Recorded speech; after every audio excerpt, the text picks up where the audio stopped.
Okay, everybody. Well, thank you for watching. And I'd like to invite everybody to ask any questions about my walking bass and chord melody workshop I'm doing today. Well, I'm happy to see about 6 people watching today. I'm happy. We have my patrons that are on my, that actually follow me that are watching as well. And I'd like to invite them, to ask questions too. My Patreon account is right here. I'm going to write it down here for people who are interested. So if you want to learn more stuff from me, you can go here to this website here. Patreon. I'm going to write it for you. .com/Ron Jackson Music. Oh yeah. Oh yeah. So Reggie's here. One of my students, Reggie, great guitar player, all the way from Long Island. He's asking a question right now. And it's actually, the question is, do I use the 4th string for bass lines or the 5th and 6th string? So most of the time I use most of the time just the 5th and 6th strings, but I use the 4th string once in a while. So if I'm doing rhythm changes like this.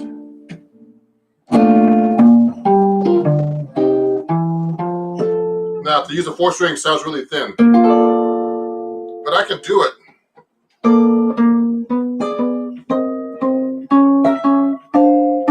Hear that? So, I can do that right now. Watch this. And also, so it's rare that I use it though. And it's funny because I play 7th string. I'm going to play 7th string for you guys a little bit so you can see. But when I start using the 4th string, it gets kind of thin.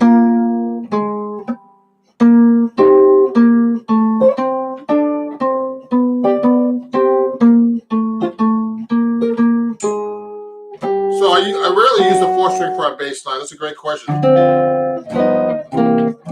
Now, people are wondering how you construct bass lines. So, actually, I started doing on my TikTok, which is at Ron Jackson Music, I started doing like a video that I haven't posted yet about how you start doing bass lines. The most important thing about a walking bass line in jazz is that you keep just a steady beat on 4 and emphasize the 2 and 4. So it's like you gotta keep that going all the time. Now, and then you gotta do, of course, you're gonna have to fill it with a comp. Okay, so I'm going like this. Let me turn this way so you can see better.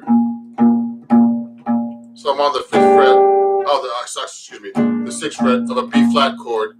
You could just do a B flat dominant if you're playing along, and just try to keep a steady beat. So if you take a blues, so all I'm doing is quarter notes and holding the chord for one beat or one measure. Sorry, 4 beats. It's early for me. That's hard to even do. You notice how I emphasize the 2 and 4 at the same time?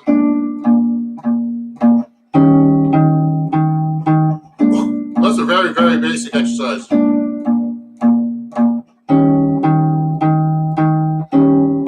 just doing 1, 4, 5 blues. You should be able to do that with just quarter notes.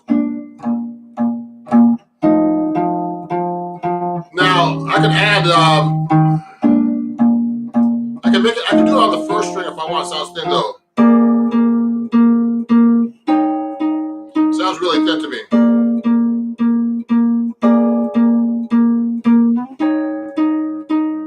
So that's a good way to start. You should try that right now while I'm doing the workshop. But the next thing to do is actually do something like do root 5th, 2 beats each. You notice how I don't hold that chord as long now, like that. Notice I'm going to the 5th from the E flat to the 6th string.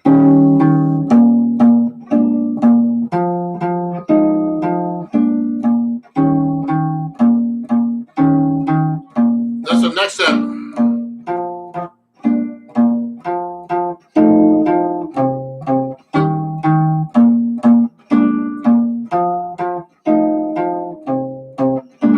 I'm doing that, you should be able to do that. That's very, very basic for a bass line. And the hard part is doing the comping on top. Now, if there's any questions, I don't know if you guys know how to do this on YouTube, but send me a chat, just like Reggie did, about if you have any questions about this. We're going to go into chord melody soon. Okay. Oh, Jake, man, when walking, do you target certain notes? I'm decent at basic walking bass lines, but when it comes moving up and down in steps, I find yourself using certain inversions, etc. Well, yeah, you know what, Jake, sorry. What happens is I'm using a bunch of, when I start doing walking bass lines, I do a lot of combinations. I mean, there's different things. So I'm starting with the root fifth, but then if I'm doing like a walking bass line on a blues, for example, in B flat, I'm actually doing a combination of things. Approach notes. So bass note, approach from the bottom, then approach. I'm doing an approach from the bottom. Then I'm gonna do a 2-5, I guess. So what I can do is I can actually do a chromatic approach from above. If I'm doing F minor to a B flat, I could go, and I could do like an approach, you know, a half step above and go down, or half step from below. Now, if I just do root fifth, I can do that. I can do that kind of stuff. Now, if I'm connecting a bass line, that's a whole different story. So, I mean, I learned this from transcribing bass players. You can go up the neck. You can go up like this. Now, I'm just going up chromatically to that neck note. You see how I'm going down? I went from the E flat to the flat 7, then went back chromatically down to the B flat. Then I'm going to go down chromatically, go from the B flat to the flat 7 of the B flat, which is A flat. Then go to the F minor. Then I went to scale.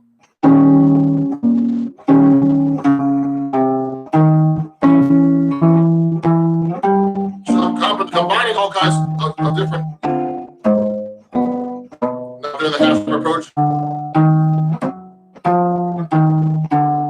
You could do things like this too. You could do like an inversion, like you said in there, actually, Jake. Yeah, yes, exactly. Then you could go chromatic. Watch. You could do that. You could do the chromatic, and then do up a half step. It's whatever you could actually think of to find. Sorry.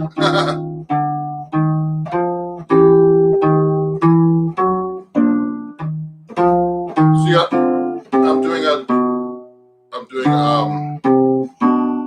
I'm actually doing the inversion with the bass line. See what I did a half step above?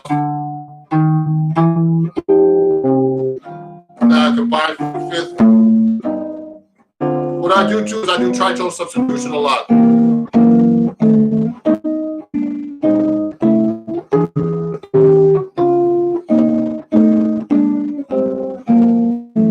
Now, another thing you can start trying to do actually is do what I just did was, oh yeah, man.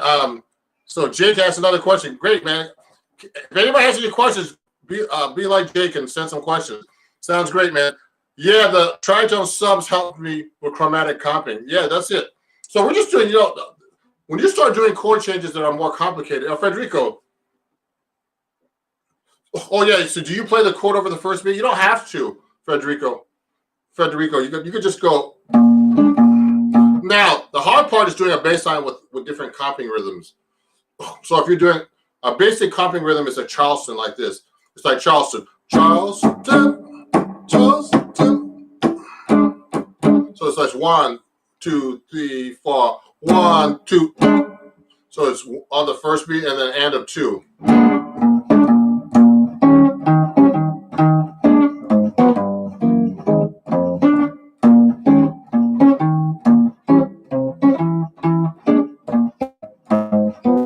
Now that's hard to do. It's hard to do a bass line with that kind of comping rhythm. So you can play what I usually do is I mix up the comping rhythms with the bass line. Okay.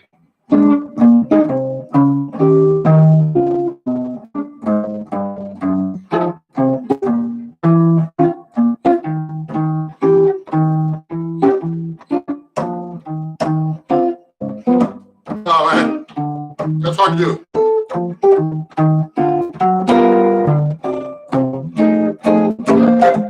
So what I did was I'm doing different kinds of comping rhythms at the same time. And I like this one. I like going.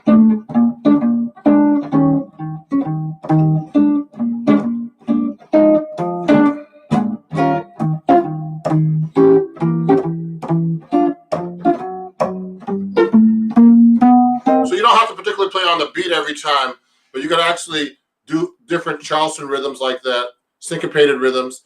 You can hold the chord too. It depends on the style you're playing too. We're just playing jazz right now. So there's different things you can actually do in what you call in your comping and bass line. What does Zelle say? Is there a specific pattern you when you add the chords, or does it depend? Yeah. So what's happening is when I add the chords, I mean the easiest pattern for in the beginning, if you're learning how to play a bass line, is actually it's just playing just a whole note for now or half note. To get used to it, or whole notes. You can actually combine different things. You can go 1, 2, 3, 4, 1, 2, 3, 2, 3, 1, 2, 3, 4, 1, 2, 3, 4. Okay. So you can do half notes. 1, 2, 3, 4, 1, 3, 4. Now, we didn't talk about this, but I'm using hybrid picking, which is I'm using my pick and then I'm using my fingers on my picking hand, depending if you're left-handed or right-handed. Okay, so or you can play with your fingers. You're gonna have to do something. You can't use your pick. I don't think. I could try. I can do it with just my pick, but harder. Only pick now.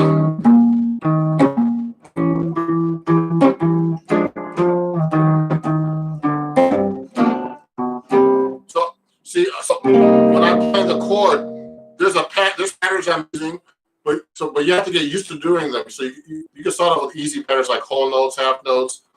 You know, you can combine like quarter notes.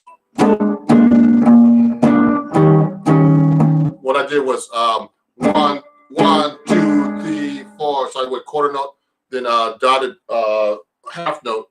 2, 3, 4, 1, 2, 3, 4, 1, 2, 3, 4. You know, I just do the bass line.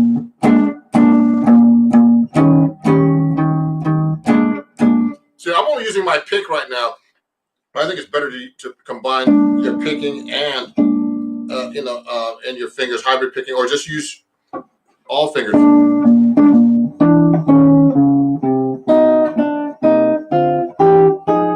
Now, what I'm doing too is like so I'm not only doing bass lines, I'm also doing passing chords. Okay, and that's a whole different world. So if I'm going to go up and do a bass line, you really know your inversions and passing.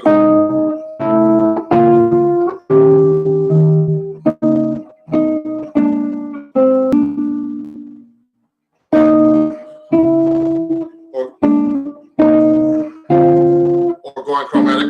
I'm doing like a passing chord within the chord itself, then getting to the next chord. What do you call it? This is like the same exact chord approaching the next chord. I use all kinds of voicings. So Jake is asking if I use drop two mostly. It depends. They're faster to play drop two voicings, but there's other combinations you actually can do that are not drop two. You could use fourths. So I can go.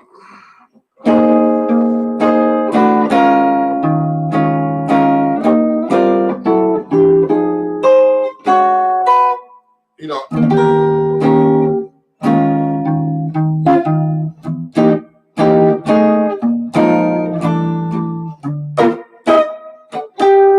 You know what? I mean, I could use seconds.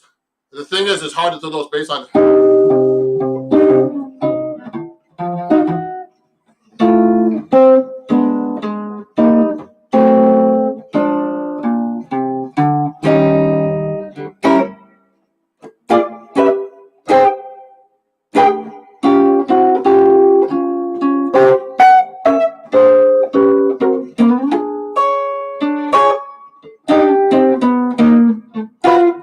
say I love Bill Evans's playing actually. Do you learn? Oh, wait a second, Jake. I like Jake. He asked a lot of questions. Was going to ask you that too. Learn those. Have you been through melodic minor and other harmonies though? Oh yes, of course. Now, I mean, this is not a harmony workshop, but if you have questions about melodic minor, you definitely have to know your melodic minor modes as and your harmonic minor for the advanced jazz scales. Okay, so if you're playing over, so Jake had a great question. And you know, if you're playing over, let's say you're playing over a B flat altered, you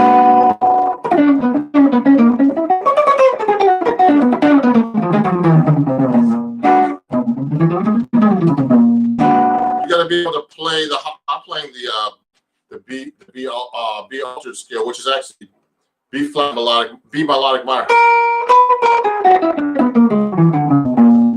Now today we're only discussing bass lines and chords, but I could do a workshop eventually, if you know, and if you you know, if you join my Patreon, I have stuff about the harmonic minor. I'm going to be putting up and the melodic minor, okay? And they're very, very important because what's happening is you really need to know those kind of scales to be able to play more modern stuff, jazz and everything. Okay, so I mean, oh, you know, like all your altered scales. So if I'm playing the melodic minor, let's say I'm playing an altered chord, you need to know that if you're playing a Lydian dominant, well, actually a dominant 7 scale with a sharp 11. I'm using a B. I'm actually using a B flat melodic minor.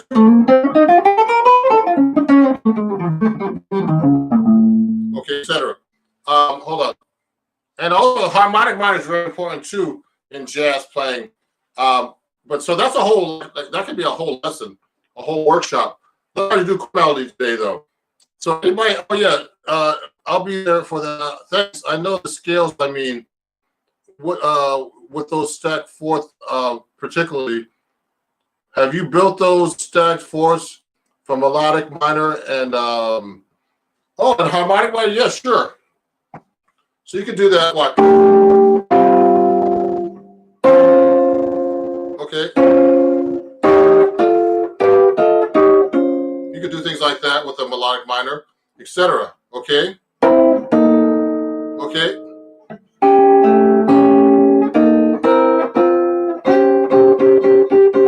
Okay. So yes, I've worked on those too. Now the stacked fourths, you should be able to know in all modes actually. Okay. And those are not important right now, though. As important as being able to play in general. Okay, those are more modern concepts, and so for some people that could be too much actually. Here's the thing now. Here's another thing that we can work on now. So chord melody. So how do you do this? So people does anybody have any questions about chord melody? Because that's really important. Now with chord melody, let's take a song. I was actually doing a video Cherokee. So if you play a song like Cherokee, first when you're doing chord melody, you should be able to play. I actually worked on this with my student Reggie. Okay, Reggie Hagee, who sent a message earlier. Now I'm using basic voicings for everybody right now. But you could actually do anything you want once you start getting to a certain level of comping and playing.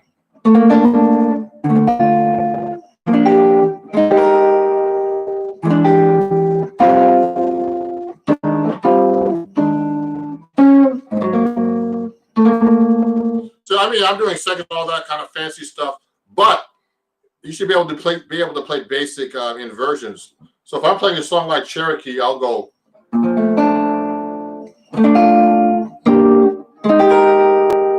I'm playing very basic inversions about this on this. Okay, just so you guys get used. Can I actually see what I'm doing?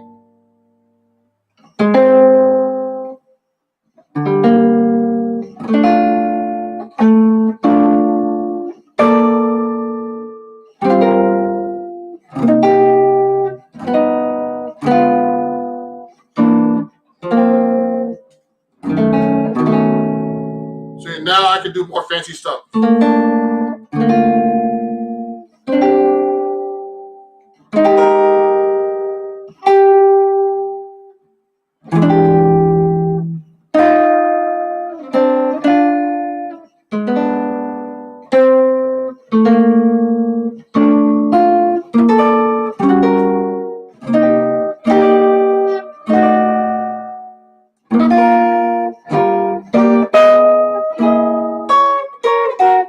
So the most important thing about chord melody, let me see, there's some more message here. Most important thing about chord melody is knowing your chord scale relationship. Okay, and so your chord scale relationships are very, very important. Okay, so I'm playing a song like Cherokee. If you want to look that up in your real book, if you're watching this, is to be able to know what note you're playing against the chord, because then you can voice your chord under that. So if I'm playing Cherokee, the first note's a D. So I know that's a third. Okay, so if I'm playing, but you gotta know where that is on your B flat chords, on a B flat chord. So you can play that so many different ways on a B flat. Now remember, when you're doing chord melody, you could do a basic arrangement of the chord. Oh yeah. Oh yeah, someone want me to mention that I have this book. You want to get a copy of this? It's called, you can't really see it's backwards, but it's called Chords at Your Fingertips. I read for Acoustic Guitar Magazine, and there's some great exercises here where we do different things. Jake, if you're interested in this book too, it's a great book. There's some great players in here that have written some stuff. There's different subjects, breaking down, suspended harmony, drop two chord changes, all about the bass, which I've written about. Sorry, that's somebody else. Pass it on, jazz bass lines. The jazz bass lines is in this book actually too, if you want to get it. Okay, it's by Acoustic Guitar. It's called Chords at Your Fingertips by Hal Leonard. Okay, and also harmonic horizontal harmonies. Adam Levy, who's a great guitar player. Melodic lines expressed through chord changes. Shape shifting, playing chords from the minor pentatonic scales. Okay, there's some great stuff in this book. If you want to get into more chords, okay, you could get that at my shop on my website. And if you want to get more into chords and all the bass line stuff, okay, it's a really great book. So it's Chords at Your Fingertips. I have another book coming out on acoustic guitar. It's Modal Skill Mastery. So that's one of the books. Now, so chord melody. So the chord melody is very important because oh, you're welcome. So chord melody is very important because so I do a lot of solo guitar stuff, and particularly if you have any questions about this guitar, let me know. This is an Eastman, and you can find that on my Amazon store, which I'll talk to you about a little bit in a minute. Let me get my other guitar, because I do 7-string guitar. Some of you guys see me playing the 7-string right here. So the 7-string adds a whole new world to the bass line, if you want to get into bass lines and stuff. So sometimes I mostly 7-string, so sometimes if you want to get to the chord melody stuff, this is the stuff.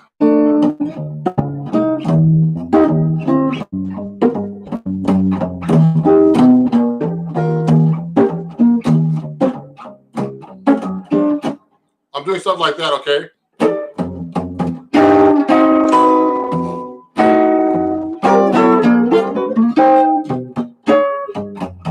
So if I'm doing a song like Cherokee, the 7-string adds a lot more fullness to the song.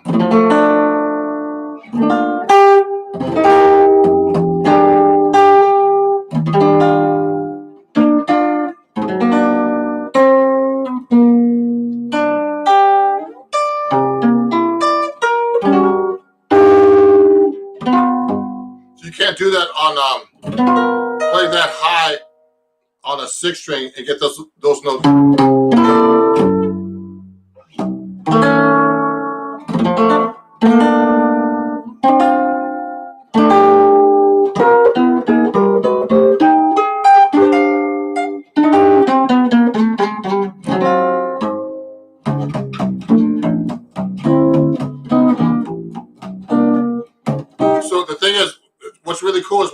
seventh string, you get all the cool basses.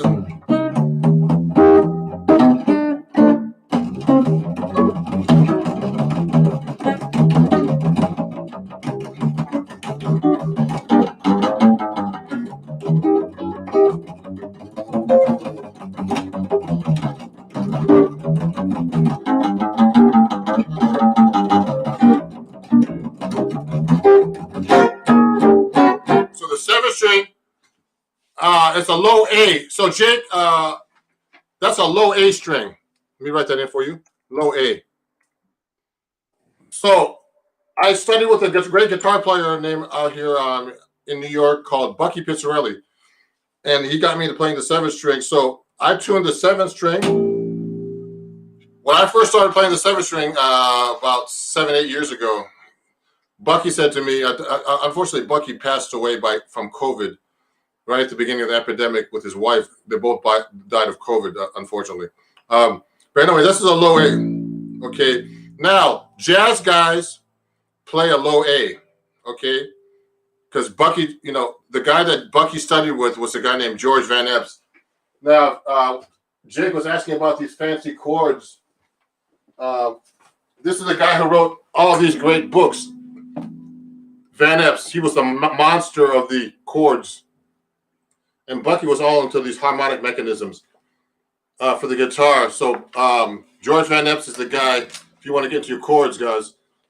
And he's the guy who played seventh string guitar too. So I'm trying to pass it on. If you're interested in learning seventh string guitar, go to my Patreon and join that so you can actually get some seventh string lessons.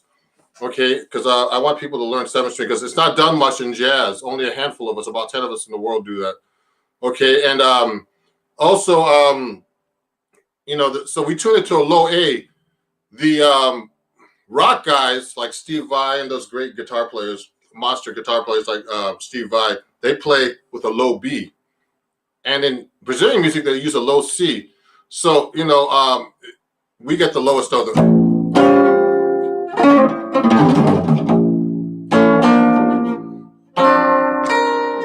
You get some really cool sounds with the low A. So I really love that aspect of it. So if you're doing solo guitar, this is like the best instrument for solo guitar work and chord melody stuff. You can get.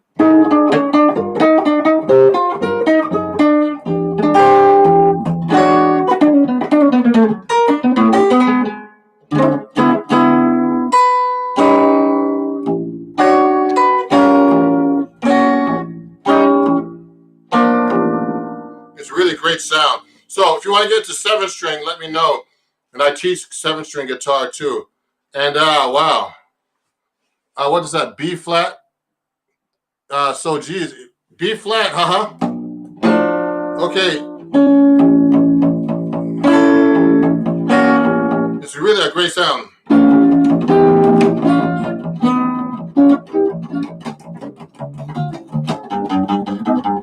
You can get really cool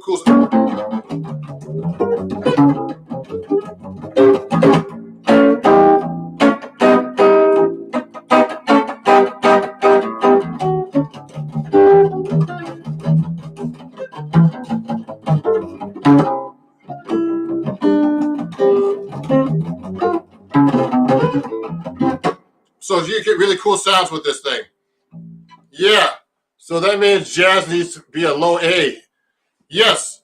So believe me or not, the low A is what Buck Pizzarelli and George Van Epps, Howard Alden, Ron Este, all the great seven-string guitar players use, including myself. And that's it's a great sound, man. And check out George Van Epps if you never checked him out. That guy was a monster. You talk about like lines and chords and all that stuff, everything. He was a monster. Check out Bucky too. He was the master. I died in '94. So anybody have any questions about chord melody? It's funny today. The reason why I started my workshop a little earlier is because I actually have a gig today in New York. So, gigs are rare recently. So I've been doing a lot of stuff online with my Instagram. And please send me some more questions. Okay. So that's a seventh string if you want to get into that. Let's get back into chord melody. So If you're learning chord melody and you have any questions, please let me know, because chord melody is a whole different world than improvisation, chord voicings, and bass line. So you should be able to do different kinds of, you should really know all your chord voicings, of course, your drop twos, inversions, everything. And then you can get to more, fancy voicings and scales, okay? Like seconds, fourths, different kinds of tonal patterns and stuff like that. But the most important thing is when you're doing a chord melody arrangement is to hear the melody. Now you could do all kinds of stuff with the arrangement. So if I'm doing a song like I did a minute ago, Cherokee, okay, you don't have to play like the basic harmony. You can go.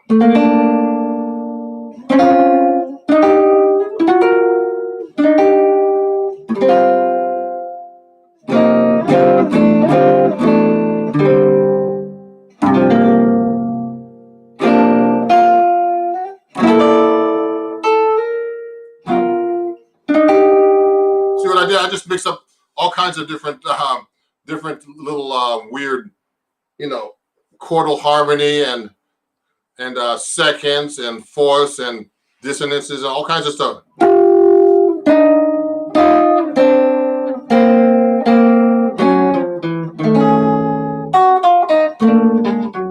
can do inner lines like that. That's a great thing to do when you're doing chords.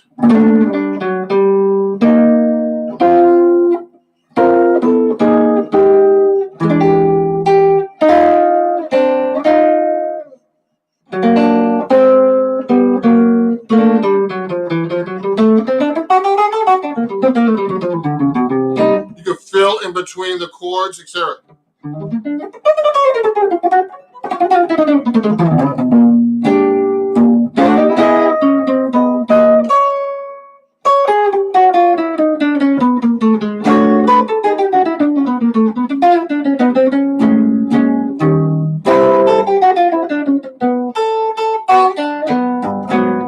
You could do little things like reharmonizations like that.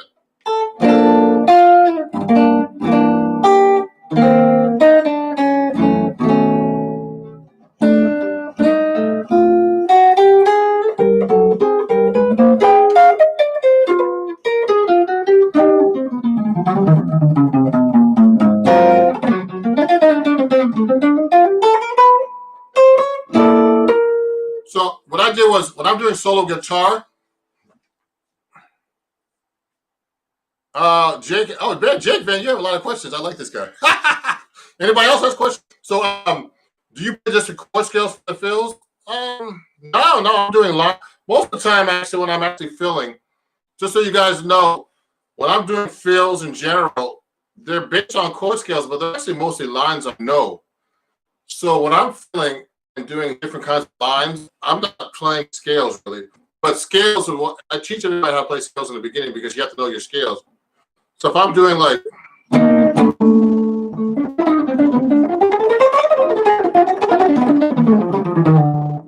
those are lines. They're not scales really, because I'm playing. Scales are based on lines. So no, lines are based on scales. Excuse me. So what I did, in the beginning, I used to play my scales a lot, but scales are just sound like scales. I'm actually playing a combination of lines, which are bebop, passing tones, reharmonizations. So when I'm doing like a solo guitar kind of, when I'm doing solo guitar chord melody, you don't have to just play the chord melody. You can do fills, things like that. One guy I studied with, just in case you know, when I was in college years ago, I took a workshop with this guy named, you might have heard of him, named Joe Pass. Joe Pass, man, was a monster for that stuff. He had a few records out. Virtuoso. That guy was really a monster. And it was really funny. There were like, it was at Berkeley. I went to Berkeley College of Music, so there were hundreds of guitar players watching.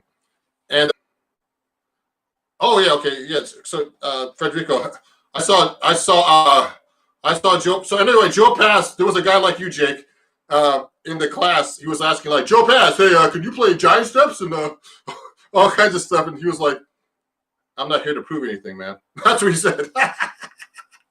It was so funny, man. He was like, but he was a monster.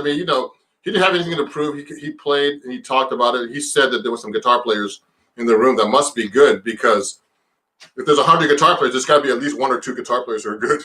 He was a really interesting guy. But anyway, Joe Pass was a monster, so I took a class with him, and some of my concepts would come from him for solo guitar playing. But Federico, what's your strategy to recommend start to do chord melody? So anyway, here's the thing. So when you want to do chord melody in the beginning, you have to, like I told you in the beginning, you have to start knowing your what's the word? You still have to you have to know your notes according to what the chords are. Okay, so you have to know chord scale relationships and know what the melody note is against the chords.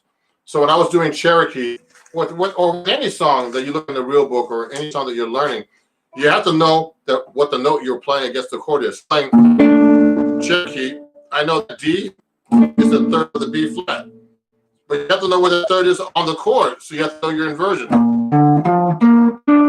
Okay, that's the third. Then it goes to the fifth, and it goes to the sixth. Actually, it's written in the book with the sharp 5. So on the F minor, I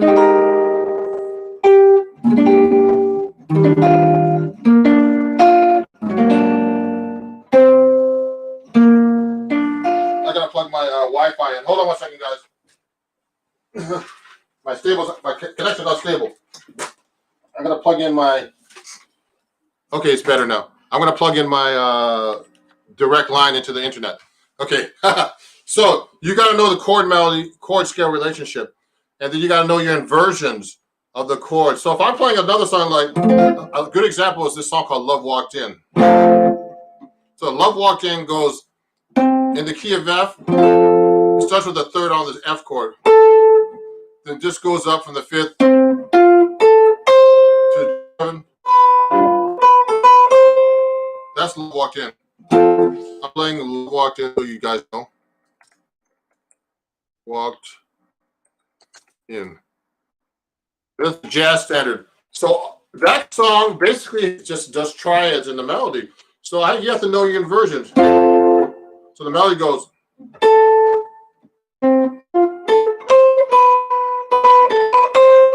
Goes like that.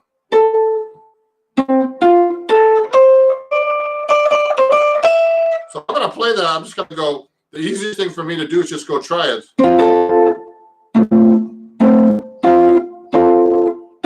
See what I did? Then I'll use 6. I like using 6. Then do a 7. See what I did? Now I can do that. Those inversions here too. Watch. Now this is an inversion. Okay, that's one way to start doing chord melody.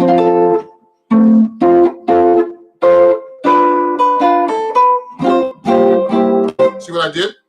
Okay, and so that's one way of doing chord melody. Now, if you're doing a song like a ballad, like "Polka Dots and Moonbeams," which is like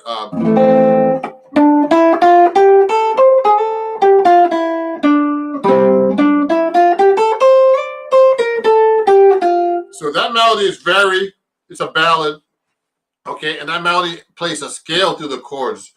So you can actually use chord scales or thirds. I like using thirds. To start out. See what I did? I just did thirds there. You can do 6. 6 is another easy way to play chord melody. This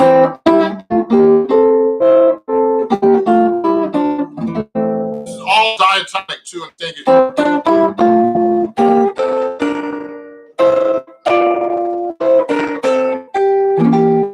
That's a good way to start the chord melody stuff, okay? Being able to play within the scale diatonically. You have to really know your chords and your chord scale relationships, okay? Chords and scale relationships. Okay? So I'm going to be able, I can go on for a few more minutes and I have to get ready to go. So if you enjoyed my workshop, please follow my TikTok, which I do a lot of lessons on, really short lessons. But the most important thing is, if you really want to learn this stuff, is study with me. So you can go to TikTok, Instagram, which you found me, and Facebook, YouTube, it's all Ron Jackson Music. Facebook, okay, at Ron Jackson Music. I'm writing this down for you. Okay. So you can go, because I do a lot of lessons there. And also, go to my website, ronjacksonmusic.com. You can get this book I do a whole lesson. It just came out in the latest issue of Acoustic Guitar Magazine too. And it's in this book for you permanently. I do 4 lessons here with different kinds of things here. One of the things I do is I harmonize like Chet Atkins here. Yes, a really great thing for chord melody. Also, walking bass lines. There's a whole thing about walking bass lines. Yeah. And Reggie, my student over there, is learning all this stuff from me. So, I'm about to finish up. So if you want to get this book, please get it. Chords at your fingertips. Okay. And, keep in touch on Instagram, everybody. I'm going to do another giveaway in a couple of weeks for next month's live lesson for my patrons at Patreon, which you have up there at www.patreon.com/Ron Jackson Music. And you can join that for as little as $3 a month, actually. And there's a ton of material up there already. You're welcome, Jake. Send me your website, Jake. Email me, guys. Here's my email. If you want to keep in contact with me, send me your emails. Ron Jackson Music. Hold on. I'm slow. At gmail.com. Send me your emails so we can keep in contact. Yeah, okay, if I don't have them. You're welcome.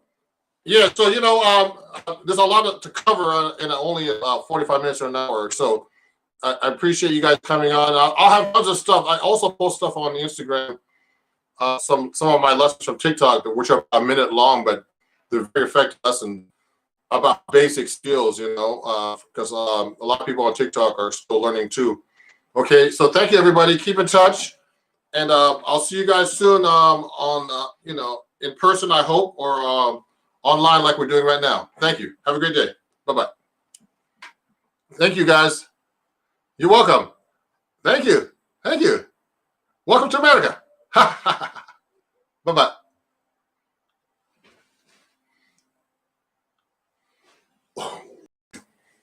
Oh my God.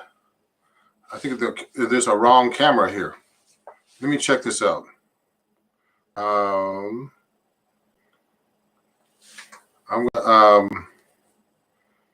just settings. Okay. I'm just doing a test right now. Enable live chat. Yep. Enable slow mode. 60 seconds between messages. Okay. Cancel. I know no one's on right now, but I'm just looking. Oh, I know. Chris, how you doing, man? I'm just doing a sound check. I just got to check the settings here. Hold on. I guess I can't. My setting a little different than I thought. Is it this camera? Yes, it is. It's not panned the way I want it, but in the way I set it up, but it's okay. Thanks, Chris. I'm just doing a check right now. I'm not actually starting yet, but just doing a sound check. For most of you who are going to be watching today, please send. Oh, see, Chris is doing good already. He's already sending a chat. Chris is one of my bass students. Great guy. Great bass player. So I'm just doing a test.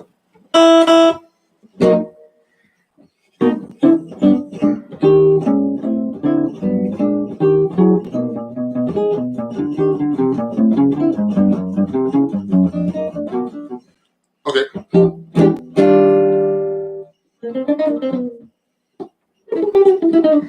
so long to set up today, everybody. I'm not. So I have this background behind me, but it's not quite the right size. I actually what's the word? I actually set it up a different way, and now on YouTube you can't really like do a sound check unless you go on live. Let me check some settings here. Pop out chat, toggle. I'm just doing some settings. I'm not going to really start till 2. But if you're watching, send me your questions already. But I'm going to be doing a lot of stuff for my patrons too on my Patreon, which is let me just make a few notes here for you guys. I see 4 people up here already. So please send questions via chat. I'm doing stuff about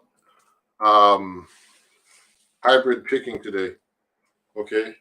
Oh, I see the mic is picking me up over here. I'll do it that way. I'm going to do this, move this back a little bit. And Chris had some questions about Coltrane changes.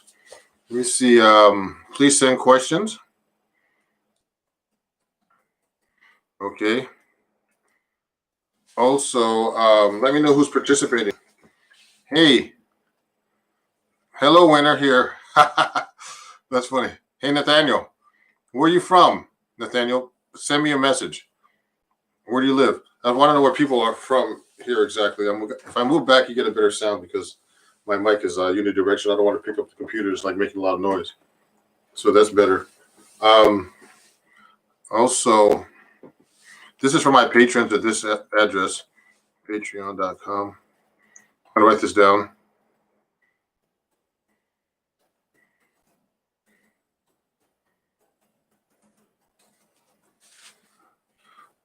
Yes, and Chris, what's Chris say here?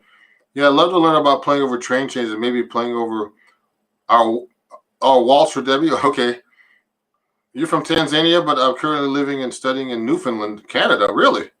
Wow, Newfoundland. I've been to Newfoundland.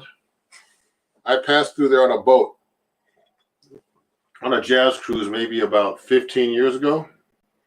It was nice. We stopped off there. Or just any waltz, playing over 3/4. Okay, we can go over that too. Right now I'm just setting up. Chip, hey Chip. Chip off the old block. Chip is here. Chip, we're going to talk about 7-string. We have Chip Roop also, and I want to discuss 7-string guitar a little bit for you guys today. So just so you know, after the workshop, which I'm going to start promptly at 2. Thanks for being early, everybody. Chip has some questions about the 7-string guitar, so I'm going to be going over that a little bit too. Hold on, let me put the heat up a little bit. It's kind of cold in New York. Chip, where are you from? I forgot to ask you that. Just send me a message. And I know Chris is from Colorado. We got people from all over the world here. The people are going to be showing up eventually. Music is alive in Newfoundland? Really? Interesting. Good. So I'm going to, I'll play a couple of songs before we start probably. Oh, Chip, you're in Fort Worth. Cool. I'm just warming up because you know what happened today? I was just trying to set up. This stuff takes so long to set up, and it's still not set up correctly. These are some of my warm-up exercises, guys. I'll do a diminished chord across the neck. Now, this is my 6-string guitar. I have this on my TikTok and my Instagram where I do a warm-up, okay? And what's happening is I'll do this warm-up. I'll do a tremolo. I'm kind of stiff right now. I'll do these things like this. Tremolo. Etc. Let me turn this mic this way a little bit more because it's unidirectional. I'll put my tuner on. I'll do a warm-up like this. Actually, my arm's been hurting me because I've been doing a lot of posting on my social media, like a lot of video editing. So it's really affecting my shoulder, and I need to be practicing. I'm doing this stuff too much. A lot of social media and videos and I do a little exercises like this. You can do little exercises like little tremolos.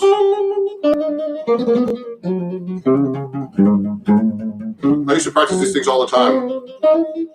Classical exercises, little hammer-ons, and little chromatic scales. 1, 2, 3, 4, 4, 3, 2, 1 exercise.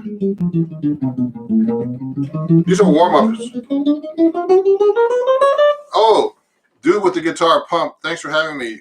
Joe Amico. Joe, where are you from, Joe? Oh. If you guys want to talk about social media stuff too, let me know. I'll talk about anything today. We're going to talk about hybrid picking. I want to talk to, I want to, spread this around a little bit. I want people to know about the 7-string guitar because Chip just joined my Patreon and he wants to know more about 7-string guitar. So I have a few videos up. It's hard to actually put a lot of posts about 7-string and 6-string because there's so much work to be involved with posting all this stuff. Oh, do with guitar. I'm from Indianapolis, but I pro soccer player currently in Oklahoma City. Wow, really? That's cool. Hey, and Amir, my new student, is here too from Stamford, Connecticut. Welcome. And anybody who's watching, please, send me some questions. Someone asked me already, wanted to get into posting on social media, but I'm scared that they'll take my practice time away from me. You're right. So I haven't been practicing. So this guitar, so you guys know, is my Eastman.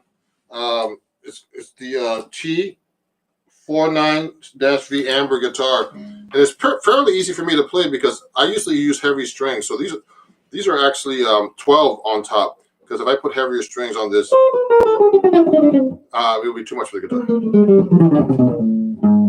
So I'm just doing a little. So I'm going to start the workshop now. So what I'm going to do is I'm going to take my 7-string guitar out and play that a little bit. I'll play a song for you, and then we'll get to taking questions. Let me turn my amp off for a second. Let me plug this in. So here's my 7-string guitar. And if you have any questions, please send them to me. I want to talk about hybrid picking today. That was the main subject of my Patreon account. But then also, I'll take any kind of questions. Like my student Chris asked about. He asked about Coltrane changes. So let me do this guitar here. So this is my 7-string. Now, just for, I'll talk about it in a minute after I play a song, but Chip is here to learn about 7-string guitar, and I'm glad because I want people to play 7-string guitar a little bit. I'm just tuning it up real bit. I hear it's pretty pumped. I hear it going through the mic right now. Here we go. Let me do a little song for you guys. It's kind of loud.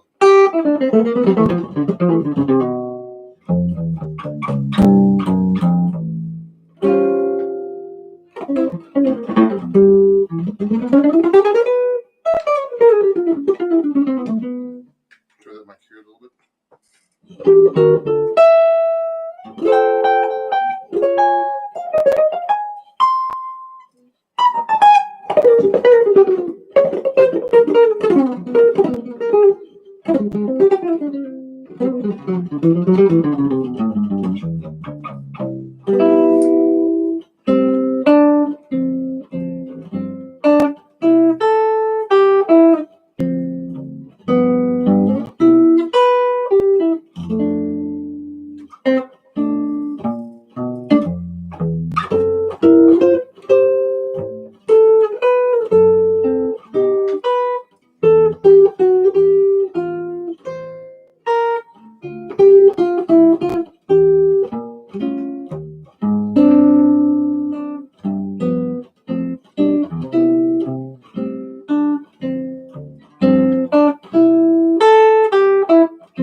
Okay. Wow. So let me see who's here now. So we're going to talk about first hybrid picking. That was a song called "Time After Time." Just a little doing a little warm up on my 7-string guitar here, and so just so you know, I was doing I was actually performing the using hybrid picking. Okay, actually, when I'm most of the time I'm actually using hybrid picking in my playing when I'm doing, especially fingerstyle guitar playing, like I'm doing right now. I mean, well, solo guitar playing, I call it. So what's happening is I'm actually, if I'm playing a melody, let's say I'm playing the songs time after time, if I'm going, I'm actually using my fingers to play those notes. I actually could use my pick, but I have to strum through to play the melody actually. So what I'm doing is I'm actually separating my fingers. Okay, so that was called Time After Time because Chris was asking about that. So I usually use my pick and fingers, hybrid picking, on a lot of stuff, particularly by myself, okay? But you should know how to play just with the pick, okay? And I like to use a teardrop pick, just so you guys know. Here's what it looks like. And a lot of guitar players, some guitar players use really small Jim Dunlop picks, but I play with the George Benson picking technique, where I kind of require a pick that's this size, a teardrop pick. This is a medium pick. And this is a heavy pick that I use actually on my 7-string guitar because I have 14s on these on the top. Okay, now for the 7-string players here, I tune to a low A, so it's actually doubling my A string. Okay, so it's an octave below that. So it's a really cool effect. I learned that from studying with Bucky Picciarelli, the late Bucky Picciarelli, who actually just passed in this past April last year. From right at the beginning of the COVID crisis, from COVID-19, unfortunately. So, he told me to tune like this, and then rock, they tune it with a low B. And in jazz, and in Brazilian, they tune with a low C. So in rock, it would just the note would the A string would be this, and in Brazilian, the A string would be open, would be like the C note right here. So this is a low note. So I love the low note aspect of this. Okay, it's a really cool sound. Just so you know, my mic is picking up the amp and my fingers and all kinds of stuff. It's a really sensitive mic, but this is high fidelity kind of. Okay, so when I'm picking with hybrid picking, you got to be conscious about independence with your fingers. Okay, so when I'm doing a melody like this, I'm going.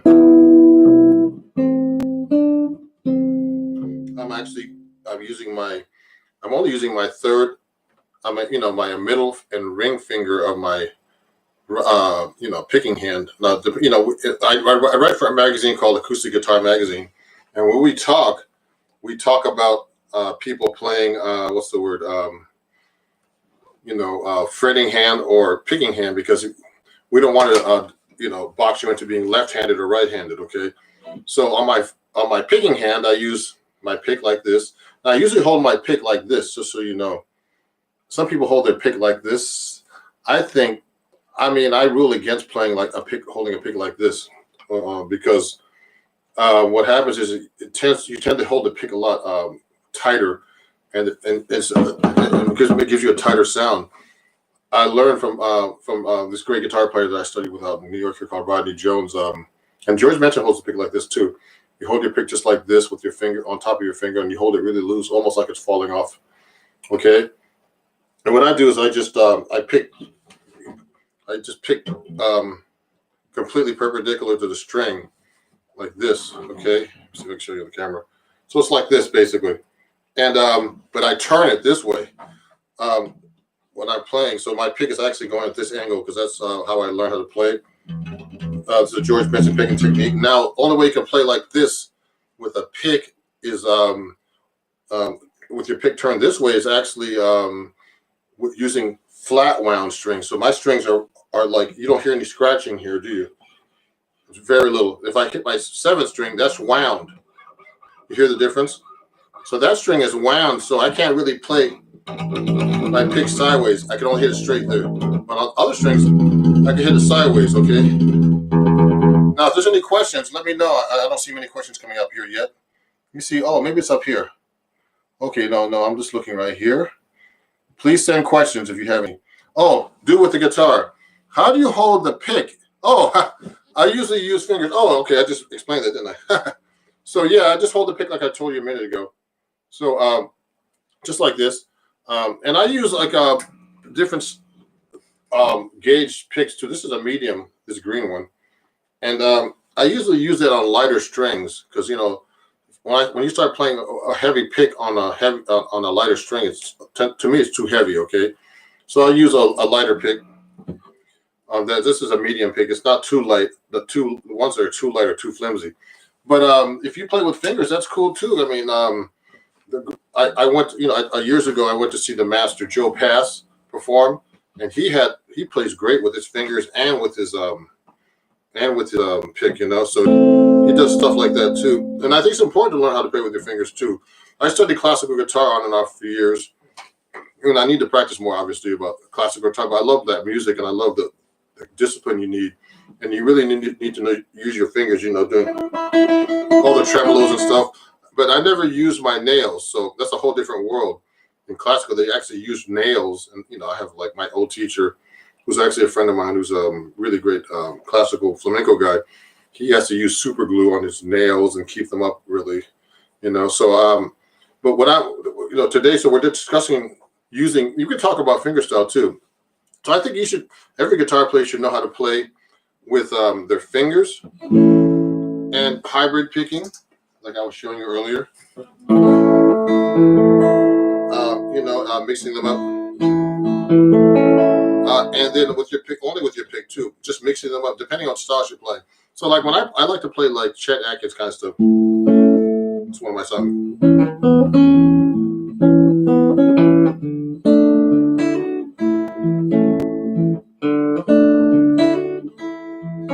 It's kind of weird to play in 7G.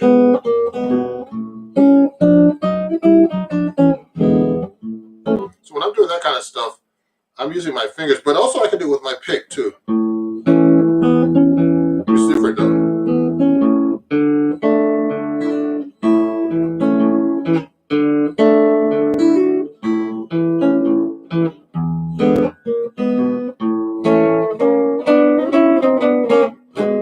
So then I can use my pick doing that too. It's just harder. See, there's a lot of advantages to using your fingers. You could do a lot more independent lines and things like that. You're limited with the pick. You can only really strum. You can only hit one note at a time unless you strum the notes through. Okay, with the pick. Okay, or you can just like play single lines or double notes, etc. Okay, anything like that. If I'm going to play two notes at a time, they're cross strings. I have to mute the ones in between. So if I'm playing like two notes, I'm playing the first string and the third string. But the problem is, let me turn this mic down a little bit. Turn my guitar down. I have to mute the string if I'm going to hit the first and third string. But if I'm playing with my fingers, that's a whole different story. I just play with my fingers. So that's the advantage about playing with your fingers. You can separate the notes more. You don't have to play. If I'm going to play like a chord like this, 3 different notes across skipping strings. If I'm going to do it with a pick, that's going to be hard. I have to mute the strings. I can actually almost do it. I have to use a different fingering, but with my fingers, I can just play them. Okay, and separate them just with my fingers. Okay, etc. Okay, so let's keep going here. Any questions so far? Please send them to me. Oh, wait. My other student, the great Reggie Hagee out of Long Island, New York. He's asking if I've ever tried wooden picks. Yes, I've tried all kinds of picks. Growing up, I had like different. I've tried wooden picks, felt picks. There was this pick called the stylus pick at one time. It was like the stylus of a record player, and it was like kind of round and pointy, and you put it on your string. It was like some kind of gimmick. So it was really weird to play. But then I settled on this pick eventually, a simple teardrop pick like this. But yeah, I've never tried wooden pick. I mean, no, I've tried wooden picks, but I never was into them. Well, I always go to the NAMM show, which is like a big music convention every year. Around this time, actually, I'm going to be doing some stuff for like a few of the endorsers I have, like a Reunion Blues and Cremona and some of these companies, Hendrickson amps, which I use over here. And what I'm going to do is, when I go to these NAMM shows, they always give me picks. Well, you can find all these kinds of picks, but I just collect them. Usually, they give you away free picks at a lot of these places, and I just give them to my students. Especially my young students that I teach that are really young. I give them free picks all the time. They always lose them, like I do. So, okay. So that's So let's continue with hybrid picking. So, hybrid picking is a good what's the word? It's like a good medium between playing with your fingers and playing with the pick. So you could kind of combine it. So when I'm doing bossa novas and stuff like this, usually a bossa nova, like a bossa nova rhythm, like from Brazil. Now it sounds. That's how you're really supposed to play with your fingers on a nylon string guitar, or a nylon acoustic. Now here's what it sounds like if I do it with a pick, though. It's kind of harder when I'm doing hybrid picking. I have to kind of combine the notes. So what I usually do is I'll just put my pick down and just play with my fingers for that kind of stuff. So, but certain songs there's a lot of more songs I could actually do with pick and and my fingers, hybrid picking. So like when I'm walking bass lines like this.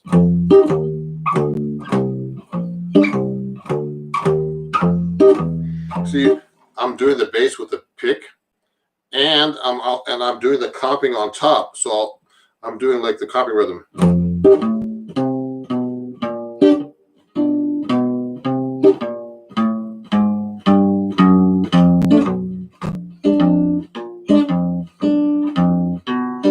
So I'm putting the pick on the bottom with the bass low.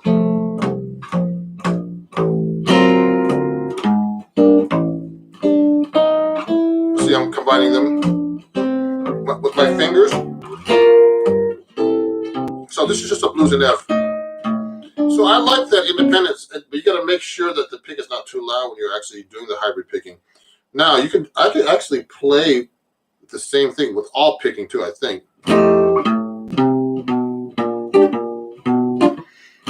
It sounds different.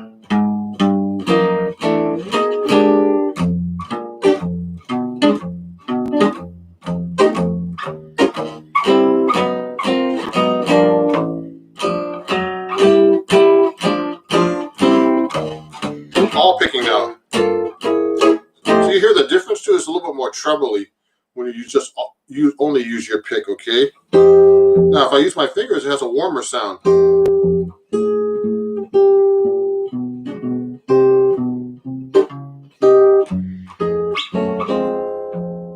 And you know, the pick has a lot more attack too. You hear the difference?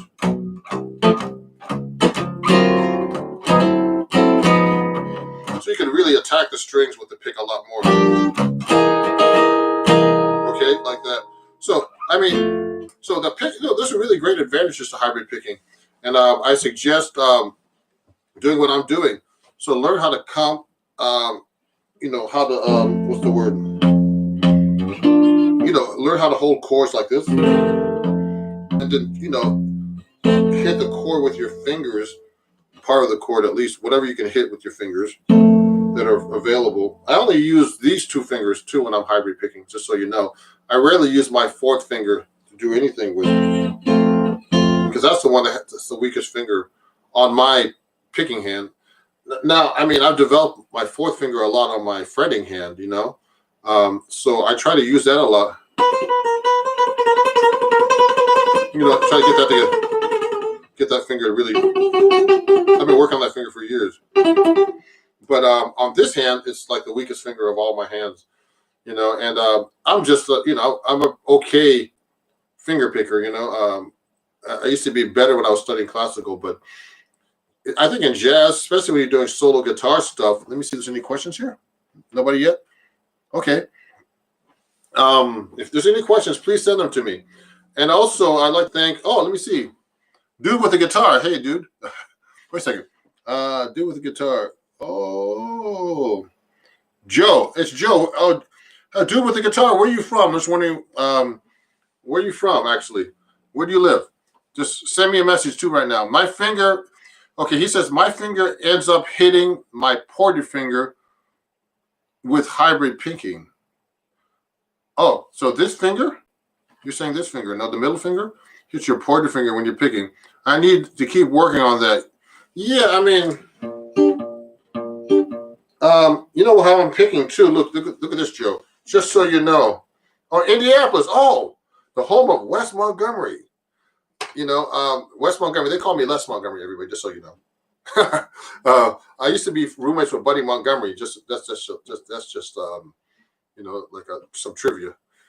We used to be roommates when I first got to New York, and I needed a roommate. I was so broke, so I had a roommate, and he was like roommate for a while. He's a great guy, Buddy Montgomery, West Montgomery's brother. So, dude with the guitar, I think his name is Joe.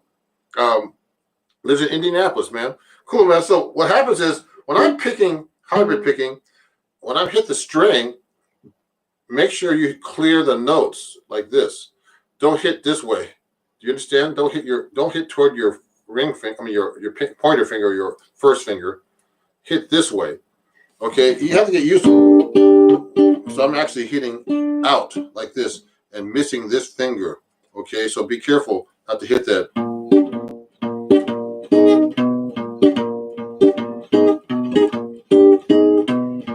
You hear that? You see that difference right there? So I'm actually missing that right now. Oh yeah, so yeah, she said that yeah, she's saying that Wes grew up 5 minutes away from him. That's great, man. Wes Montgomery was good. Yeah. So that's what you do with your hybrid picking. Just be careful not to hit the strings, okay? Now, before we talk about, I want Chris had the questions about my student Chris out in Boulder, I think, Colorado. He's on Mountain Time. Wow, thanks for waking up, Chris. It's pretty early over there. It's like 12:30 over there, no? 12, almost 12:30. So for my student, for my patron, Chip. So Chip, just so you know about the 7-string guitar, the most important thing is to get used to playing the 7th string, okay, and getting used to tuning to a low A, the jazz way of playing the 7th string, okay? So just think about it as doubling the A string, okay? So, I mean, it's not that easy if you think about it. So I would try chords like, let's say you're playing a C chord. Okay, this is for 7-string players. And I have a few 7-string students, actually. So if I'm playing a C chord, especially open, I try to get used to playing that with this, since it doubles the A string, I try to play that 7th string instead. Look how big that sounds. Okay, so it's a big sound. Also, I mean, you should start trying to get used to playing chords with the 7th string. So, like, I could play the C like that. I could play like a C bar chord, but I could just double it on the 7th string. Okay. Now, if I'm playing, let's say I'm playing like an F chord, like an F bar. So what I try to do is to get to use the 7th string is just put it on the bottom. I'll do like a bass, like 1, 5. It mimics the 5th string. Okay. It looks like I'm looking down at everybody, but I'm actually, my webcam's up there. Sorry. So I'm doing it that way. Okay.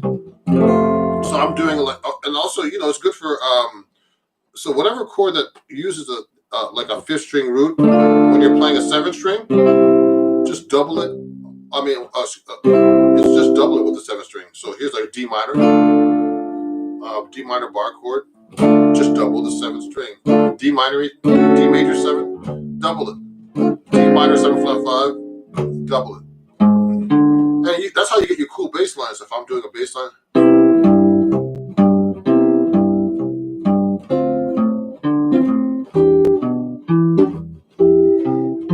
This is an exercise I have on my YouTube. So everybody, I just want to let you know, if you want to learn about all this stuff that I'm talking about, I have a lot of information on all my accounts. I have them on my TikTok, Instagram. My TikTok has a lot of educational videos, but my YouTube has a lot of educational videos, and they have all my workshops from Patreon right there. These are Patreon only workshops, but I eventually released them. So I've been releasing them, the ones I did all year, and you can watch all the workshops about all these different techniques. Like we'll talk about Coltrane changes in a minute next for my student Chris. Hey, you got to practice though. Oh, Chris, I like Chris. Chris said you got to practice. Of course, I got to practice. So thanks, Chris. Yes, I tell Chris to practice a lot, and I'll tell you, everybody, just so you know, watching these workshops with me on YouTube and watching YouTube videos and all that can only get you so far. You really need to play with people who are better than yourself, okay, or both actually, and have a good guitar teacher, whatever instrument you play, but just because you can't really tell how you play by yourself. There's no way of judging you. It's hard to judge yourself. And I judge myself now mainly because I listen to myself all the time. I watch myself play. Another thing is to videotape and record yourself, because it's really hard, especially videotaping, because you have to play and you have to look good and play accurately, but also you have to play accurately. So recording is one of the most important things you could do. Also practice with a metronome. Get your timing together. I still need to work on that too. You hear everything when you record, so it's really important to do that. But a teacher really helps you, get started. I mean, unfortunately, I've studied with a lot of people, but not long enough. I've taken lessons here and there, but I need to take. The person I studied probably the most with since I was in New York was with Lucky Petrelli. But I've studied with Pat Martino, Ted Dunbar. He taught a lot of great guys like Peter Bernstein and Kevin Eubanks and Bobby Broom. A lot of great guitar players he's taught.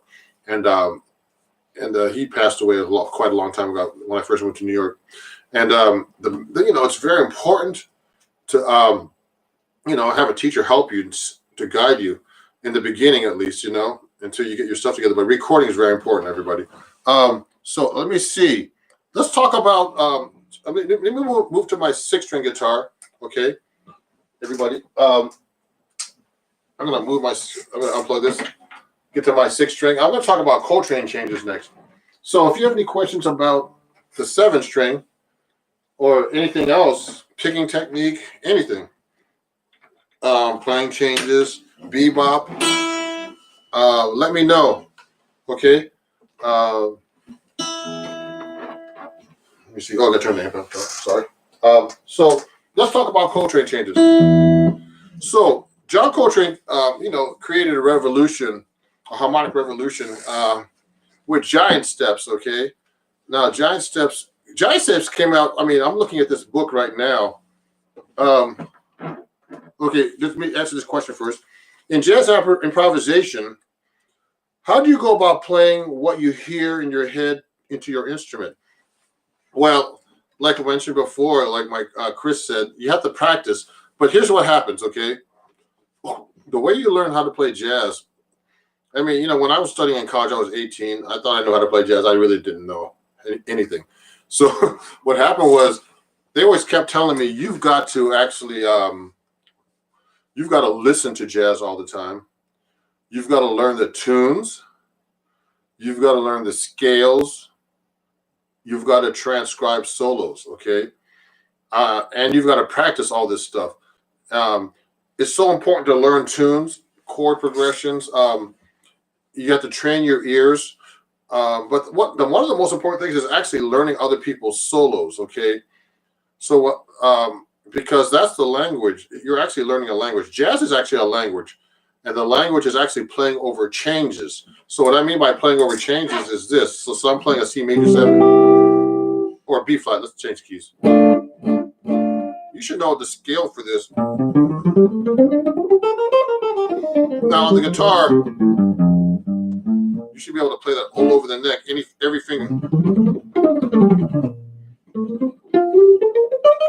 I'm just playing this B flat major scale. So that's one thing. But what happens is, once you, that's really basic learning skills. So everybody says learn your modes. You should know your modes, of course, because, the modes are part of the language. And so remember, jazz is, is based from European music, which is the major scale. So I call the major scale the mother of all scales. So you should be able to change your major scales into any scale you want. So let's say I'm playing a B flat, and then someone says play B flat 7 chord. So, and I'll play a B flat 7 chord, but you should be able to play the scale now. So a B flat 7 scale or B flat dominant scale is just the B flat major with a lowered 7th. Okay, and now you should know the name of that scale, of course, and you should know what note to lower in the major scale, for example. And there's a lot of stuff. I'm really breaking this down really, really, concisely. It's a lot more than that. But eventually, here's what happens. So let's say I'm playing a B flat scale. There are these other scales that you learn eventually once you know your scales really well, your basic scales, like the bebop scale. Now, the bebop scale is just like it's just one of these scales that was created by Charlie Parker and Dizzy Gillespie, the bebop guys. And Barry Harris was one of the guys who was into it too that I studied with. And you put passing tones between the whole steps. Now, sometimes people say, well, if you put a passing tone between the whole steps, you can make a chromatic scale. No, that's not what I'm talking about.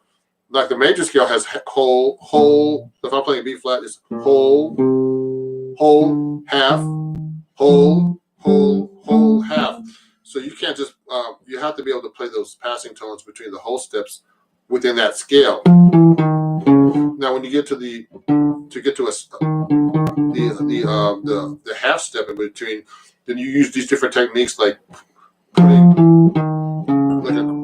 putting in what you call approach note.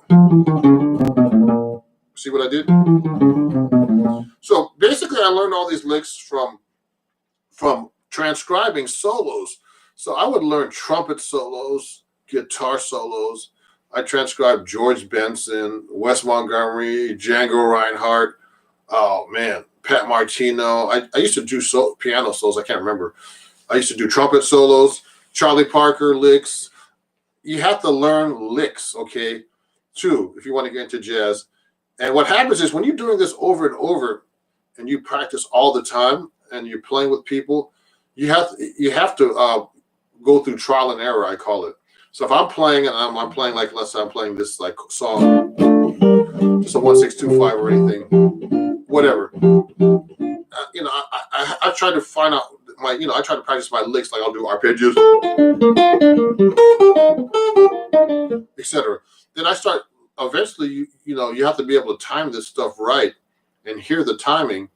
And then what happens is after years and years of practicing, or hours, because you can learn this stuff really quick, everybody, if you practice like 8 hours a day, okay, like for 2 years or a year or 10 hours. Because I met people. I was one of those kind of guys too. When I got to college, I couldn't play. Like, there were some guys that came in from like Japan, burning, playing giant steps in every key, whatever, and I'd be like, oh God. So what happened was, I practiced a lot. I would take the theory and harmony. Everything the teacher told me to do, I would just do it on the guitar. So I would take my theory class, put it on my guitar. I would practice that stuff on there, and I would listen to music, a ton of music. I would try to transcribe solos. And what happens is you develop a language after a while. So now I'm just playing. I don't even think about what I'm playing. I'm just playing like it's just a language.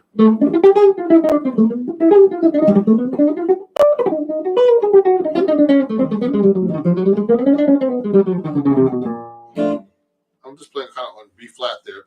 But it sounds like I'm actually playing through changes in my own head right now. So if I'm actually playing over a song like a backing track, I'll be playing these kind of licks all through that. Let me see. Is there any other questions so far? Oh, okay. Not so far. I'm just trying to see. So please send me some more questions. Now let's get into. So that's how you get into that. So just like learning giant steps. Now giant steps is like this Coltrane song that was created back in 1959. I forgot. I'm just looking through this book right now. I've used this book. I'm actually going to practice after this. I'm going to practice after this because this book has some great stuff. Like, this is backwards, but this is the Jazz Theory book, and there's what I was going to say. It's a great book, and there's a lot of stuff in there I got to practice. Okay, so Coltrane changes started back in 1959. Now, here's what Coltrane did. He actually took the major scale and broke it up into an augmented chord. So if you go look at giant steps, it goes. So it starts in the key of B, goes to G, then goes to E flat. So those are 3 different keys. So B, then he goes to G, then goes to E flat. So that's taking the chord and making it an augmented chord. So it's actually, so it could be a G augmented, or E flat augmented, or B augmented. Okay, they're all the same chord actually. Now, with basics on the guitar, you should know all your minor. You should know your major triads, your minor, your augmented, and your diminished. Actually, I have to post that on my Patreon. Those 4 exercises. You should know these chords as basic triads. Okay, so those are all the 4 basic triads. So he went from the key of B to E flat to G. And you hear a lot of his songs written like that. Coltrane, like Central Park West, I think is one of the songs. Satellite. He did a lot of cool tunes. So basically, this song just goes to 3 keys. So they call it 3 tonal systems. Okay. So giant steps is like a great exercise. If like a lot of college students love this. A lot of jazz heads and stuff. So you have to figure out licks that you can play through these changes so the chords are B. You could, if you have your real book or any kind of like, what's the word? Or any kind of like, music on giant steps, take a look with me. Okay, the first chord is B, D, G, B flat 7, E flat. So if I'm playing through this, it's a lot of changes. So what I did, I actually transcribed a little bit of John Coltrane on this. I should transcribe more John Coltrane solos in general, actually. So, he would go like this. He would just do these these patterns, which you actually should know, everybody. They're called tetrachords, and I have like on my YouTube channel here, you can watch like a TikTok I did about it. But I'm gonna do I'm starting to do long videos like a workshop kind of style videos now. People are really liking them. I'm starting to release those where I'm going to talk more about in depth about tetrachords and stuff like that, and Coltrane changes, etc. So when I'm playing through, what Coltrane used to do, he would just go 1, 2, 3, 5 on every chord. So on the B, he would go B. Now for people who can't read, that's another thing you should learn how to do. If you can't do everything by ear, try to avoid tabs if you can. But that's a lot to ask actually for guitar players, because it's really hard to read on the guitar. But he would do 1, 2, 3, 5 on a major chord. So he would go like this.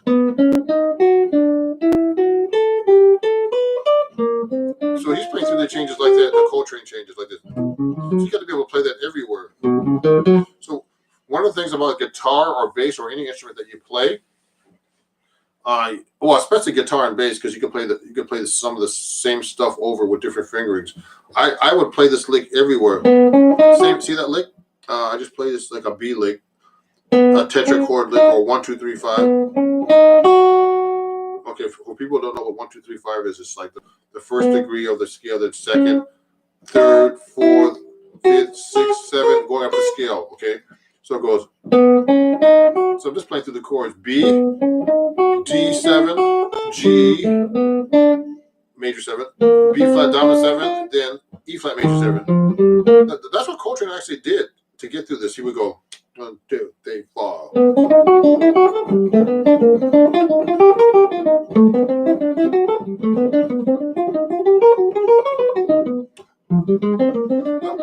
It sounds like an exercise. It is exercise. So I'm just basically playing through the Coltrane changes like that. Oh, yeah, here's another question. Oh, okay. So Nathaniel has a question here. When you're transcribing the solo or learn a lick, do you just transcribe it and be done, or just stay with it and learn to use it before moving to the next? Okay, great question, Nathaniel. Now, when I was transcribing, there's two things about transcribing, just so you know. Okay, transcribing is actually writing down the notes. Okay, now that's a skill in itself, and I know how to do that. It's a skill that takes a lot of practice and study too. Because when I went to Berkeley, I tested out of the harmony classes like the first two semesters actually, and I was in this transcription class where you had to sit down and write all your notes with no paper. I mean, with no instrument. You had to do everything by ear with intervals. So you have to know about intervals. But it's hard to write rhythms out and stuff. It takes a long time. But if you can do that, actually, that's one of the best things for you to do is for your ears, and also embeds the music in your mind. Now, I suggest never anybody giving you a transcription say, "Hey, man, here's a transcription to John Coltrane Solo, man. Here, you can just learn it now." And no, that's not good for you. The best thing for you to do is do it yourself. Okay, so you can write it down. I suggest writing it down and learning it. Okay, now me, who doesn't have much time for anything these days, if I want to learn something, I'll just do it by ear and just memorize it. If I want to write it down, I can. People pay me to write things down if I sometimes, so to transcribe stuff. So I'll do it if you pay me. But at my leisure, I don't do it anymore because it just takes so much time to write it down that I don't really need to do it most of the time. So I do it by ear. But it's important that you do it. That's the whole thing. Don't have anybody hand you any kind of music and tell you this is the music. Here's Joe Pass's guitar solo. You're not going to learn anything like that. The guy who learned something from that solo was the guy who transcribed it and learned it himself. You don't get any benefit from someone showing you something. So you have to sit there and physically learn this stuff. And when you're transcribing, you could write it down. I've written some solos. I had a solo came out years ago in Downbeat magazine. I did it. I used to transcribe, write the solos down. I transcribed like Wes Montgomery's solo on SOS. And, so what I did was I just, I wrote it all out, but, I knew how to play it too. So you have to learn how to play these things, Because what happens is when you play solo, let's say you learn a lick from like Pat Martino or Wes Montgomery. So like one of my Pat Martino licks I like to play is like this 2/5 lick like this. Let's see. That's a 2/5 lick. Now 2/5 is like if you're in the key of E flat, the 2 is like the from starting from E flat is 1, and the 2 is F minor, and the 5 you go up the scale is the 7, and that resolves usually back to the 1 F minor 7 to B flat 7 back to E flat major 7. So there's a lick that he played like goes like this. I mean, basically like that. But the thing is, that lick, you have to take these licks and find these kind of licks in their solos, and then say, well, I mean, he's playing that on an F minor chord to a B flat. So when I get to that chord, I'm going to play that. But here's the thing: you've got to be able to transpose that to all keys, because you're not going to be playing on an F minor chord to B flat. So you got to be able to play that in D.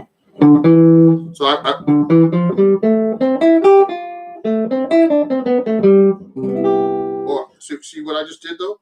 I changed the fingering too. Or this. That's what you have to do on the guitar. You have to figure out every possible fingering in the same register. That's really hard to do. So I have to think about that. So when I'm actually playing, I'll practice this, and then when I'm actually playing a gig, I try to find the fingering that I know the most, because what happens is, you have to practice something over and over to really get it embedded in your playing. So that's another thing, everybody. When you're practicing, this is a really good thing to know. Okay. Okay. I'm going to answer the question about the beginner jazz book soon. Okay. When I'm practicing, just so you know, musicians learn by repetition. So whenever I've learned this over the years from teaching and from playing a lot, that you have to practice something. If you're learning like a new lick or new anything, you have to practice it every day. Don't practice like 1 hour and then wait 1 week later and then play the same thing. No, you got to practice it like 10, 15 minutes a day, because what happens is you have to embed it in your mind and it becomes natural. So you have to practice every day the same thing, and remember to practice only things you don't know. So like this lick, I know this lick really well here, but I don't know it as well here. I can do it, excuse me, and but I have to think about it more. So for me not to think about it more, I have to practice it every day until I don't have to think about it. That's what I mean. You have to be able to practice so much that you don't even think about it. It just becomes natural, and that's how you learn how to play music. I think that's how you learn how to do anything. Actually, you have to do it over and over and over and over without stopping until you know it without thinking about it. So when I used to do these Broadway shows, I used to take them for granted. I used to play a lot of Broadway, and I had to learn all this crazy music. And a couple times I crashed and burned just because I didn't practice enough. Because when you get on stage and you play, it's a whole different story than practicing. You got to go on autopilot and not even think about what you're doing.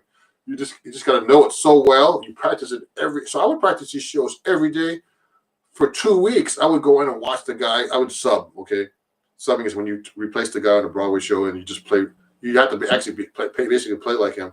So I would practice that stuff every day and go to the show and watch him play it. And then when I get in the show, you're just there. It's autopilot. That's what you have to do. It's exactly the same thing as learning how to play jazz. Okay, now, do with the guitar as, is there any beginner jazz book you recommend? Okay, I'm going to send, I'll send you guys, I think I have your emails. I'm going to send you, just send me an email at the end if there's any questions, everybody, about the workshop, any books you need. There's some great books that I use, like it's behind my screen here. I have like the William, let me write this down, like the Modern Method for Guitar is a very good book. This Ted Dunbar book that I used, a lot of these good guitar players use, called New Approaches for Jazz Guitar. Let me see. My websites have a lot of that stuff about learning how to play, getting warmed up and, and I mean, beginner books like that. I'm going to make a list for you guys. Let me see. So guitar books, A Modern Method for Guitar. This is a really good book to learn all your basics about the guitar. Now, for the 7-string players here watching, remember that you have to know the 6-string really well before you go to 7-string. So, Modern Method for Guitar is great. Okay, by William Levitt. I'm going to write that down. You can find that book anywhere. Okay, it's a really great book to learn how to play jazz. I mean, to learn about the basics of jazz, chords, melodies, all kinds of stuff. Okay, and someone's going to hand me the book right now if they can find it. Oh, this is another book I have. This is backwards, but this is a book I wrote for Acoustic Guitar Magazine, and these are chords at your fingertips. It's a really great book about chords, everything. You can pick that up. You can get that on my Amazon store. Okay. Can you hand me that the folder? So yeah, you can get that at my Amazon store. That's a great book for learning chords, and there's a lot of great exercises here. Another book is called Scales of Mode Mastery. That's a book that I sell through Acoustic Guitar. Okay, and that book is available on the Acoustic Guitar website. Okay, and so yeah, that's a great book. Scales of Mode Mastery. But anyway, send me a message so I can send you some book recommendations, and I'll send you my. Give me that, please.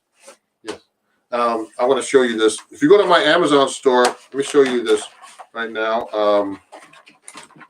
Oh yeah, here. If you go to my Amazon store, here it is. You can see this now, I hope. Oh, is this? Oh. I hope you can see this. Nope, you can't see that, can you? That's weird. It's too far away. Let me see. Oh, there it is. Yeah. Oh, sorry, guys. You can go to my Amazon store. There's a bunch of guitar books there on my Amazon store. There's all guitar books. Amazon.com/shop/Ron Jackson Music.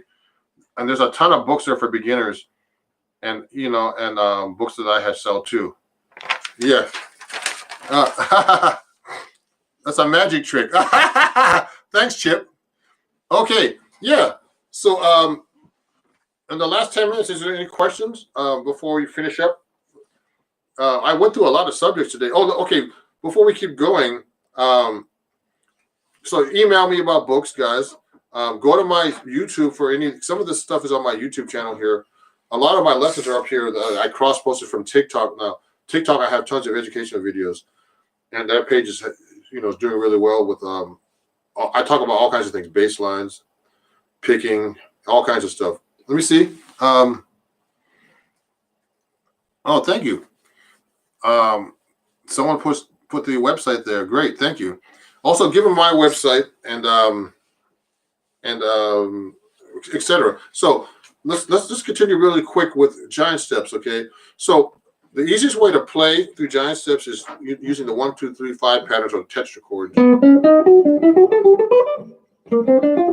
etc. Okay. Now there's different tricks you can use too. Like one of the tricks I learned from my students. I learned a lot of stuff from my students too. Remember, you can learn something from anybody. One of my students that I was teaching, a really good guitar player that I was teaching from Chicago, that lived here in New York, moved back to Chicago. Okay, is this one right here. Like if you're going, when you're playing down the scale of giant steps, you can go down in whole steps. You can go down in whole steps. You can do a major B major chord, then go down to an A minor, then G major, then F minor. That's a really good trick. Oh, there's another question here. Really appreciate the lesson. We'll look into Patreon. Oh, thank you, dude. I like that. Dude with the guitar. But you spelled the dude wrong, guy. It's not D-O-O-D. It's D-U-D-E. I'm just kidding. Appreciate the lesson. We'll look you into Patreon and continue to follow you on Instagram. Thanks. Thanks, dude. Could you go through harmonies and harmonizing in chords? Could you use blues progression to show it? Oh, harmonize. Okay, now let me show you. Let's go to key G. Okay. So when I'm playing through a blues, There's a lot of things you can actually. Blues is more complicated than you think because you could alter the chord. So when I'm playing a blues, I can think of. I can just play a G7, of course, if I'm playing a G chord. I can actually playing. Now you're talking about chords, I hope, Nathaniel. Now I can just put a 9 on top. You can start doing that with the chords, for example. You could do all 9s, for example. Like I could do dominant second.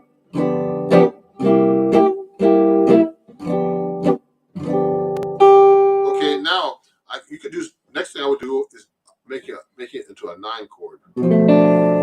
Now I took the root off. You should be able to play these chords without the root. So I put a 9 there instead now. Okay. So the 9 comes from like the 1, which is G, B, which is the 3rd, D, which is the 5th, the flat 7, which is F, and the A is the 9. So I can put that up there. I can play it like this. Remember the voicings. Find every way to play these voicings, okay? Okay. And then I could go to a 9 here. You could develop a voice like that. Now, jazz blues is a whole different thing, okay? Then I can go to regular 1-4-5 blues, just all 9 chords. Then you could add the 13 next. I added that note, and I put the 9 on top. That's a very common voicing. You could do it that way too, actually. I've never done it that way. 13, 13, and then 13 with. I didn't put the dimension there.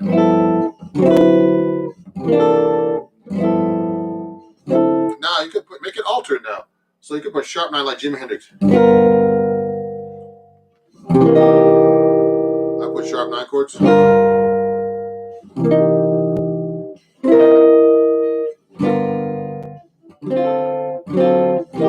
Sounds like Batman. Okay.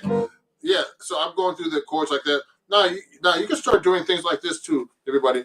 You can start doing what you call you can do substitutions. Like if I'm doing a G7, I can make a D minor. I can put the related 2, we call it. Then G minor. So when I'm going 1, 2, 3, 4, 1, 2, I can go like this. I could just put a 2-5 instead.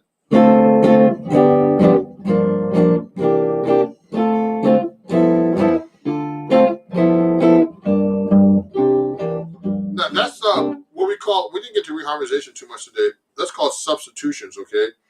So I'm substituting a chord.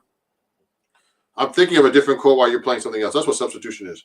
So, like, I can while you guys are playing a dominant 7th chord in your blues, I'll be thinking, let's say G7 flat 9, flat 13, which is altered, we call it. So I'll go. I'll be playing crazy chords like that while you guys are playing. So that's called reharmonization. So I'm superimposing a chord.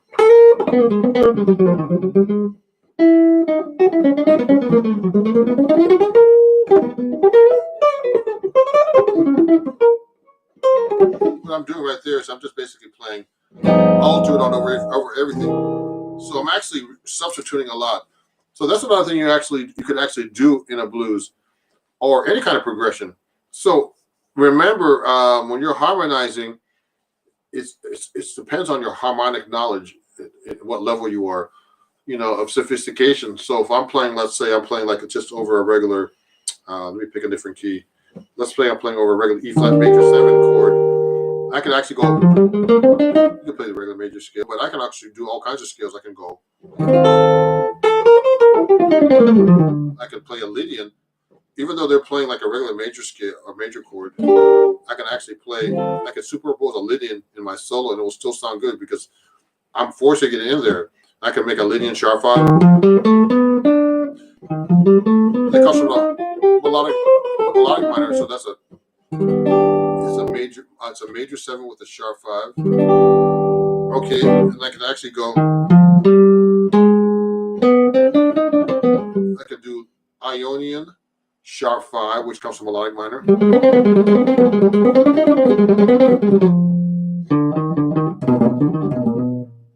Stuff like that. Okay. So it depends on your harmonic knowledge to be able to superimpose different chords, melodies. So that's called reharmonization, and I like to use that a lot. So I'm gonna actually try to do some. I might record today like a long version video about Coltrane changes, about different kinds of techniques we use today, like for YouTube, okay? Because like I workshop specifically just about one subject, because I'm doing short form videos on TikTok and Instagram, but they're too short. Some people say. So people are now coming to my YouTube, and I'm starting to get. I gained a couple thousand subscribers because I've just been doing a bunch of posts all the time with all my educational videos. So please come back, everybody. Please follow me. I'm going to write this down. Please follow me. If you're not doing so, at all my channels, please follow.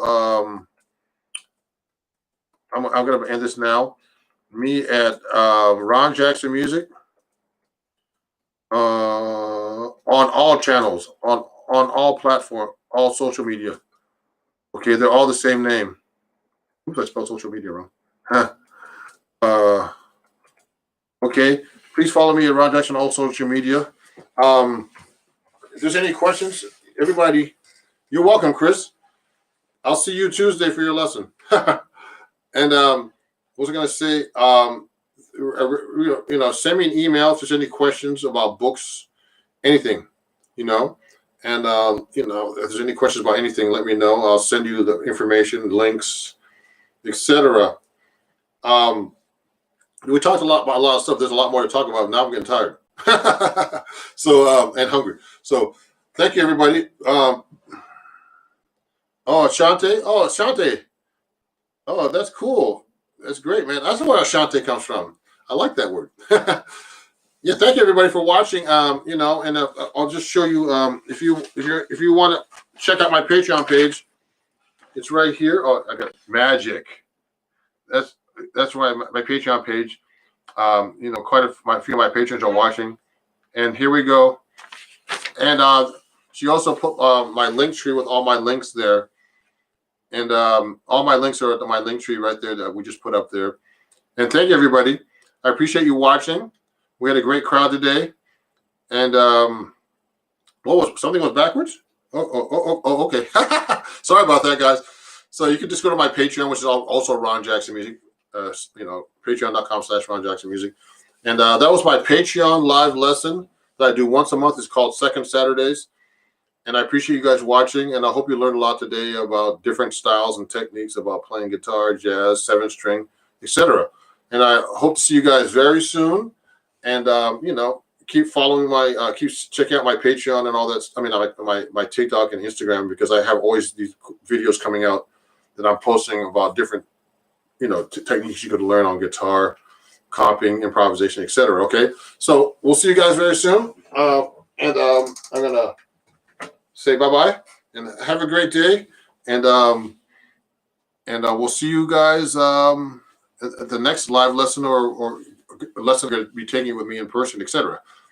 Have a good time. Thank you. Bye-bye.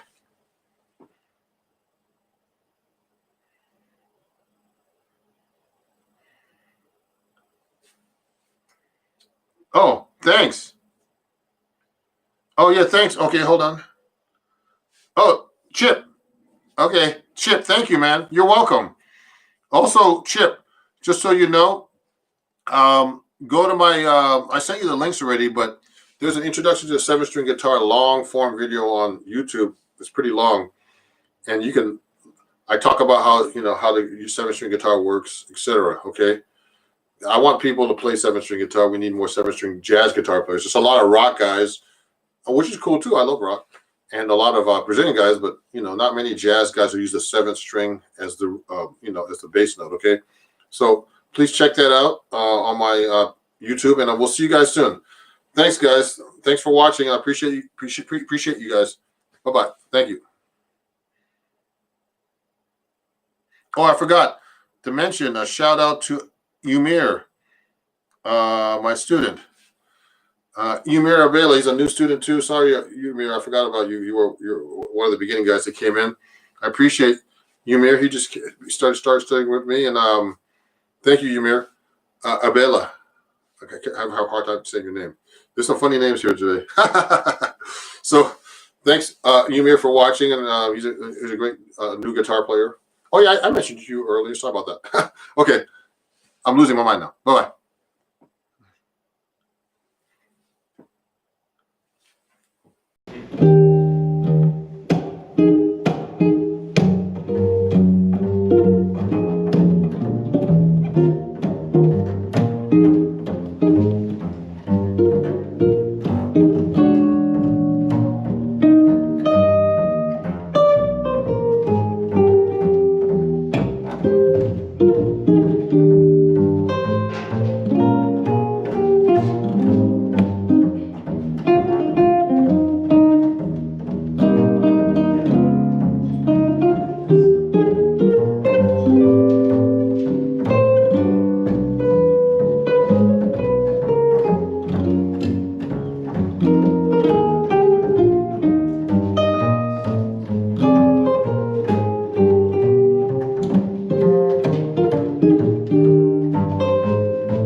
Once a year I play that.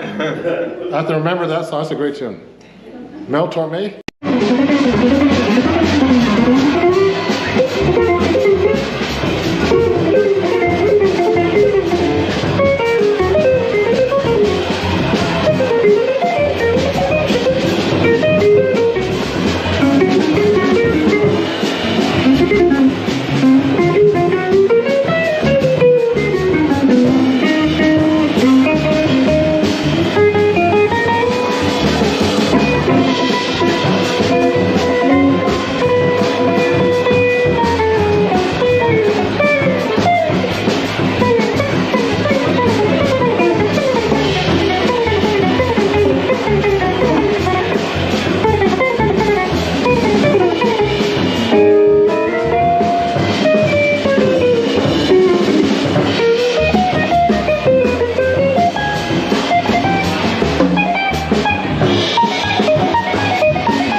Let me see if I can fix this up a little bit better.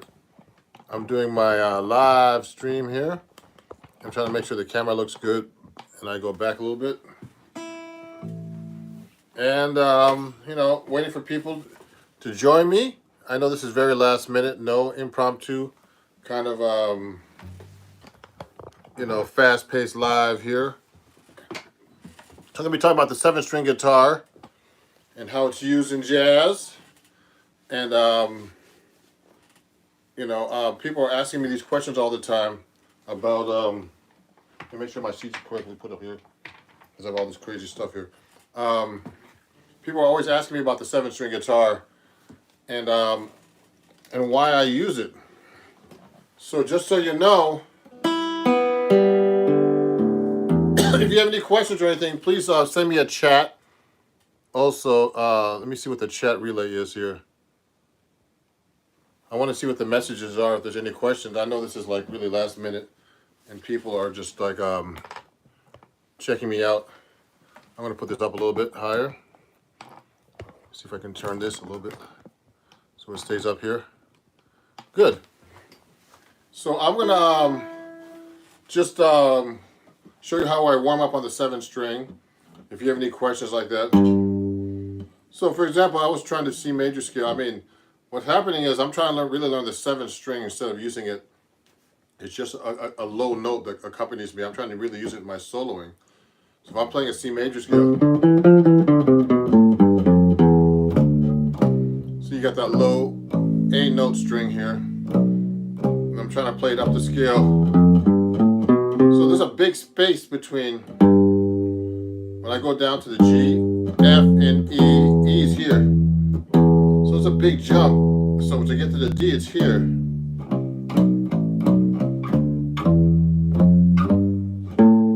So if I'm going up, I have to do this.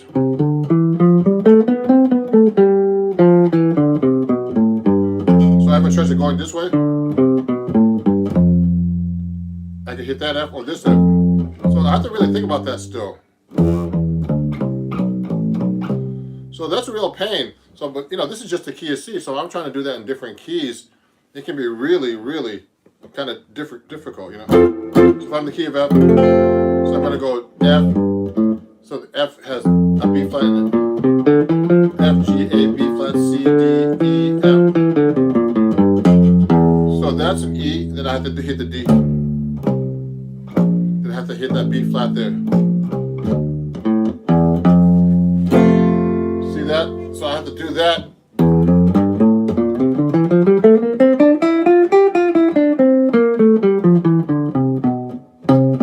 So the B flat, so I gotta make sure that B flat's there.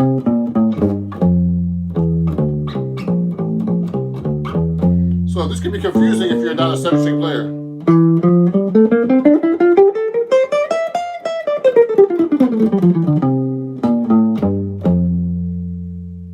Okay, that's an E, D, C, B flat. So so that's how I start off trying to warm up with the 7-string guitar. Also, I do warm up exercises where I try to use the 7-string, like the 1, 2, 3, 4 exercise I like to do. Now there's 7 of the strings now.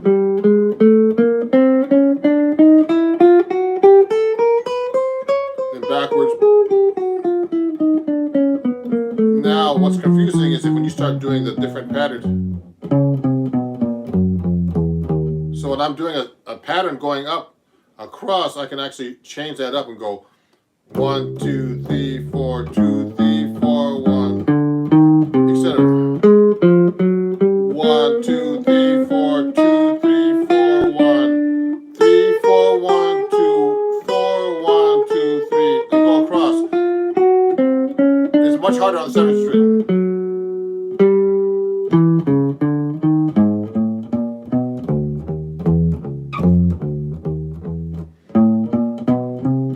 I'm gonna do slow.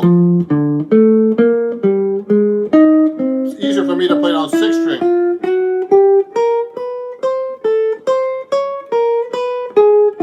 It's a great exercise for you to warm up with. This is a question. Yeah, hey, how's it going? So I'm going.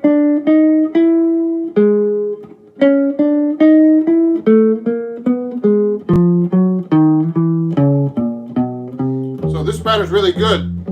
Now the thing that's hard is just being able to switch position.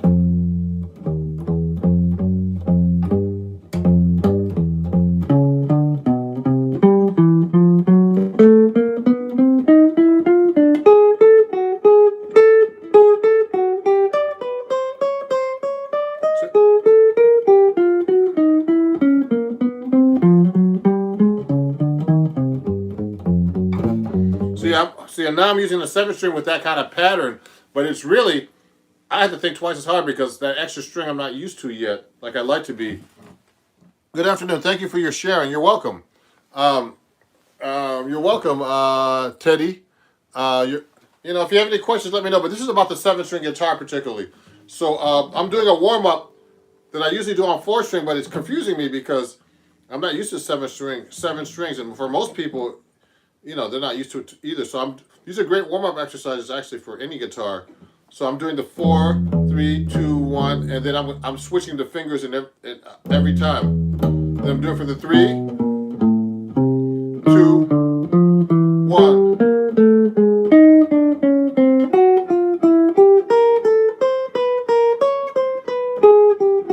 Then I'm going.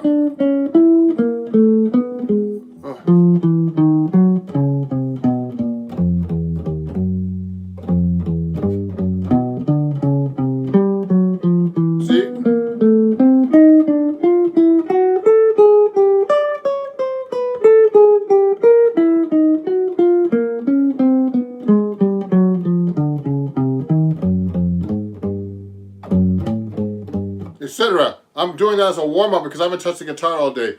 So this is a 7-string guitar for people who don't know. I'm doing a workshop all about that today. So with the 7th string is the hard part. I tune to a low A. So this is E, A, D, G, B, E, and then with a low A, which doubles this A string. Now I learned this from studying with Bucky Pizzarelli, the great jazz 7-string guitar player and 6-string. He started playing. He died at 94 last year from COVID. Okay, unfortunately, and he started playing his guitar, the 7-string guitar, in his mid-40s until he died, and he called it the new guitar. So I mean, I was studying jazz comping with him, like Freddie Green style, like this.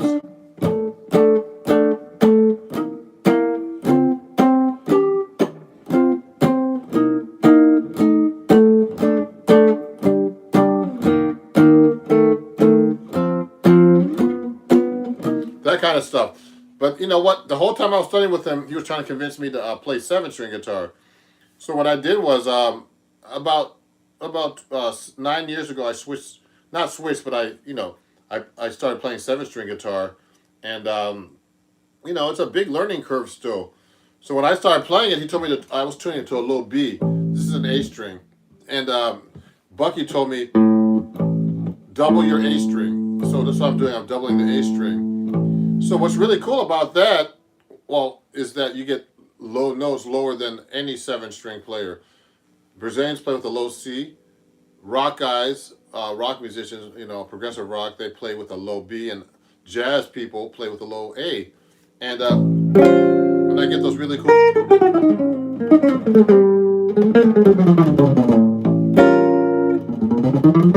And you get that low note.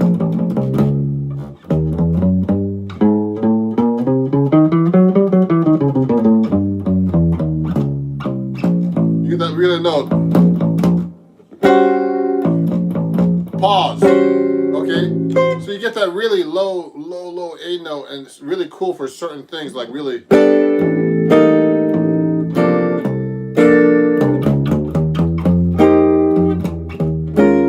You don't get that on the a normal 7-string guitar that's tuned to a low B, a low C. You get these really deep tones. And I can double thing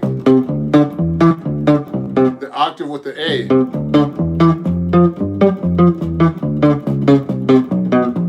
And that's really cool too. So, I mean, I really like using this. Hold on, I'm going to turn the heat up a little bit. It's a little cold in New York. So, when I'm playing, so I use that a lot. So what's really good for is doing piano music. Bucky called this the modern way of playing guitar. The modern guitar, he called it. And he called the other guitar the old guitar. Let me see what that says. What are some extended chords you're using possible on the 7-string? So some of the chords I'm using are like this. So I like using chords like, any chord that uses a 7-string. So I mean, I like doing like this B flat major 7. It's kind of like a C over a B flat. That's a beautiful chord on there. A lot of chords I like to use with a low A, so it can be any kind of A chord. So this is a A7, sharp 9, flat 13, or sharp 5, sharp 9, sharp 5, or flat 13.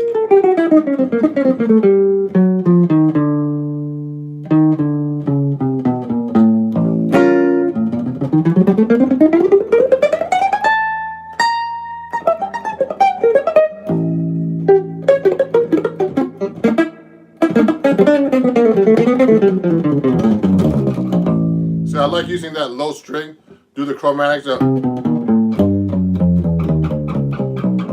Okay, I really like to use that extension of the A note. So any kind of chord with the A in the bass.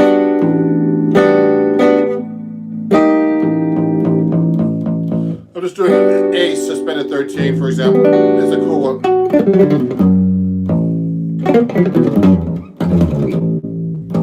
So it's what the hard part for me is actually incorporating that low note in my solo.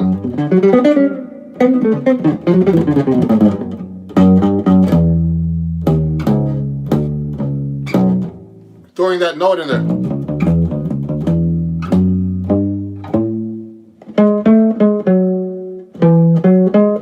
So if I'm doing an A major scale.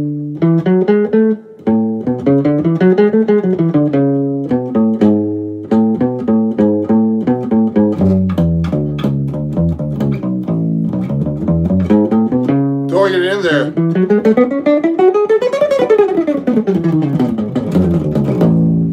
And getting that really low note in there is hard to use actually. Let me see if there's any other comments and questions here. Let me see.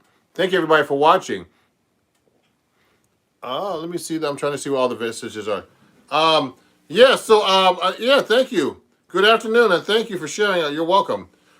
Emery, yeah, so you know what? So let me play you a song using the 7-string. Bucky Pizzarelli, when I studied with him, he gave me this song, Lush Life by Billy Strayhorn. And he used this as the model song for a 7-string because he always said that the 7-string is great for playing piano music. So what's happening is, Lush Life's in the key of D flat, and with this low string, that D flat's right there, okay, and it doubles the A. So I'm playing a song like Lush Life, I get those really low tones that I can never get before. I dominate my 3 favorite guitar players. I mean, that's hard to say. Pat Martino, George Benson, Wes Montgomery, Django Reinhardt, Charlie Christian. I mean, there's so many guys, of the old style. What about chord melody? So I'm going to do a chord melody right now, Pierre. Okay, and I'm going to do a song called Lush Life. I'm going to be reading this. I should know this by heart, but I haven't learned it yet. Even though my guitar teacher, Bucky, years ago, my last guitar teacher, Bucky Pizzarelli, told me to learn this. So let me try this, okay?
Lush Life.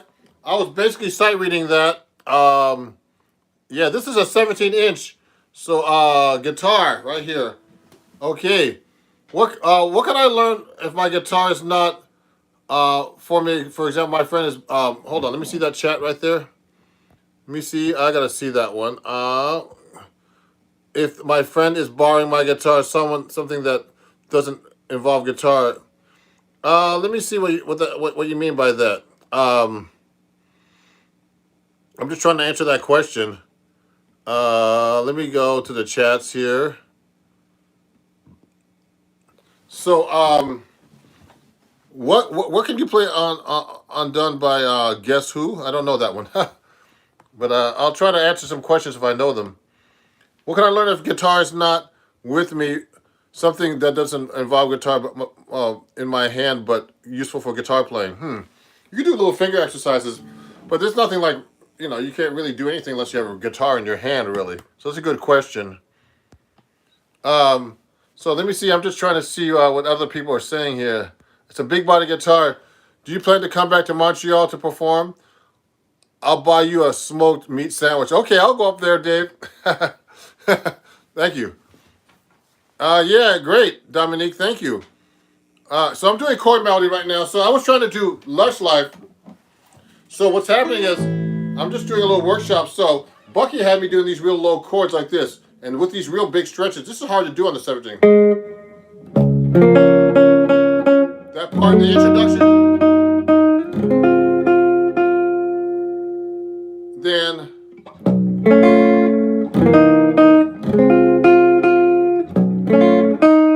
so I can do a little inner voices here going up.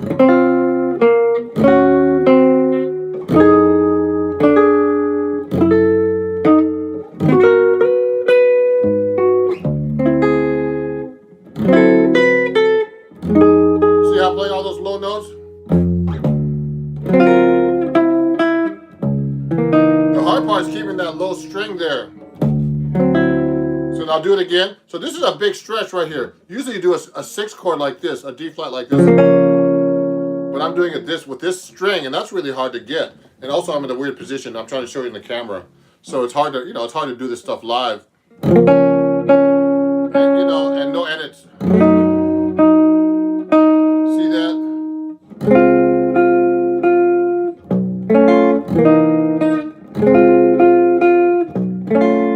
So I'm doing a little harmonization. I can go. See, I'm trying to put that melody in there.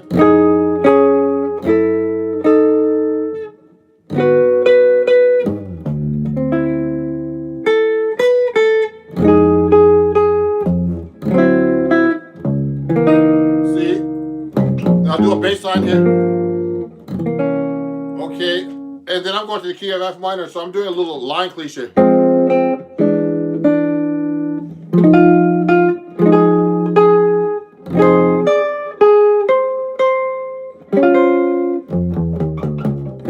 I'll put that little bass line in there. Then the little thing.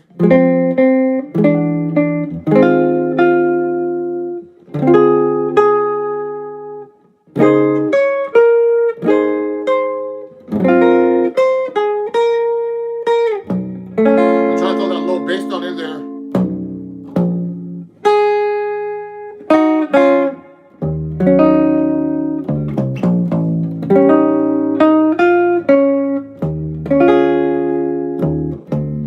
Now this part is really hard to play, all in D flat and no open strings. I'm doing all bar chords. So this is Lush Life, and then I'm trying to play that melody with this low bass note here. Now Bucky was trying to show me how to do this. Bucky Pitcher. See that? There's a lot of accidentals here. A lot of sharps and flats.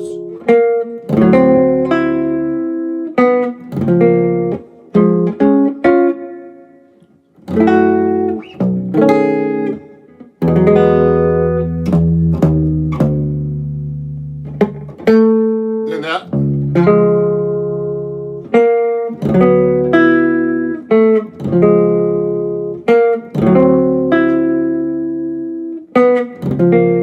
Thirds.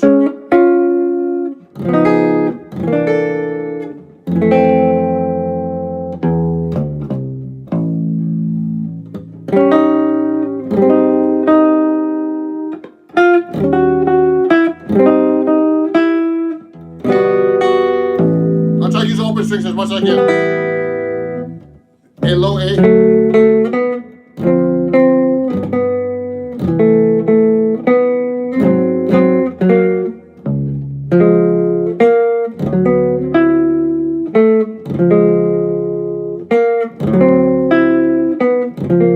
Third.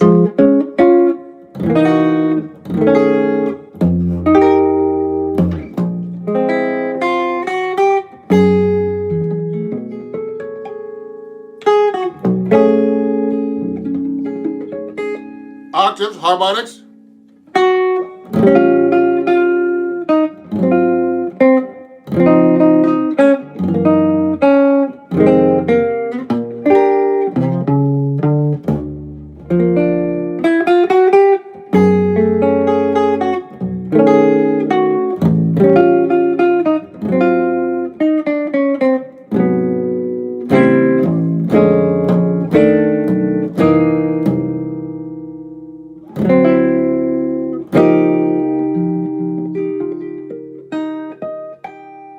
So I'm using little octave harmonics and cool tricks playing this song Lust Life, and it's a really great exercise. And I have to actually memorize this one day.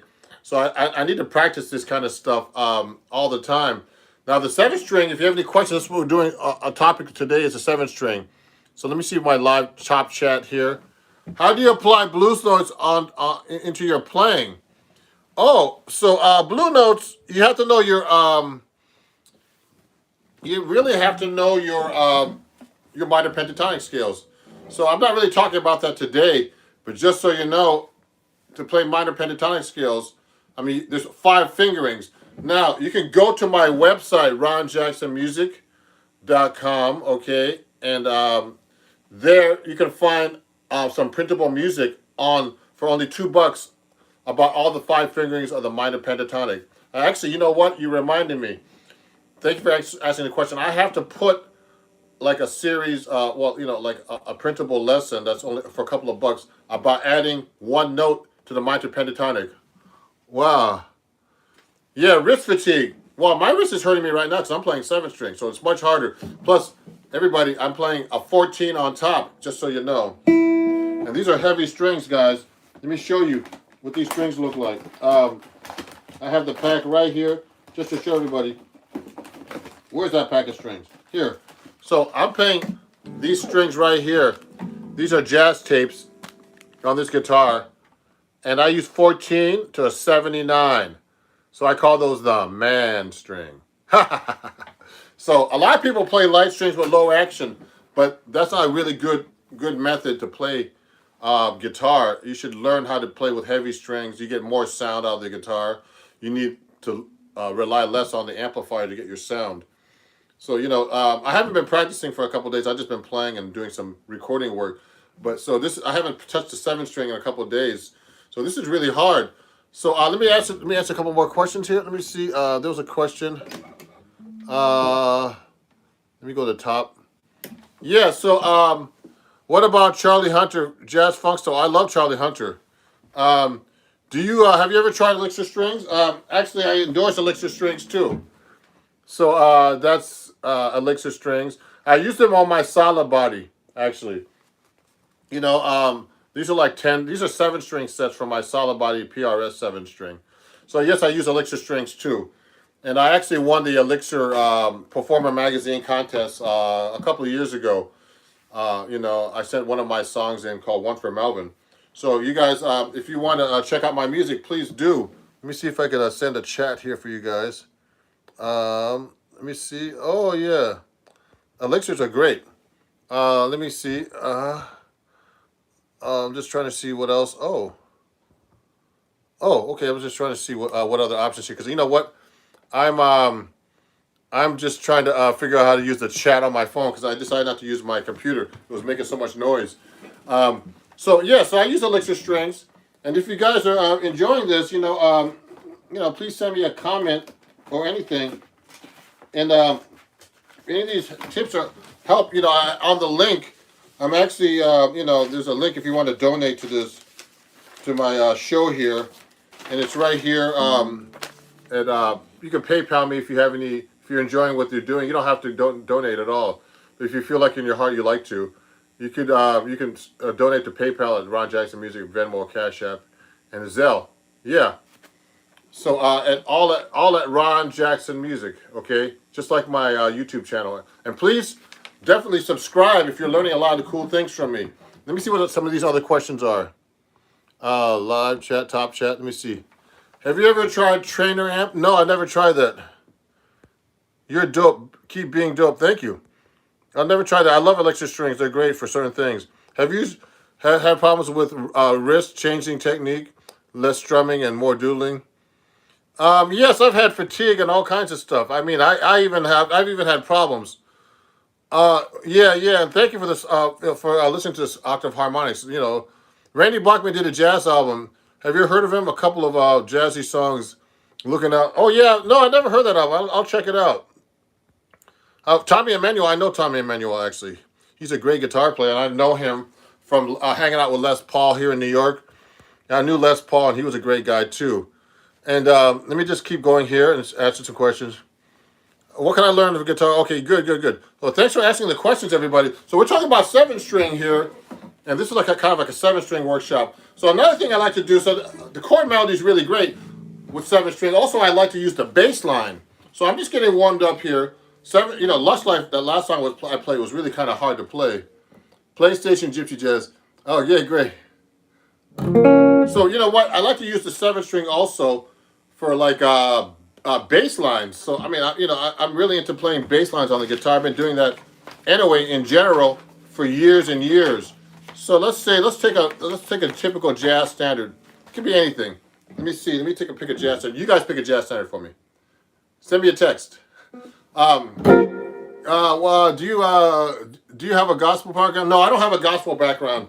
No, but I've been to churches for a long time, and I played in church, and I love gospel music, and I play in churches actually recently. Actually, I did some recordings. Yeah, please play Indiana by Zeus Sims, Bucky Pillar. Oh, yeah, big. Oh, really? Indiana.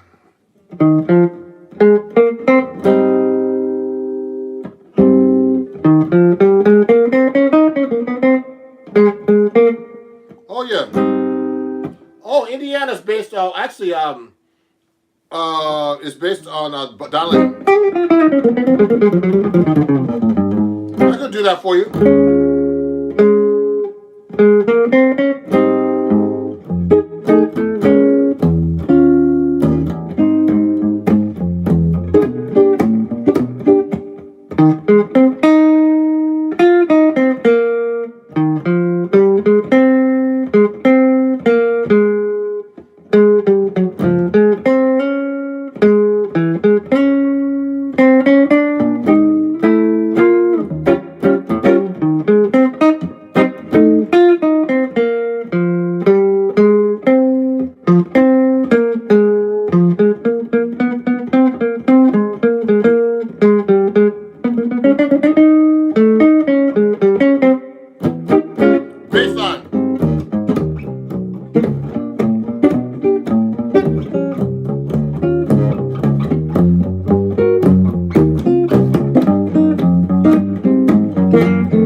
Right now, as I'm using the 7-string, someone asked me to play Indiana, and that's what Donna Lee is based on. And actually, Bucky Pizzarelli, I studied with him for a long time, the 7-string guitar, on and off for maybe, oh man, it was a while. Maybe 15 years or something.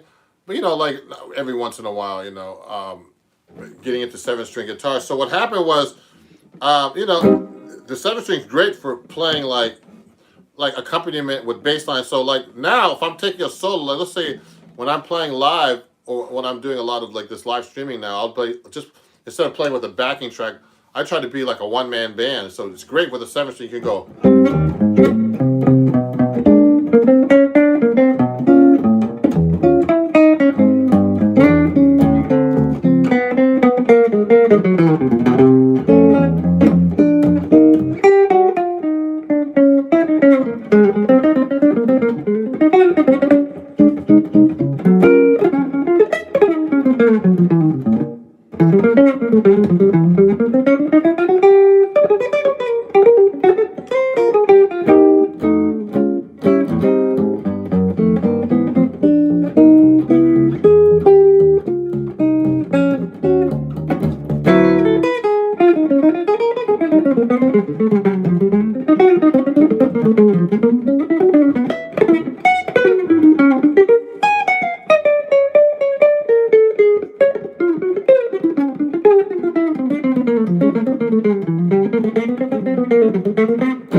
So anyway, I'm just messing around. So when I'm taking a solo, I had a high-end restaurant I'd hire you to perform. Oh, thank you. Well, don't get too high-end now. I play restaurant gigs, all kinds of stuff. Concerts, recordings. So what I'm doing is I'm just doing solo guitar. So it's just all about 7-string the guitar. So just please ask me questions about that. Do you sometimes play Delta blues? Sure. I mean, how about this?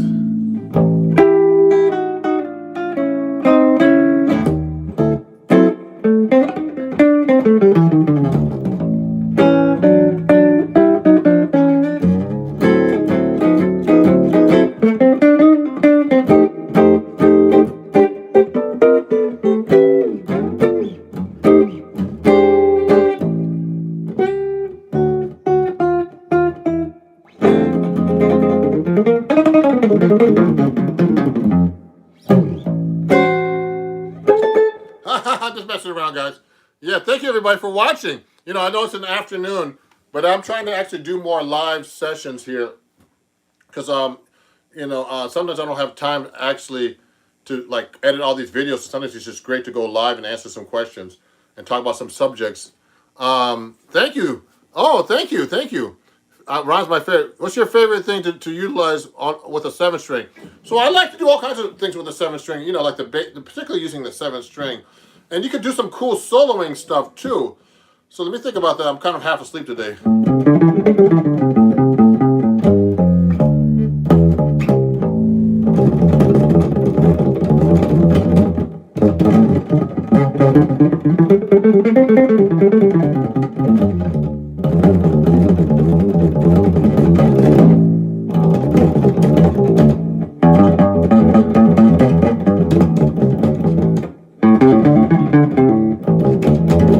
So I'm using the 7-string like a bass note, but also like a solo note, to incorporate in my playing. So that's the hardest part about me playing the 7-string is to incorporate it in my solos. So that's one thing I like to do with the 7-string.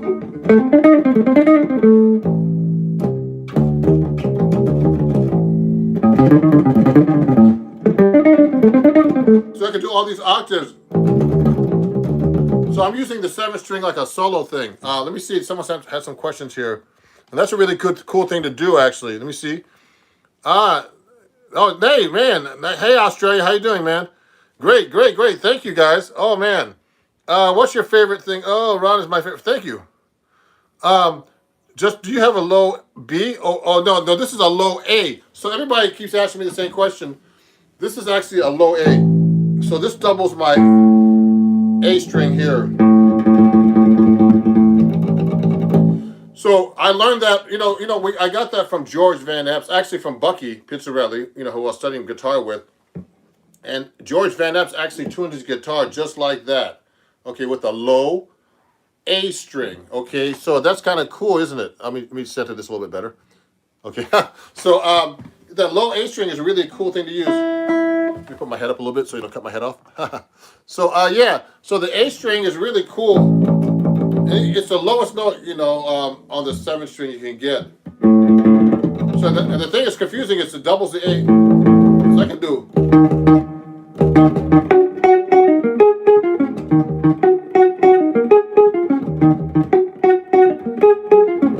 You can do cool bass lines.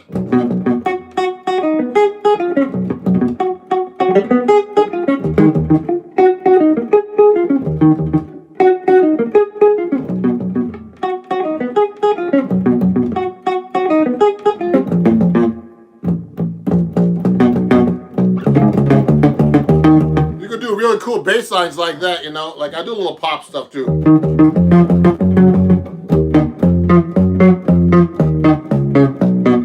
Oh, some questions here. Oh, I'm trying to harness theory. So, okay, so that's a good question. Let me see. Someone said, trying my hardest with theory, but nothing seems to work. You know what? Theory, you have to really try to play it on your guitar or an instrument to really understand it. And then you start listening to how things will work. That's the best thing to do with theory. Okay? And let me see what else here's here. But new to hollow electric guitars, do they work like acoustics or different? So this guitar can be played acoustically. It's not as loud.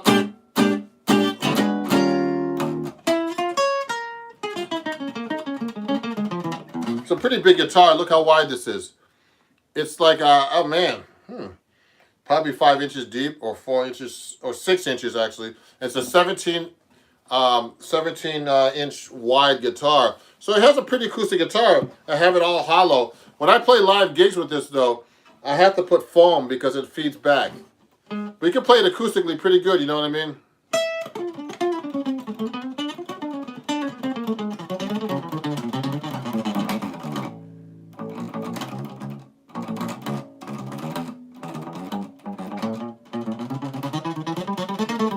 So you can hear it pretty good. But can it gent? Who's that? Just kidding. Yeah, so you know what? 7-string guitar. This guitar is an acoustic guitar too. It's not a real acoustic, but it's an arch top and has that big, warm, big sound with big man strings. I call these strings where are those strings? I lost them. Here, I use these strings on here. 14 on top, the man string. And you know what's really funny? I had a guitar teacher, a really great guitar teacher named Melvin Sparks. He was like the acid jazz, funk, soul guitar player, did a lot of sessions. He was my mentor. And he had me switch from 13s to 14 on top. So that's the strings I use on this guitar, the 7-string. And on my solid body, I use these Elixir strings, 7 strings that I got from Elixir. I have an endorsement with these guys too. And wait a second, do I have some other strings here? I have some other strings, but I can't find it right now. So anyway, I use all kinds of strings to play on this guitar, and they're really cool. So anyway, let me continue. Also, if you want to study with me, it's already, I'm going to put it up later, but if you want to learn some cool lessons with me, I have a Patreon account right now. It's www.patreon.com/RonJacksonMusic. And you can get lessons there for $3 a month or more. Could you show a 7th chord progression using the low A string? Sure. So a major 7th chord with this low A string, someone asked me a couple of questions here, so I'll answer them. So this is a cool 7th chord. A major 7. Now the low A string, I could use the low A string for all kinds of 7th chords. I can go.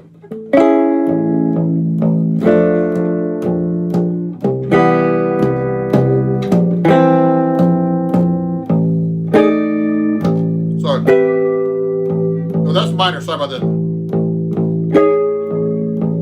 Now you could also use the seventh chord in all kinds of voicings like this. Let me see. So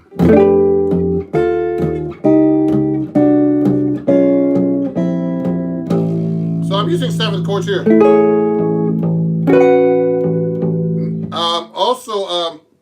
So this is a low A, but I could use it on all kinds of stuff. I do it all the time.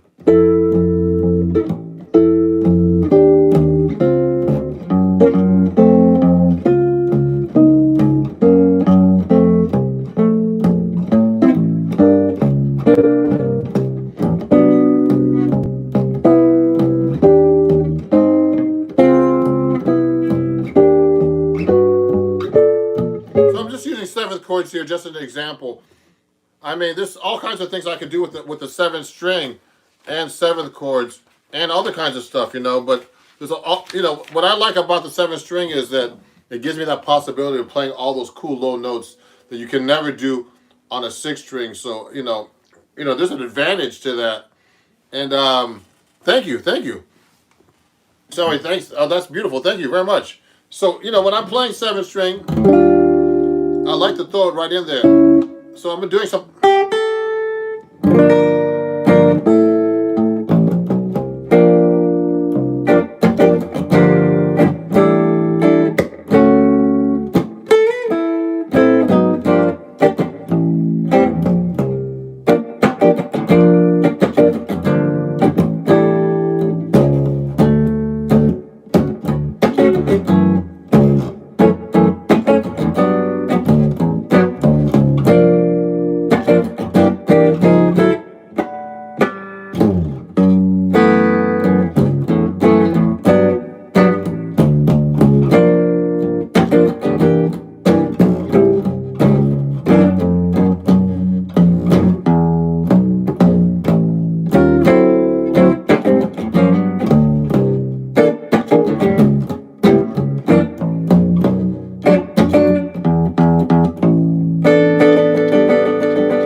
Pop song by Anita Baker called Caught Up in the Rapture, and I just use a lot of bass lines. It sounds really cool when you're doing poppy kind of stuff too, and you're just by yourself. And I actually do a lot of recording sessions like with my daughter now, where I just play, like, instead of playing the bass, even though I have a bass, I just do the bass on my seventh string. It sounds just like a real bass because this is a bass note. This is the same string as the third string bass on the electric bass or acoustic bass, exactly the same pitch.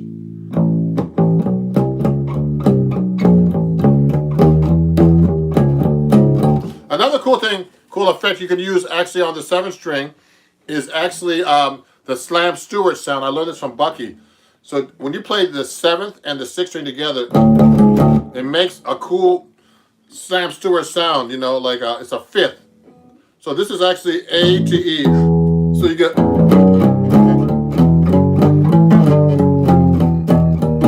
So if you're playing let's say you're playing like any kind of jazz standard. Let's say so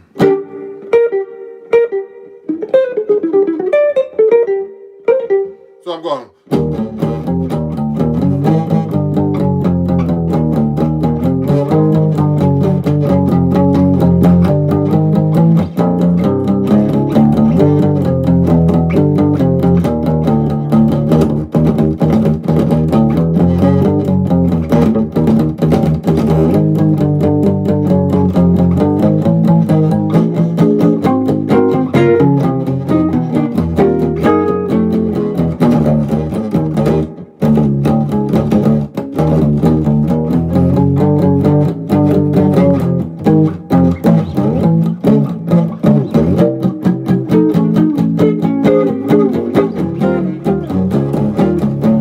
I'm using that seventh string Slam Stewart kind of bass line. It's really cool. I could do 3 of them.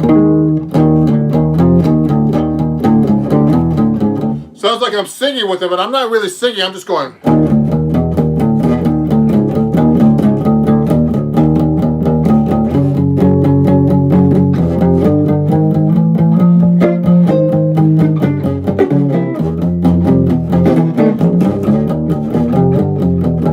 So I'm using that cool Slam Stewart sound I learned from Bucky. So, you know, you can do some really cool effects with a 7-string guitar. Let me see some of the comments that are coming up here. Because I'm using my phone to try something different. Usually use my computer, I can see everything. Are there any jazz artists that have written songs especially with 7-string guitar? Oh, I never thought about that. No, I mean, the best, you know, I mean, Bucky, when I studied with him, he had all kinds of arrangements. I have an arrangement for 7-string guitar. Now, writing specifically for 7-string guitar, that's possible. I do it myself. You know, hey, Dave, how many times have you played in the Montreal Jazz Festival? I've never played there, unfortunately. So bring me up there. I would love to play at the Montreal Jazz Festival. You know, I would love to go back to Montreal. I played there quite a while ago. I love it. Oh, great, great. I actually knew that one. Okay, let me see. What's the best jazz warm-up exercise? Someone asked me, "What's the? Would you most like to perform today if you had a choice? Would if I had to play with an artist today, Dave? I would love to play with Herbie Hancock. I would love to have played with Chick Corea too. And I've had friends that played with all of them, but I mean, I never had a chance to. Okay, great, great, great. Okay. Oh, thank you, Dave. I think he had to go. Someone had to go. One of my top friends. If you're enjoying this and you're, you know, please. I have this ready on my description, but you know, I'm taking donations today too. You know, if you feel like you know, there's no requirement, but it would be great if you can. If you can, it's okay. You can donate to me at PayPal, at Ron Jackson Music, and Cash App and Venmo at Ron Jackson Music, and Zelle at ronjacksonmusic@gmail.com. You know, and help us support us musicians stuck here at home, not having any gigs. I appreciate it. Thank you. If you're learning a lot of cool things today about the 7-string. And what was I going to say? There was another question I wanted to ask up there. Answer. Let me see. Oh, hey, greetings from Moldova. Pleased to meet me. Your sign. Really? My sign's backwards on the camera? Let me see. Let me see. No, that's right. It's not. It's backwards. Oh, it's supposed to be Ron Jackson Music at PayPal. I don't know why it's backwards. Is this the right way now? It should be. This looks like the wrong way to me. Is that the right way? Please make a comment. Yeah. Oh, you know what? Double locking tremolo. I don't know anything about that. Can you slap? Let me see.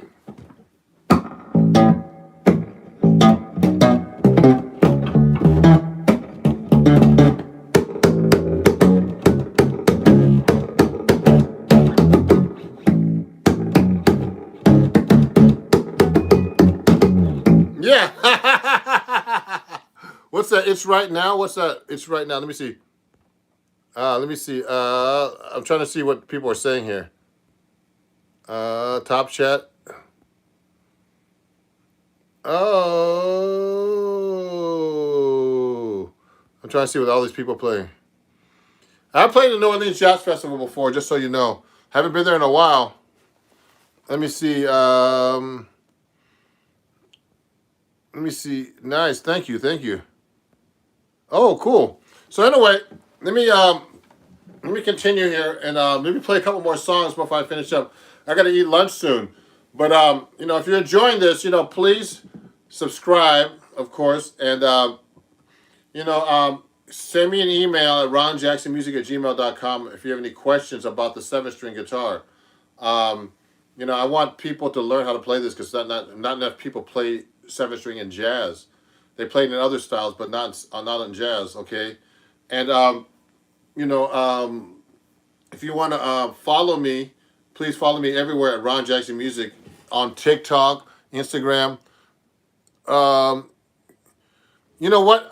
There's a great jazz school. Someone's asking me if you want to learn jazz in Europe. There's a great school in Holland, in Northern Holland, where I used to teach. It's called the Prince Claus Conservatorium. Prince Claus Conservatorium, okay? And they're in Groningen. I used to teach there for like 6-7 years back in the 2000s. And I go up there sometimes every few years, you know, to help out. But that's a great little school, okay? And they're in Holland, Northern Holland. And they're basically, it's only like a couple €1,000. Everything's free there in Europe as far as like, you know, classes. So it's pretty cheap. So if you want to study, that's a great place.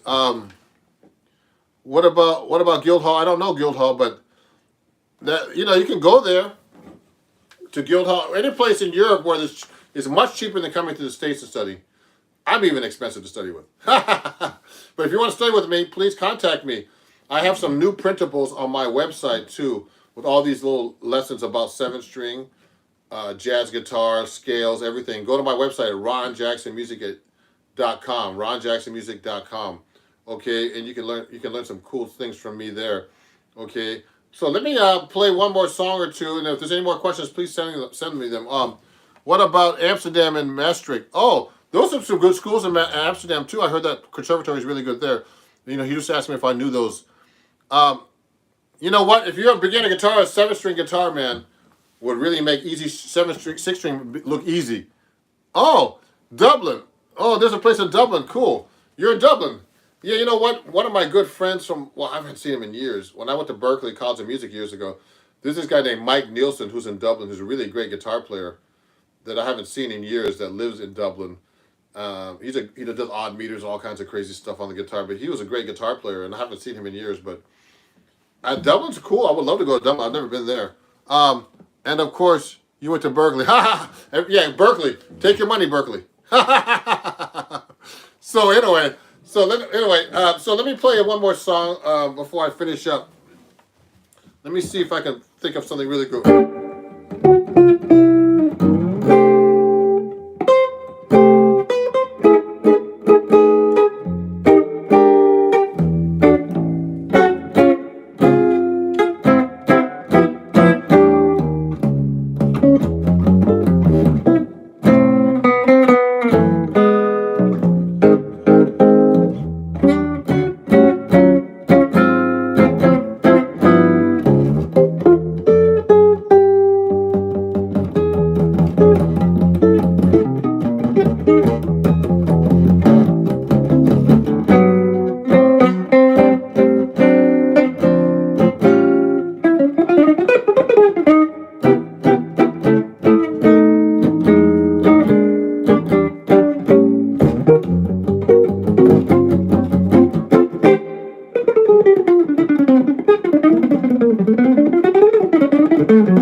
So that was called Lover.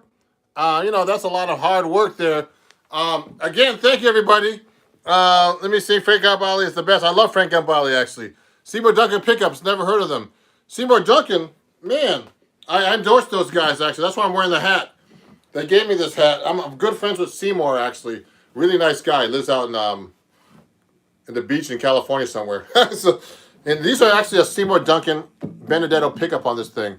And I actually got them from Seymour Duncan. So they gave me a bunch of stuff, pedals and all kinds of stuff, from being an endorser. But, I appreciate those guys. They're really great. Let me see what all these chats are.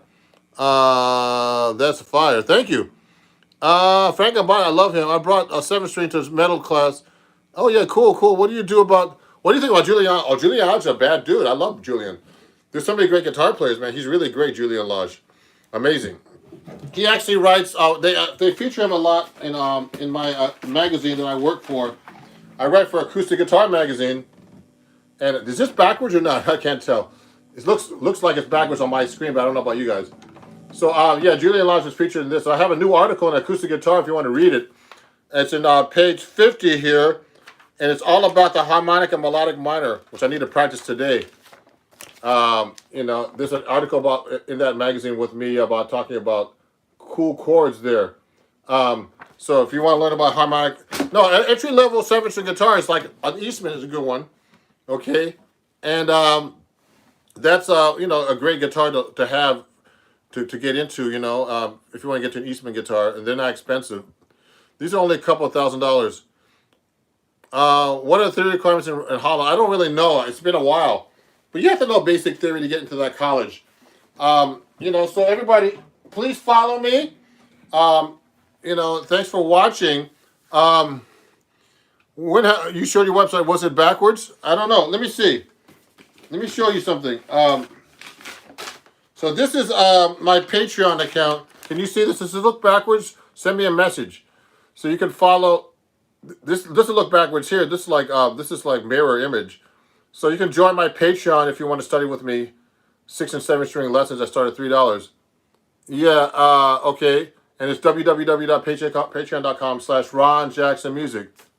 It's backwards. Let me see. Okay, let me send it to you. So this is not backwards then. Is that backwards now? Okay. Why is the magazine and not the magazine? Why is this back? The magazine was not backwards. Okay, so this is my Patreon. Okay, good. So that's my Patreon. If you want to join my Patreon, good. This is weird. It looks backwards to me, but it's not on your side. Okay, so that's my Patreon. www.patreon.com/Ron Jackson Music. If you like the show, please donate $1 or more. If you don't have to, but it'd be great if you could. For all the cool things I showed you today. At PayPal at Ron Jackson Music and Cash App at Ron Jackson Music and all that other stuff. It's also posted on my in my description here. If you want to donate $1 or more, that would be really wonderful. And I hope you enjoyed the class. You can actually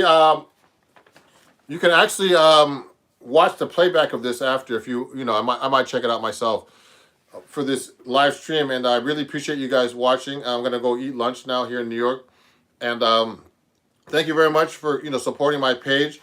Tell everybody to follow me at Ron Jackson Music everywhere. Ron Jackson Music, TikTok, Instagram, Facebook. Where else? I mentioned YouTube, of course, right here. Twitter. And follow me on my website. I sell my music there, and you can join my Patreon, of course. And if you have any questions about the 7-string, send me an email. RonJacksonMusic@gmail.com. That's RonJacksonMusic@gmail.com. And I hope to see you guys soon, guys. Hasta pronto. And thank you, guys.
Hey everybody, I'm going to get ready to do my live stream right now, just setting up. So I'm expecting some people right at 2. I'm a little early, trying to get this camera set up the right way, but I have to get the software. I got a brand new camera, and trying to zoom in the background, but I don't have the software installed yet, so sorry guys. But I have my TikTok hat on, and I'm gonna, please start asking questions already. I might play a song for you while we're waiting on my 7 string to get some people to come in. But let me write a little chat here. Welcome. Please ask any questions during this workshop, this Patreon only workshop. Okay.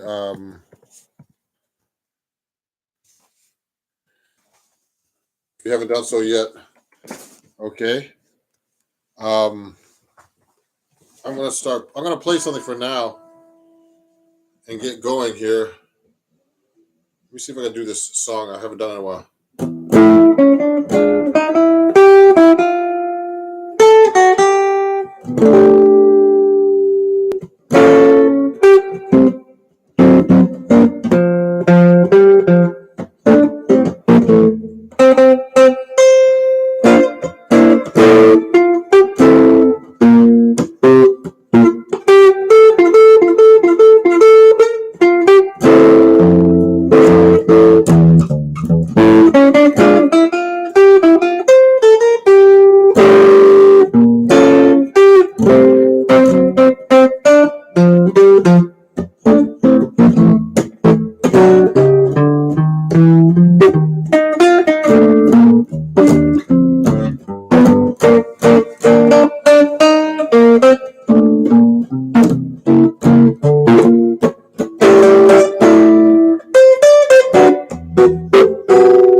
Okay, everybody. I'm just making sure when people come in here.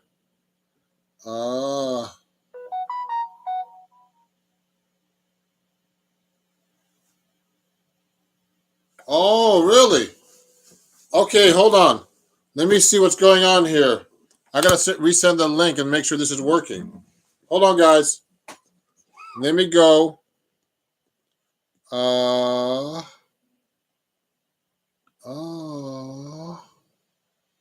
Manage. Hold on. I'm gonna go live. There's something wrong here. Okay, Sean. Let me send this to you. I don't know what's going on here. I think I made a mistake. Let me do this here.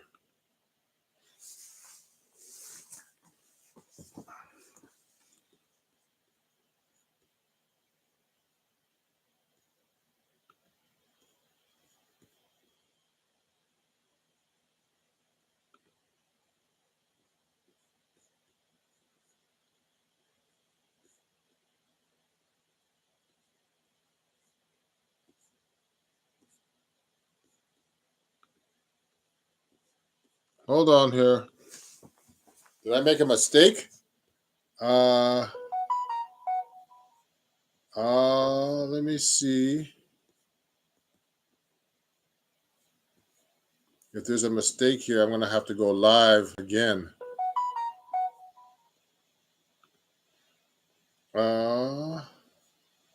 Hold on.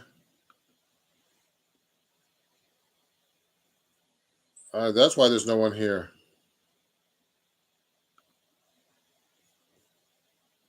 Oh, let me go to my studio.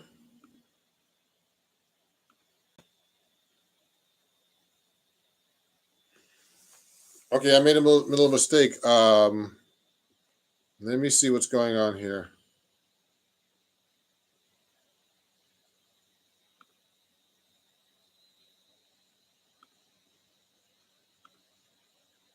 Okay, I'm gonna have to resend this. Let me do this right now, everybody. Sorry about that.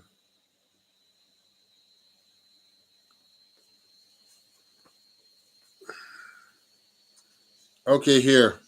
Let me send this again. Uh-oh.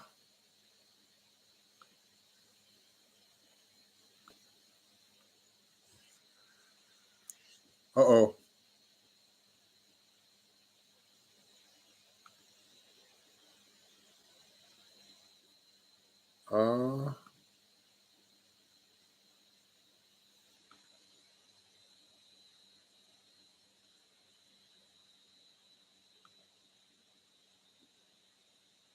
Let me send this again, guys.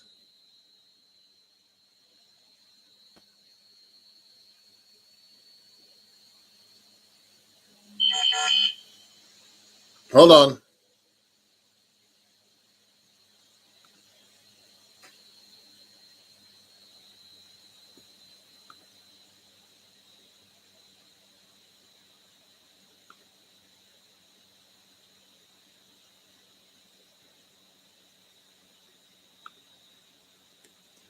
Here's the correct link. Oh, correct link.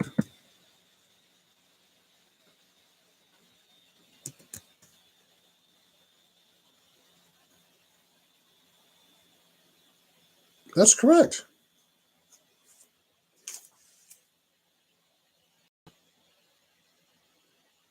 Really? Hold on.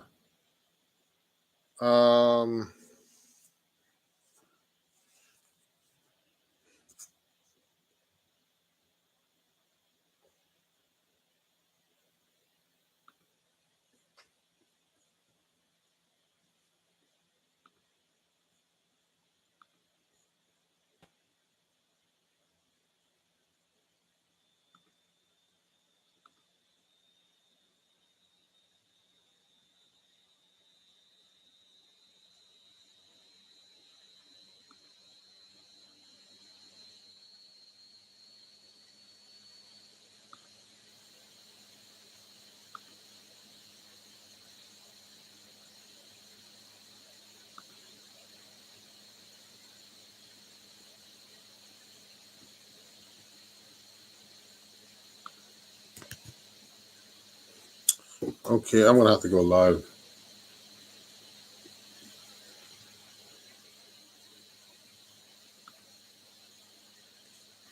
Let me come over.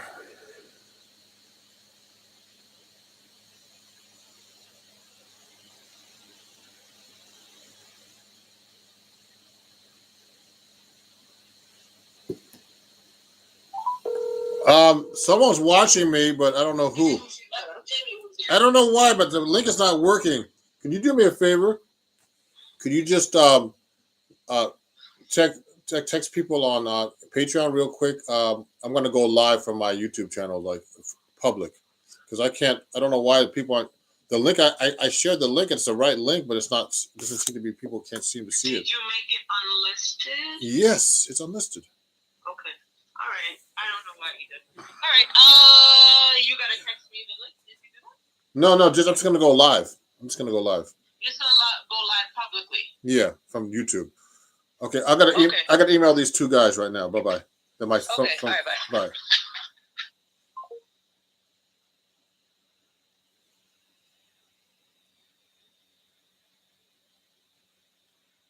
Going live in public.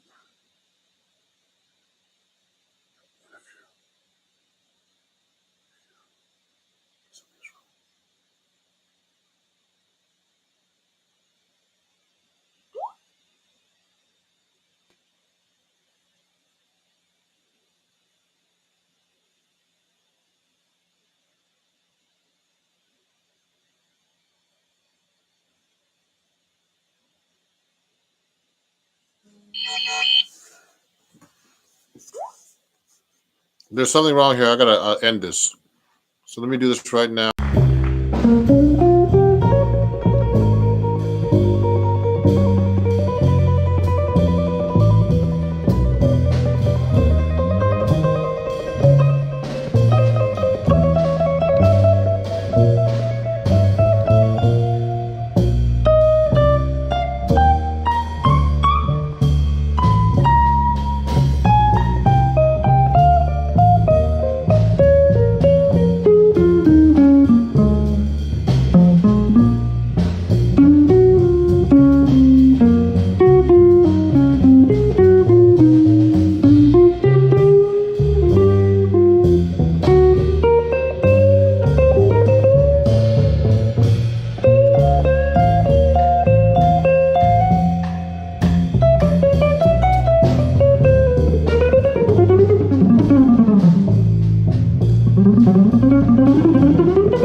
This is one of my favorite songs.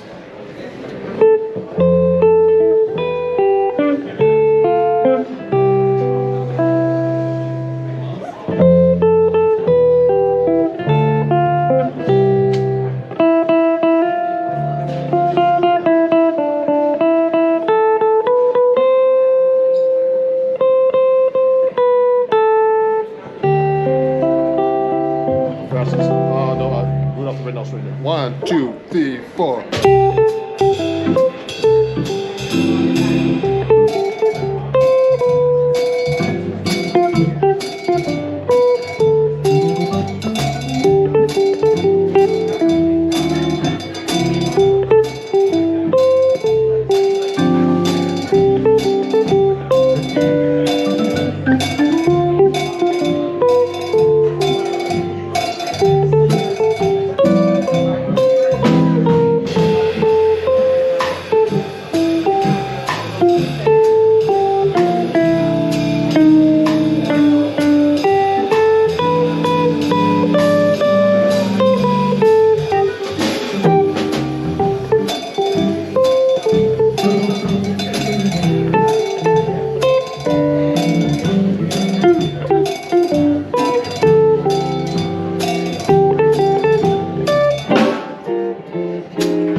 Thank you.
One of my favorite songs.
everybody. It's Ron Jackson. Just doing a little test here for my patrons and making sure you guys can see me and or hear me. Hopefully you guys can hear me fine over there. Just checking to see if I can. Oh yeah, I see 2 people up there already. That's great. Now, if you want to, okay, this is going to be a workshop about the 6 and 7 string guitar, the chords, and accompaniment. So you should be subscribed on YouTube, and you should be able to chat with me. There's a chat box to ask questions.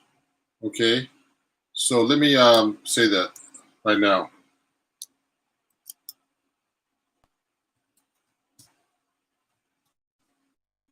You should be able to chat with me, I hope, to ask questions. You have to log in somehow to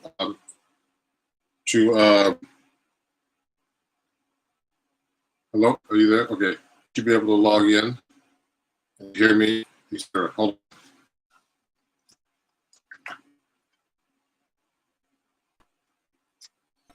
I'm going to start in 1 minute, 2 minutes.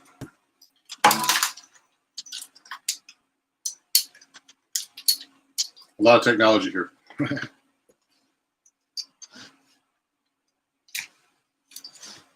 I'll plug this into this.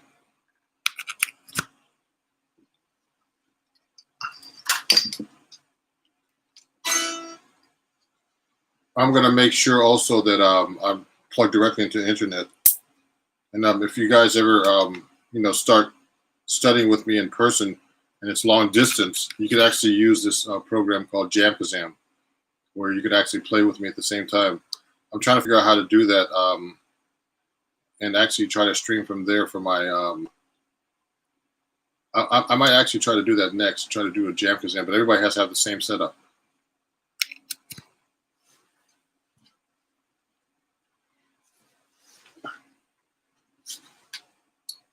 I'm going to turn the light back on so you can see me better.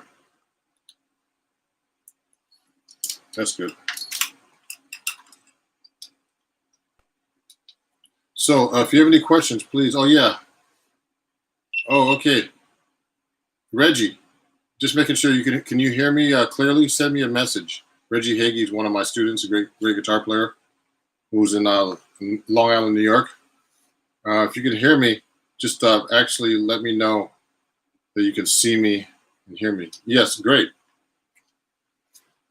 So let me play you something before we go, start getting into the workshop about the difference between 6 and 7 string guitar and accompaniment styles.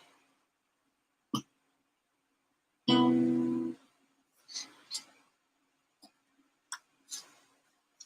we go. I'll play a song for you.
Okay.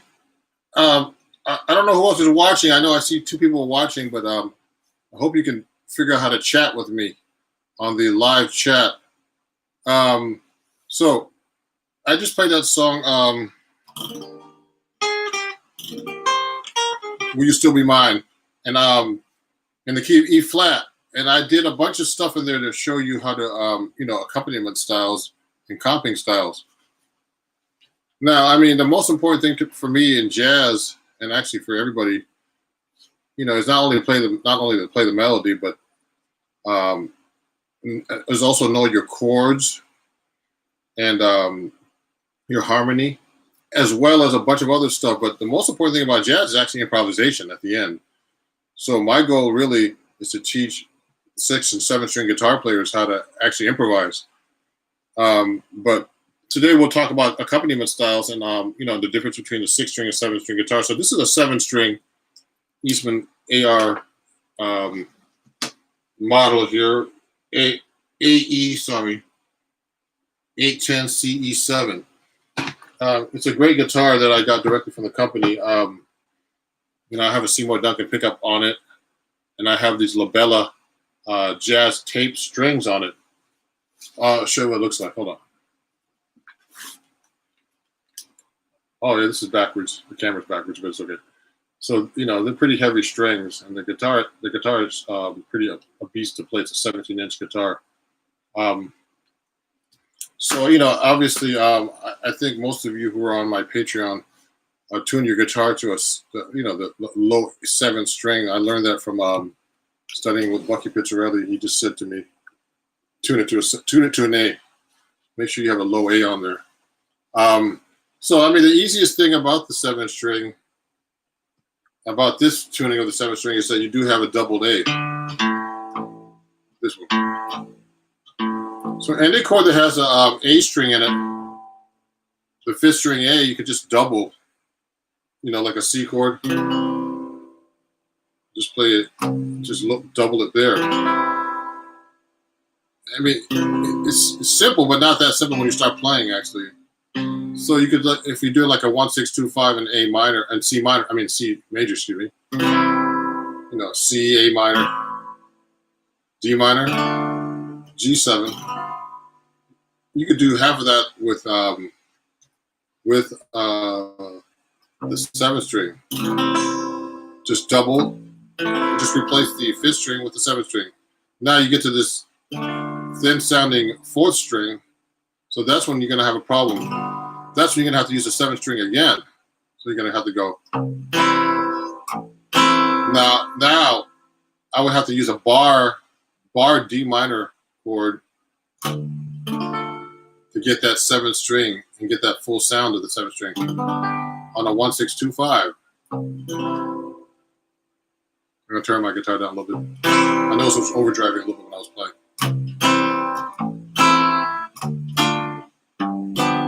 So you're seeing how I'm doing a bass line right now. 1, 2, 3, 4. 1, 2, 3, 4. And I'm hitting the 1 and 2 and 3 and 4. I'm hitting the chords on the and of 1. 1 and 2 and 3 and 4 and 1. Now you could actually start doing a bass line with that too. That's a good that's actually an easy accompaniment pattern.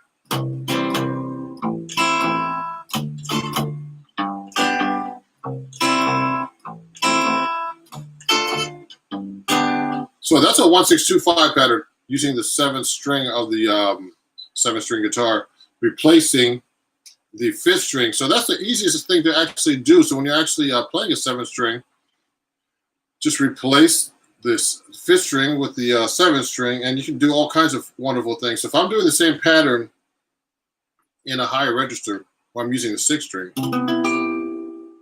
like this C major 7 or like this.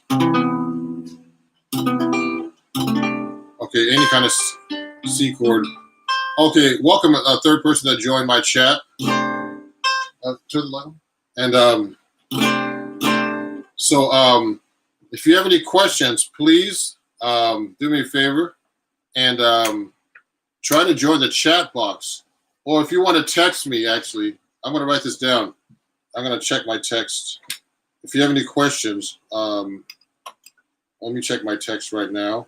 I want to make sure you guys get your questions in. Text me. I'll put my text right now. If you can't get on chat, hold on.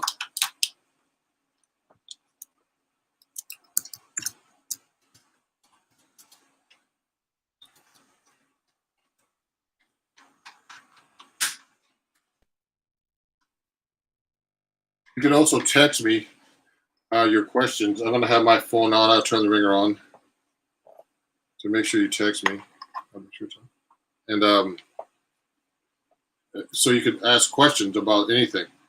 So when I started getting into accompaniment, the most important thing to know is your basic chord voicings. Okay, everybody. So if you want to text me, I want to tell you right now. If you have any questions, if you can't see the chat, it is 718-768-7736. 718-768-7736. And you could actually send me a text about any questions you have about accompaniment styles, okay? Or the 6th and 7th string guitar today. So the most important thing is know your basic voicings, everybody, on the 6th string first. Now everybody wants to jump to 7th string, but they I think you have to kind of almost master the 7th string, be pretty advanced to get to this. On the 6th string, you have to be pretty advanced to be on the 6th string already. Then switch to the 7th string, okay? So you have to know all your basic chords, of course, because what I try to do is I try to translate with my students. You have to make sure you know all your basic open string chords. You can't like skip that. C minor, A minor, all the variations. A major 7, dominant 7, sharp 5. 6. All the possible variations. Okay, D minor, D7, all that. These are going to be really helpful because that's how you create all your bar chords. Okay, they all come from the open string chords actually. And when you see people with capos playing, they don't know how to play bar chords, so they use a capo. That's the main reason. And I rarely use a capo unless I have to play a song that's like where I have to play a bar chord for like 2 hours, and then my left hand starts to fall off. That's when I put a capo. So I just play the open string version of whatever the bar was. So it's very important to know your open string voicings and know how to change your chords, okay? So if I'm playing like a typical C, I might grab my 6th string. So for people who are watching too, you should know this on both guitars. But if I'm playing like a typical, let's say a 6th string C chord, C major, this is a very common voicing, but you gotta get used to playing this, to knowing how this chord functions. A lot of people, a lot of written music is based on the piano, which is written in thirds. So the guitar is written, is actually tuned in fourths. Okay, so this is actually this voicing is not like a root 3rd and 5th. This is actually a root 5th, root 3rd, 5th, root. Okay, so you have to kind of understand how to change the chord to different chords and knowing where how chords are voiced on the guitar. So if I want to make this into like a C major 7, I have to change. I mean, there's a few different possibilities, but I have to change this note. Remember, the 7th is a root all the way up to the 7. 1, 2, 3, 4, 5, 6, 7 is that degree. Okay. Now these are diatonic intervals. So the major 7th's a diatonic. Diatonic means within the scale, and remember, the major scale is the mother of all scales, based in European music, and then we translate it to jazz and rock and all our American styles, which all are great musics. Okay. So to make a C major 7, I have to take this note. Oops, distorted there a little bit, and lower this. Okay. Okay. I lower this C to a C, to a B. Excuse me. So, but then I'm not playing the 5th down, but I can if I want. I still can. Most common, most guitar players will put this G up an octave to play that now, and play that voicing. Okay. Okay. And then, so basically, I put this back an octave. That's a typical voicing. Then, to play a dominant 7th, I have to lower this note, which is the flat 7. Okay. A B flat, and then make a 6. I would do that. Okay, and then I would make a flat 6. Now, the thing is, you don't really need the 5th most of the time unless you're going to alter it. So I'll just play just these notes. 3 notes.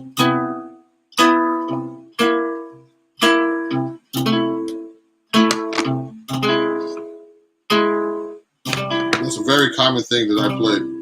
I actually learned a lot of these chord voicings from the William Levitt guitar book, A Modern Method for Guitar, and he's really great at those chord voicings. So you get a lot of your common voicings like that in major, like da da da da da da da da da da da da. So you should know how to do these lines like that through the chords to get your special voicings. Okay, and then, so now, these are the major ones. Now, if I want to make them to minor, so make it minor now. Okay. So I could do the exact same thing in minor now. So you have the C minor. Now, this is the funny thing is, you can play the 5th on these, or you could just go. A lot of people do it that way. Like My Funny Valentine to the minor major 7. Now, the minor major 7 chord is only one note away from the major 7. You just have a flatted third now instead of the major 3rd. Okay, so you remember, everybody, you should know your intervals of your chords by heart. So so you could actually play these chords. So you actually know what you're doing, and why you're doing it, and what the chord is constructed on. So I usually do a major chord is 1, 3, 5, and the major 7 is 1, 3, 5, 7. Now you have to know how to alter the notes in any key. That way you'll know how to change the chords in any key. So I'll go 1, 3, 5, major 7, 1, dominant, 1, 6, 1, sharp 5, etc. Minor. I'm going minor, major 7, minor 7, minor 6, minor with a flat 5, etc. Okay? So minor. Da, da, da, da, da, da, da, da. A lot of songs are like that. Then you have My Funny Valentine kind of thing. My Funny Valentine with a minor major 7, the minor 7. Sweet Comic Valentine. That kind of song. And these are very common voicings, actually. So you can actually play it like this too. You can play 3 notes. And just play the 3-note voicings that I've been showing you on my Patreon account about jazz voicings like that. With the walking bass line. So I'm going minor major 7, minor major 7, minor 7, minor 6, flat 6 or sharp 5, they call it. And you hear this a lot in James Bond movies.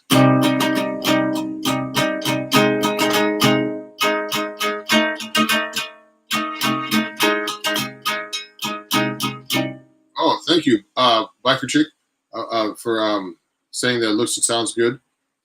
So if you have any questions, please text me or send me a chat. Reggie, you have a question? Usually Reggie has a question. I'm gonna actually so let me just try playing a song for you using some lines like this. Now this is on the 6th string. We'll talk about the 5th string root voicings like that. Okay. Let me turn this. Excuse me for a second.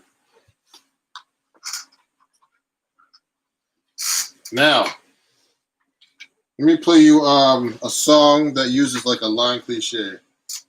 Oh, I can do My Funny Valentine, I guess. Let me try that one. I haven't played the melody in a while, but let's try it.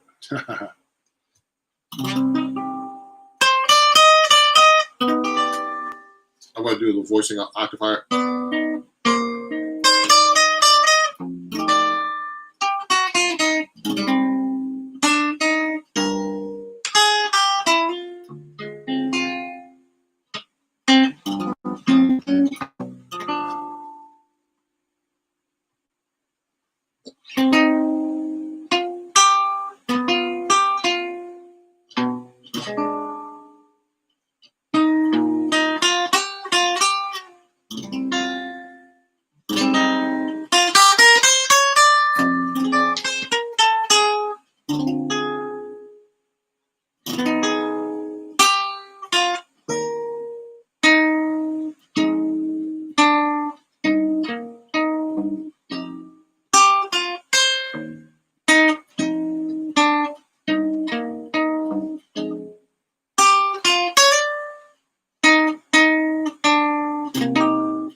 Yeah. So, does anybody have any questions right now? It seems like you guys are enjoying what you're seeing. So let me see. So let's talk about the voicings now on the fifth string. If you're having a problem looking at this, make sure you ask me some questions, or let me know. But text me at 718-768-7736. Let me just make sure the phone is on here. If you have any questions, also if you don't have any, if you have a request or anything about what I'm talking about or what I'm doing, please let me know. I'm going to show you a couple of accompaniment styles too as well. Let's talk about the fifth string root though. So remember so when we talked about the C chord like this in the sixth string, that actually comes from the open string E. So you should know your open string chords from the sixth string root, from the sixth string root and the fifth string and the fourth string root. So they're based on the E chord, the A chord from the open, and D. So those are the most common. These are all root position chords. Now we're only talking about root position. There are a lot of chords with no root positions, of course. We can get into that later, but you have to really know these well. So from the A chord, we can go up to the C bar chord. Okay. So this is actually the same voicing as the sixth string root chord, but only the last 5 strings of the sixth string chord. So you're going to basically alter the same notes, but of course, there's very common fingerings that we have in these chords. So you're going to have the C major, then you're going to have the C major 7, which is C major is 1 3 5, and C major 7 is 1 3 5 7. C dominant is 1 3 5 flat 7. Now here's where it gets weird. You're going to have to omit the first string. Oh, sorry. And then play. Sorry, I'm playing minor 6. To play the 6, you're going to have to play the voicing just like this. Okay. For this voicing, okay, the 6th chord is 1 3 5 6. You should be able to arpeggiate these chords too. Every possible fingering too. Now, remember that you should be able to play all your arpeggios and fingerings of anything that you learn as many possible ways as possible. Like if I'm playing a major chord triad, okay, I'll show you all the ways I play. That's the same octave. Same string. I played it so many different ways. That's just in the same octave. So you should be able to do your arpeggios just like you should know your arpeggios in every key. Any arpeggio with any possible fingering. I mean, I learned this from studying with the great Pat Martino. He basically practices every possible fingering, every phrase, just like that, especially with chords. Okay. Now, so we did the basic chords of the fifth string root bar chord based on the open A string chord. We did the C major 7, C dominant, C6. Now you're going to make the minor do the same thing, like My Funny Valentine. So C minor major 7, C minor 7, C minor 6. That's when you have to change the fingering. Again, like this. And omit the fifth string. I mean the first string, excuse me. Or the 5th degree, I meant. That's very, very common, okay? Now, there's other voicings you could actually do too from the 5th string root. I have to do it like this on the, I'll do it on the F chord like this. This is based on the open string C chord, and move that up. So you should do major 7th, dominant, 6, sharp up. You can do from that chord to 5th string root, which is based on the C chord. Now you can do minor. This is harder to play. Okay. And then to do minor major 7, I omit the actually the second string now to the sixth, sharp 5, etc. So you should know all these basic voicings on the fifth string root. Okay. So people always ask me, so how do you do these bass lines and with all the comping? So what I do is I do a combo of different rhythms, but most of the time I use a third and seventh like this on each chord. If I'm playing I'm talking about most chords that have like seventh harmony. So like a C major 7. The third and seventh is the E and the B. So I'll play that different ways. My walking bass exercise in the key of C up diatonic was that pattern. Now I'll just let you know that Bucky Picciarelli is the one that told me to actually do this. So it's it's actually a good thing. And actually, when Freddie Green would comp guitar chords, since we're talking about accompaniment, he would play those kind of voicings. So, like if he's playing a blues, like let's say blues in C, we're in C, that's the easiest thing to do. He'll go.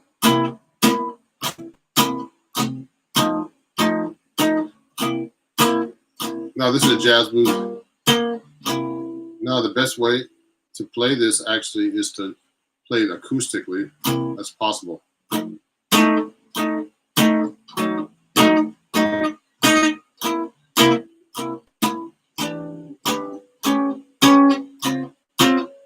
So this is a jazz blues in C.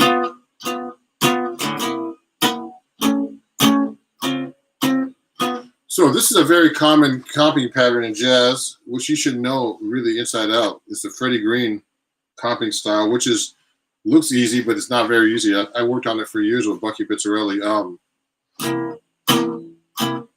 Actually, I should be playing acoustic like this. Might have a hard time hearing me. You should have a mic on the guitar too, like this. I'll turn it up a little bit. Bucky said if you play through an amp with this style, that you should always play as soft as possible, because you're supposed to blend in with the bass player and practice with the bass player. Now it shouldn't sound like this. That's wrong, he said. You got to really play it with this finesse, but it's much more technically to get into Freddie Green. It'll take a little while. It will take like a whole lesson, a whole hour, to figure out the technique of your right hand, because you're not actually playing every note. You're playing like playing every note on the beat, on beat 1, and then playing like the 4th string basically on beat 2 and 4. So you get this sound when you're going really fast, like this.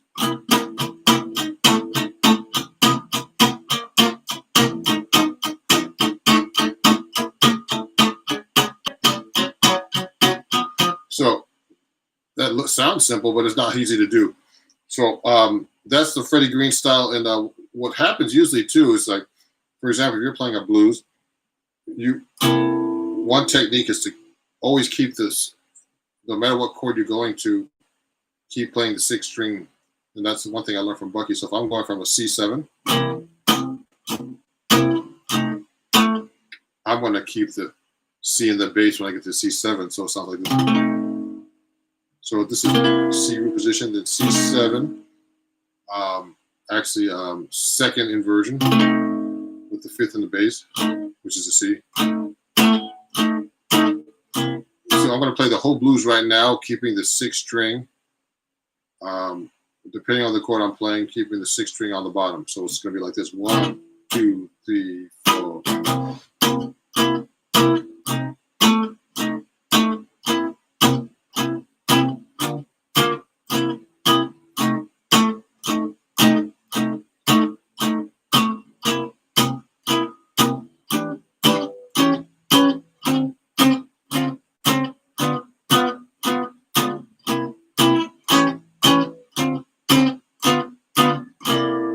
See what I just did? I basically kept the 6th string there. That's a technique that Bucky used when you're comping actually in a big band. You just keep the 6th string root there to keep that bottom there of the chord. But you should obviously know how to switch between, all the roots too, like this. Maybe I have to put this down a little bit so you can see my hand better. I can do this. Watch. I'm going to actually hit the roots this time.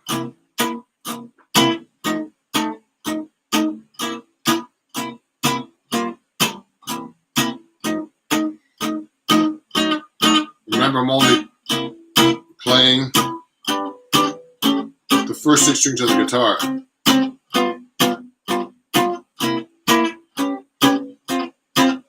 Now I can do a different position. All roots.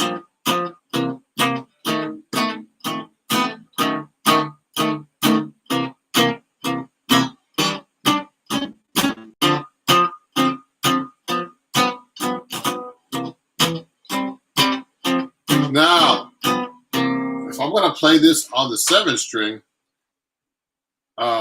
using the 7th string of this guitar, the 7th string, I was just playing the 6th string like I was playing a 6th string. I would actually start, if I'm playing on the 6th string root, I would play 6th string root. When I get to the F, I'm going to play this down here now. Understand? I'm replacing the 5th here.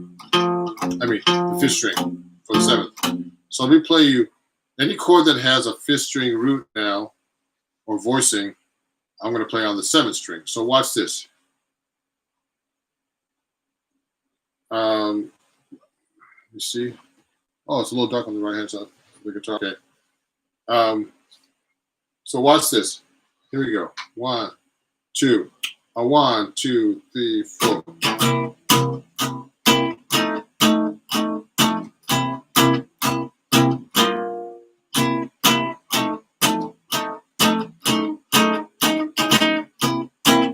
I'm going to switch position. Open.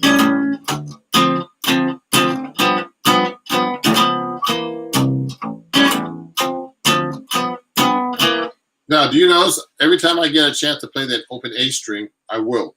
When I'm playing the 7th string. So in this case, excuse me, when I went from C, I went from C to F. Then when I went from the E minor, instead of hitting the A like this, I hit that open A string because I want to get that.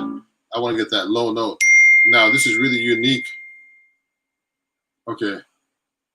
Okay, I'm going to turn toward the light a little bit. Someone's telling me. Someone sent me a message. Move toward the light. I'll put the light closer. That's better? Okay. Now, so when I hit the E minor, okay, to the A7, I'm actually hitting that open A string. So that's the difference I would make between the 6th and 7th string. Then when I get to the D minor, double that, or you can use this chord. Remember, I'm just keeping the 3rd and 7th. Mostly on the, when I play the 3rd and 7th, just so you know, when you're doing the Freddie Green comic style, you're basically just playing the 3rd and 7th, always on the 3rd and 4th string. Like that, you see?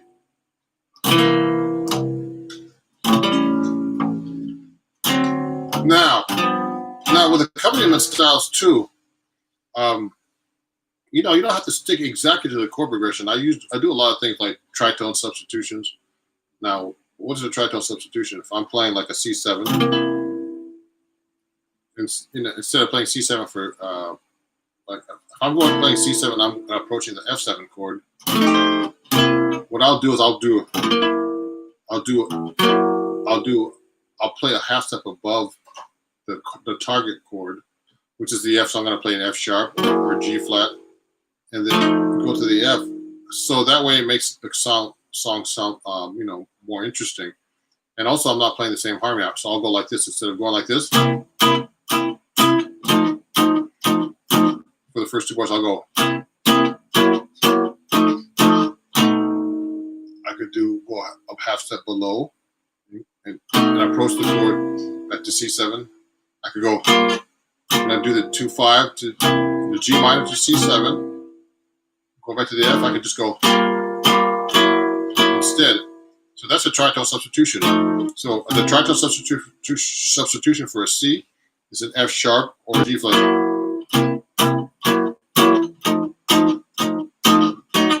Watch this. So I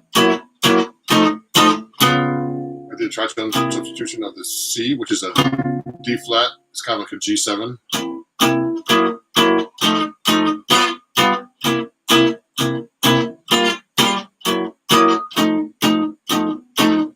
Now F sharp diminished. Go down format to the A. These are all substitutions, so you don't have to play the exact chords. Now a lot of these substitutions are actually we call turnarounds, because we're actually turning around through the changes. You know, approaching different chords, getting to the 2 here, the D minor to 2, the key of C to the 5, 7. So I'm going. I'm approaching. I'm actually doing a chromatic passing chords, going to the D minor.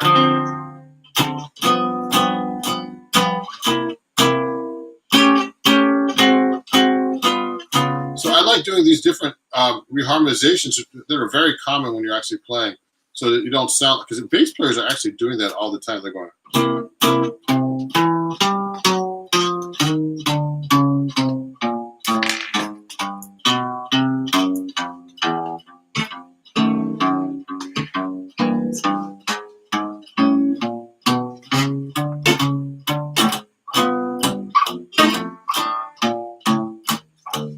So they're actually naturally doing it. So you can actually do that with your chords too. Follow the bass player like this.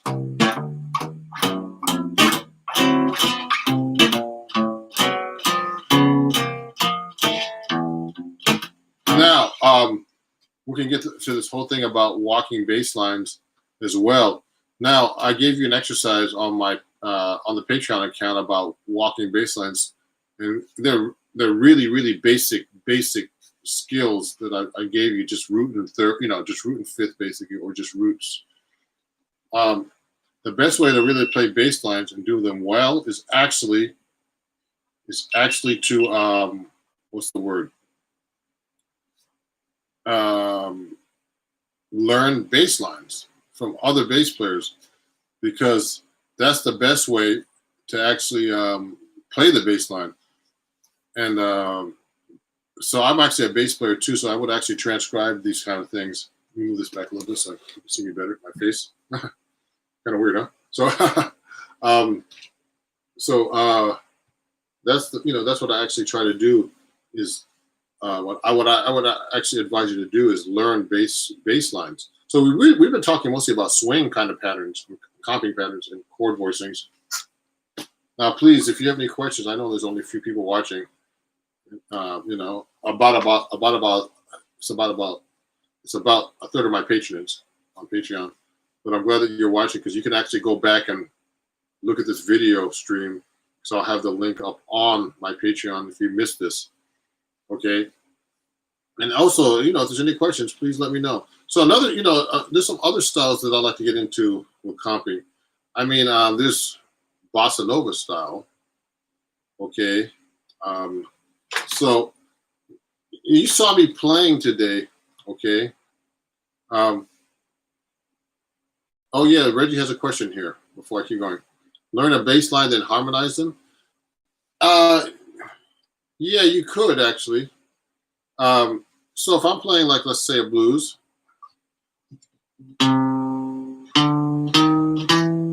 Like, for example, a bass player would, the typical thing a bass player does is to get to a, like, from a C chord to an F7, C for 1 bar, then F7 for 1 bar. He would just go, and then he'll play a D sharp, E, F, and then go back down. Then he'll go F, and then E flat, D flat. I mean, so you could actually play the chord like this.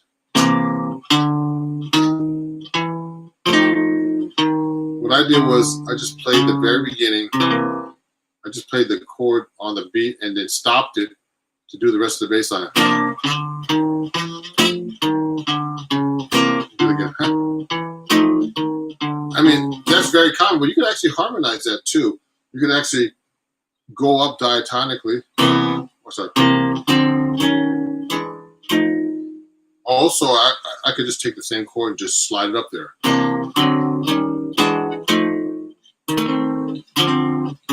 Now going backwards, I could do what I did. I did the third the third inversion of the F7, going down, then D minor, then D flat dominant, back, doing that same bass line. So you could do either a bunch of different things. You could do diatonic.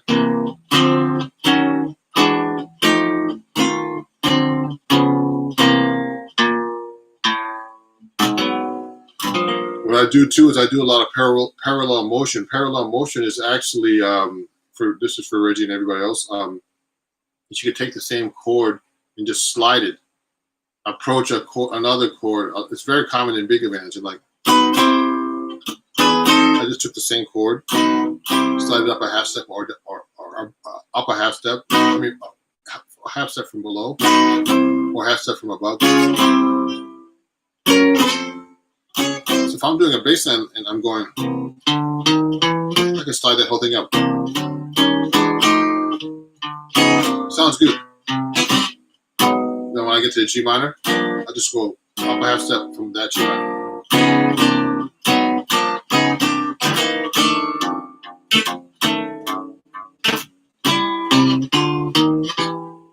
Now, all these bass lines are bass lines I actually learned from before. So you don't have to play a chord under each bass note.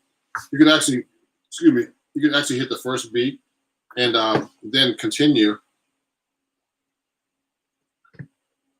You can continue to play the bass line. So I'm going like, I can go like this, watch.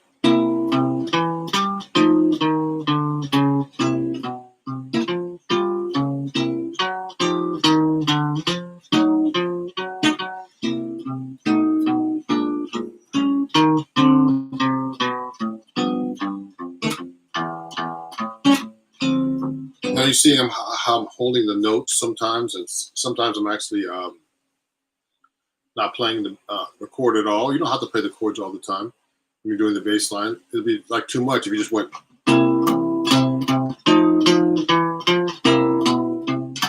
Does it sound natural? Thank you for attending my live lesson here on my Patreon. It's an unlisted link here. So I'm going to take any questions you have. I'm actually going to be monitoring this on my side here. So please send me the questions that you'd like to answer. You'd like me to answer, and I'll do that. And thank you again for being a Patreon. I'm trying to keep all the material up there. It's hard to satisfy everybody with my material, but I try to give basic information, because I think a lot of guys on YouTube, on Instagram, and who have Patreons, particularly on YouTube, they give so much complicated information that most students can't even learn what they're talking about, So I'm very into basics, because that's how I learn how to play myself. And if you have any questions, it's very important to answer. Let me answer them for you right now on on this live stream. So send me a question through YouTube chats if you can. And if you can hear me okay, please send me a message right now to make sure you can hear me okay. And I'll start off with playing a song. And for example, my last post was about actually all the inversions of the seventh chords. Now, the reason why I give you all these really basic things to learn is because most guitar players don't even know these inversions, okay, or even the basic inversions. So to be able to play play jazz or play any style of music, you really got to know the guitar neck and basic stuff. There was a great teacher out here in New York that's I'm sorry he passed away recently. His name is Bruce Johnson, and he was really a great teacher for this kind of stuff. So knowing the basics is one of the most important things to having a foundation to be able to play anything on the guitar or any instrument actually. So let me play you some chord melody on this 6-string D'Angelico I have here. And please send me some questions if you haven't not done that yet. There's a chat right open here, and I haven't seen anything come in yet. So please send me something. And because today's all about taking questions, okay?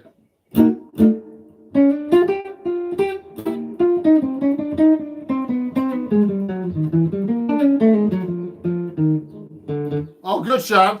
Good. Yeah, Sean's a great student of mine. Hi, Sean, and a patron, and he's been studying with me for I don't know how many months now. At least 5-6 months, I think. I'm not quite sure, but anyway, we're working on some hard tunes. So 3 months. That's all. Thank you, Sean. Wow, it seemed like longer, but you learned a lot of stuff in 3 months, actually. So we're going over basic stuff, everybody. So so for example, we've been playing a song called Along Came Betty. So there's a lot of chords in this song. And what happens is if there's a lot of chords in a song, the best way to be able to play over jazz is not all this complicated stuff people are telling you to do when you're watching a lot of videos and all these fancy lines. It's just to be able to play the basic scale at the right time in the right place, because that's the hard part. Now the fancy stuff comes after. So let me play you. I'm going to play actually right now. Along Came Betty, because my student Sean's watching, and I'm going to play along. And what I'm going to do is this. I'm going to actually do this with a play along. I'm going to do a solo on this. So I'm going to show you how you can practice these kind of things. 2, 3.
So what I did was, if you have any questions, please send them, please, because I'd like to get some feedback. What's happening is I'm actually playing scales through the chord progression of a song called Along Came Betty by Betty Golson. And there's a lot of chords to this song. And the hard part is not playing fancy jazz lines. The hard part is just being able to play the right scale or arpeggio over the chord progression while you're playing. So if I'm going like this, the chords go B flat minor, E flat 7, then B minor E7. There's a lot of chords.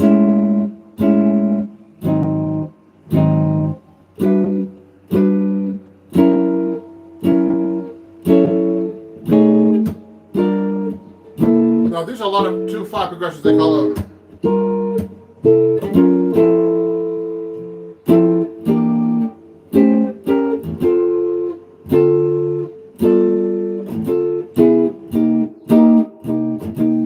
So there's a lot of chords on this song. This is what they call an advanced song, Along Came Betty. And to be able to get through a song like this, you just have to do really basic things to be able to play these kind of solos, etc., through this piece. So I teach my students real basic stuff so they have a foundation. And once you have the foundation, you can actually get through these songs pretty easily, actually. So one of the things I like to use a lot is memorizing finger patterns. So whenever you do a scale, I mean, you should know how to play your scale across the fingerboard, but you should be able to also play the scale one octave from anywhere, any scale, but different fingerings that you can memorize. So, like, let's say I'm playing an A. Let's say I'm playing a C major scale. Let's make it a G major scale. Now, see that way I played it. I can play it this way too.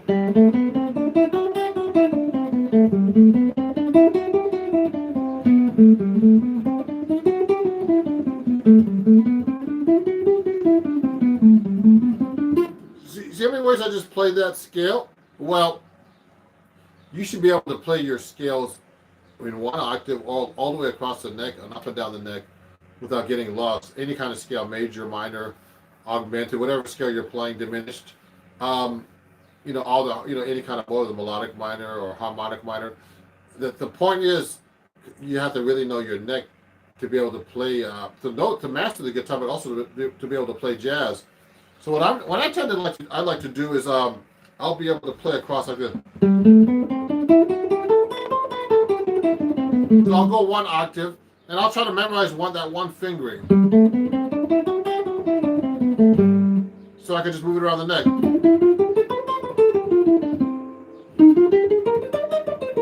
I'm using the same fingering, everybody.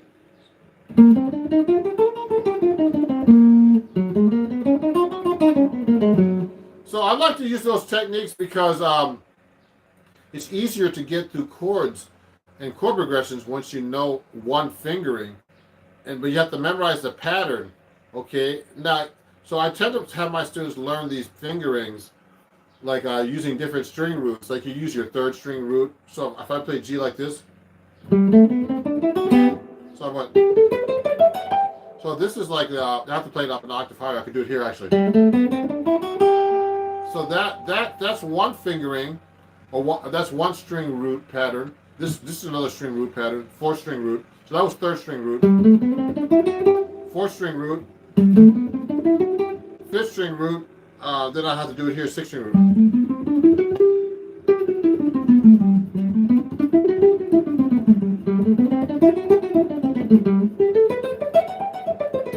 So those are the different three string roots that I use.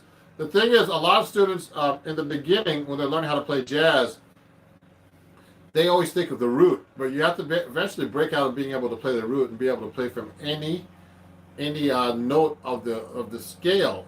Okay, so any degree we call it in music. So this is the first degree, the first note, second, third, etc., going up the scale. And that's how you get all your fancy notes, like the like the 9. You count up from the root. 1, 2, 3, 4, 5, 6, 7, 8, 9. That's a ninth. The ninth is the second note of a chord up an octave. Okay, or the sharp 11, which is a flat 5. All these fancy notes. The 13 is actually the 6th degree of the scale going up one octave. 1, 2, 3, 4, 5, 6, 7, 8, 9, 10, 11, 12, 13, 13th chord. So that's how you get your fancy notes on chords. You build up in thirds or different intervals, and you see what it is in relationship to the root. But you should also see these chords, and all these chord tones without looking at the root all the time and be able to find it. So that takes a lot of experience and time and practice. So those are some of the things I'd like to talk about. Now, I know there's only a couple of people watching because I only gave an unlisted link to some people, and it is the summer. So it's harder to get people to watch a live stream, but this is going to be re-shown again. So I'm going to remind people on Patreon that they can watch the replay until I make it public for my fans on YouTube. And I'd like to thank my over 26,000 subscribers on YouTube right now for being subscribers. I appreciate it. And and when I go live there, I have tons of people watching me there all the time because it's public, and I get a lot, and I get a lot of engagement, followers, and questions, tons of questions, too many questions. So my, today was, it's a day about asking questions. So does anybody have a question, please? The two people watching, who's watching actually? Raise your hand. Send me a message and let me know what's going on. Let me play you a song for now. I'll play you a solo guitar piece. I'll do like a little ballad for her.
Yeah. So that was called But Beautiful, chord melody piece. Now, if you have any questions, please send them to me. I'm trying to see if there's only a couple of people attending today. I actually didn't advertise this particular live stream that much. Oh, are there any methods to sight reading a piece into a solo guitar piece? Oh, Sean, that's great. That's a great question. Let me see. I'm gonna let me take a song out of the real book here, Sean, to show you. For example, let me get a song. Let me just pick one song, for example. If I'm reading a song that I don't know and I want to do chord melody, that's a great question. Let me get this song. Let me pick something easy. So look at this.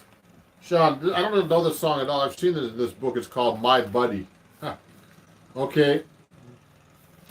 So this is on page 284 in the the regular real book, the legal real book actually.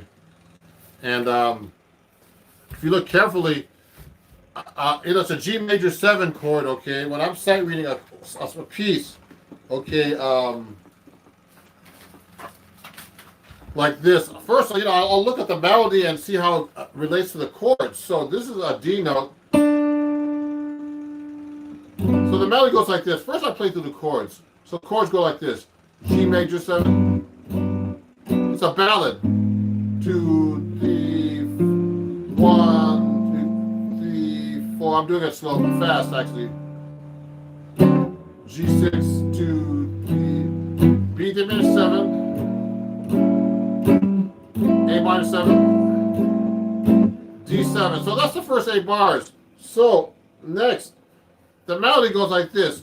It's actually in 3 too. It's like 1, 2, 3, 1, 2. It's in the key of G. So you have to look at those things too. See, sometimes I skip over those things when I'm reading because I didn't start out playing guitar reading actually. So I did everything by ear. So this song is actually first thing everybody has to do, which I'm guilty of not doing, is look at the key signature and the time signature. So it's the key of G, and it's which is 1 sharp, and it's the 3/4. So, now I went through the chords a little bit for you guys. So the melody goes like this: 1, 2, 3, 1, 2, 3, 1, 2, 3, 1, 2, 3, 1, 2, 3, 1, 2, 3, 1,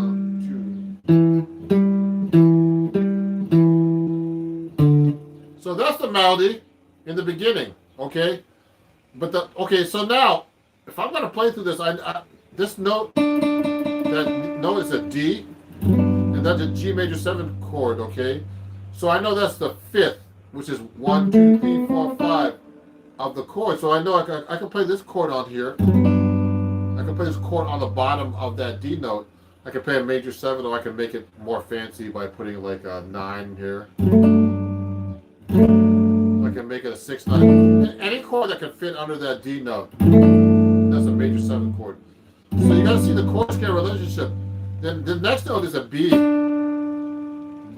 So that's right in the chord. So I'm going 1, 2, 3. Then it goes to G sharp diminished.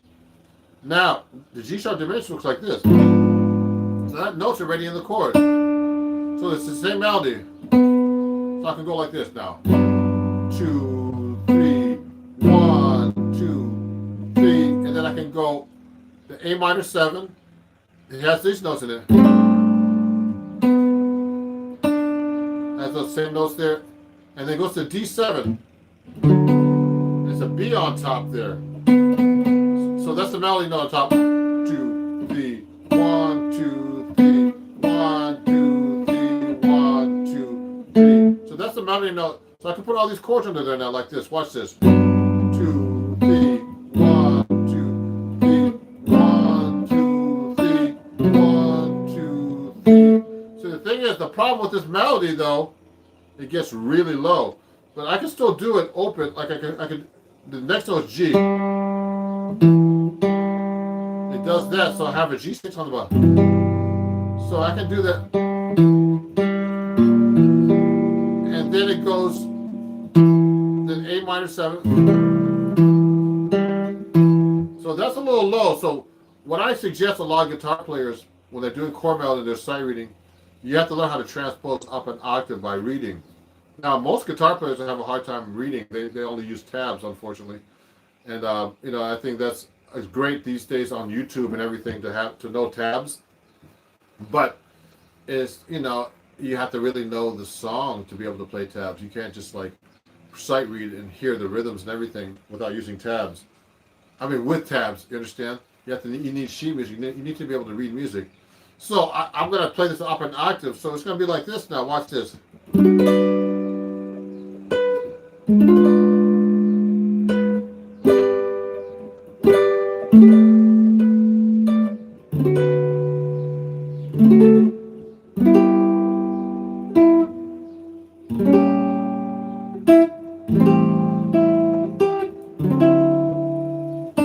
So I did all with chord melody, sight reading, chord melody.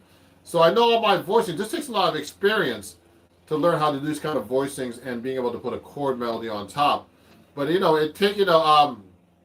but the best way to do this, like I tell my students all the time, is to just practice, and try to work this stuff out, and to really learn your neck and your intervals and read. I mean, everything is practice, everybody. It's like a lot of people, guitar players want to take shortcuts. There's no shortcuts in music. Because what happens if you take a shortcut, you're going to get lost and you're going to fall in a hole someplace along the way in the shortcut. Or you'll get lost during the shortcut. And the best thing to do is practice, and, practice things thoroughly, know your basics. So I'm just basically playing a melody on top of a chord, but I know from studying all these years and playing, I know what the note is against the chord. And I can read this and do it by looking at the sheet music on the spot most of the time. Some songs can be much more difficult. This is kind of simple. So if I keep going through the song, it sounds like if I keep doing chord melody, I'm going to sight read the chord melody again. 3, 1, it goes to this.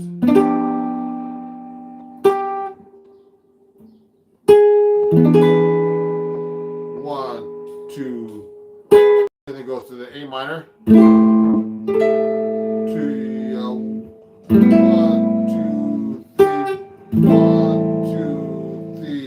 So I'm gonna start from the top. Now I'm doing the whole song chord melody. My Buddy, who's written this song is written by Walter Donaldson, Donald Down and something Kahn, Gus Kahn. So here's the whole melody, chord melody, sight reading. Ready? Here we go. 1, 2, 3.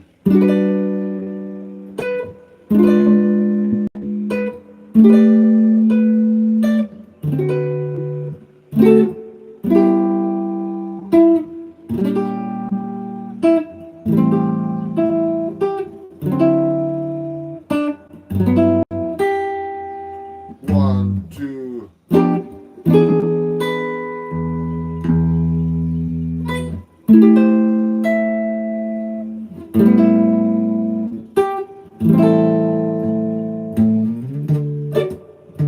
Top.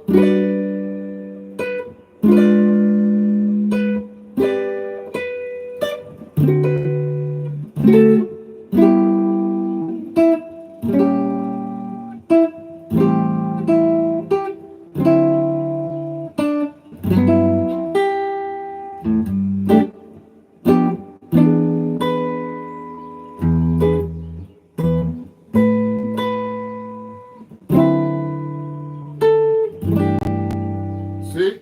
So that's the whole song, chord melody. So, before I finish up here, I'm going to do about half an hour of live streaming for today, and I'm going to be reposting this, and you can watch the playback after. If there's any questions about anything today, please let me know. This is a relatively short live stream today, but we only have 2 attendants right now, and when I put it on YouTube, there will be a lot more views for after. But if there's any particular questions you want to know about soloing, technique, chord scales, walking bass lines, anything, let me know right now, and I'll try to answer the question real quick. But I appreciate you guys being patrons and being students, and for watching. And it was kind of last minute notice last night about posting this to my patrons. I actually sent everybody a message to watch this, but you can actually watch it playback anytime. So you can just go back to the post on Patreon and hit the link, and you can watch this playback about what we covered today. Now, if there's any questions or anything about chord melody, please let me know. I have some good reference materials here. Like for example, this new book that has been doing pretty good for a lot of my students have. It's a great book for learning how to do chord melody. So if you ever want to get this book, an autographed copy, let me know, because I have them some in stock. They were selling out for a couple of weeks, but I got some more in stock. So it teaches you how to do walking bass lines, rhythms, all kinds. Chord melody, harmonizing melodies, all kinds of cool things. So if you want to get into that, please let me know. Again, this is Ron Jackson. This is my Patreon only live lesson. And if you guys want to join my Patreon after this, who's ever watching, please sign up at patreon.com/RonJacksonMusic, and I'll have some cool content up there, different kinds of content, all original. And thank you for listening, everybody. And keep in touch, and we'll talk soon. And follow me everywhere at Ron Jackson Music. All my handles are Ron Jackson Music, everything. Okay. So everybody, have a great day, and I'll be seeing you guys soon for the next live lesson in next month. Okay. During the summer months, a lot of people are on vacation, but I don't know about right now these times, but a lot of people are out now. So we'll talk soon, everybody. Thank you very much, Ron Jackson. I'll see you guys soon. Bye bye.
Okay, everybody, how's it going? I'm just checking here, and I'm actually live here on Facebook and YouTube, and I'm also going live. I think I'm going to go live right now on Instagram. So let me set that up real quick. And if anybody has any questions or anything, let me know. I'm going to actually go and go live on Instagram as well. So I'm going to do that right now on my other device. So we're all in sync right now. How's everybody doing? If there's any questions, please send them to me. This is a real last minute live here. And I'm going live actually as well on Twitch, which I never usually do. Hey everybody, how's it going on Facebook? So we'll start having people come in soon, very soon. And in the meantime, I'm going to go live right now on Instagram. So let me set that up. And if there's any questions or anything or requests, let me know. I know it's it's like a Wednesday afternoon and people are working or something, and this is my job right here. So let me go live right now on Instagram for fun, and I'm going to turn on badges on Instagram as well. Because they tell me to do that. I'm going live right now. Hey everybody on Instagram as well. Hey Dario, I always see Dario. Hey Dario, what's going on, man? He's on YouTube, and I'm letting everybody know that I'm going live right now on Instagram too. So let me do that right now. I'm actually on Instagram. Just so you know, I'm gonna be on Instagram. I want to let you know that my badges are turned on as well. So if you want to throw a badge to my way for going live, Instagram is telling me to do that. So let me just start off with a song right now. This is a song that I used to play with Randy Weston. He actually died, I think, a year ago at least. Hey, Nancy. Hey, how's it going, Nancy? You should go live with me sometime. Nancy. Yeah, great singer. And oh, hey, Tippy's watching. My manager, all the way, in New York. And thank you for watching. I'm just going live for fun. I'm going to take requests, and I'm going to wait to some people. And just so everybody knows, I'm also live right now on YouTube and Twitch and Facebook. Okay. Hey, Elikard. Hey, Jessic from Poland's here watching too. And Omed5. Thank you. Let me start off with the song that I did with Randy Weston. I used to work with Randy Weston. He just died a couple of years ago, I think. And he actually played this song that he wrote called High Fly. And he was a great guy. And what happened was his grandson started actually a like they own like these great smoke houses where they smoke meat. They have a place called Brothers Smokehouse here in New Jersey, in the Jersey area, and he they actually have jazz at this place. So I played there a couple of months ago with Bernard Harper and Belden Bullock. It was a great gig. So let me start out with this song by Randy Weston called High Fly.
All right, everybody. How's everybody doing?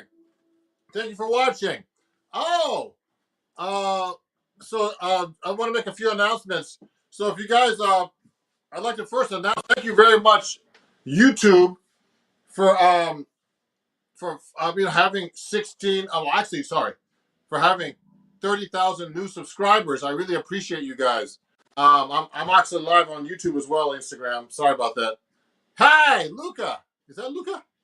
I think so. Luca on Instagram. So thank you very much. Again, YouTube, for for all the new subscribers. I really appreciate you guys. It's hard to keep up all this content, just so you guys know, and all the questions, and it's just really like a lot of work. But I appreciate you guys, and I'm trying to also have my Patreon, and I'm trying to keep that going, and with all the lessons I put up there, it's just a lot of work. It's constant. And also, thank you very much, Instagram. I just got to 25,000, followers on the Instagram too, and I appreciate you guys.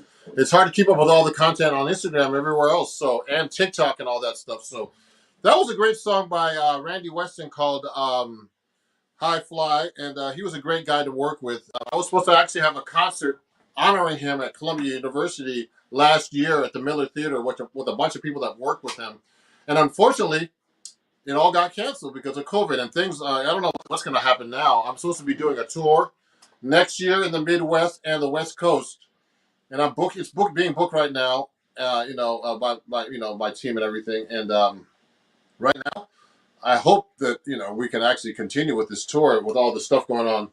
With vaccinations and COVID and all this stuff. So everybody, do your part, and let's get things open again.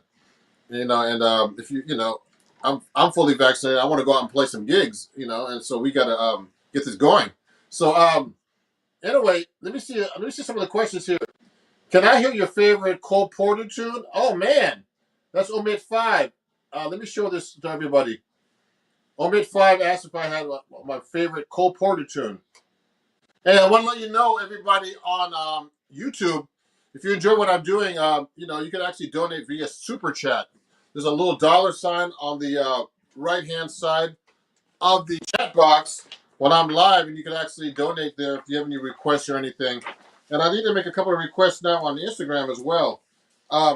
So you guys know on Instagram, if you're enjoying my show, you can actually also donate via badges. Okay, so badges are a new thing that Instagram's telling me to do because actually it helps us support my channel and me as an artist. So I appreciate you guys. I have a lot of we musicians have a lot of expenses and stuff like living. So that's it. So I have some more announcements. Let me continue. Let me play one of my favorite Cole Porter songs. Oh, she said, I know 5 major scale patterns. How do you start improvising over music with them, and rather than just going up and down the scales? Hey, I'm going to answer that question after I play a Cole Porter tune right now. Let me see if I can think of a Cole Porter tune that. Let me look up Cole Porter real quick and pick up one of my favorite tunes for you guys. Because there's a lot of tunes he wrote. I'm going to look right now on the internet. So you do something to me, say magnificent. He did so many songs actually, and it's just this is a song I like doing actually a lot. And this is called "It's All Right with Me." I'm going to do a solo guitar, okay? So this is actually for Omit 5, whatever your real name is, okay? Let me see.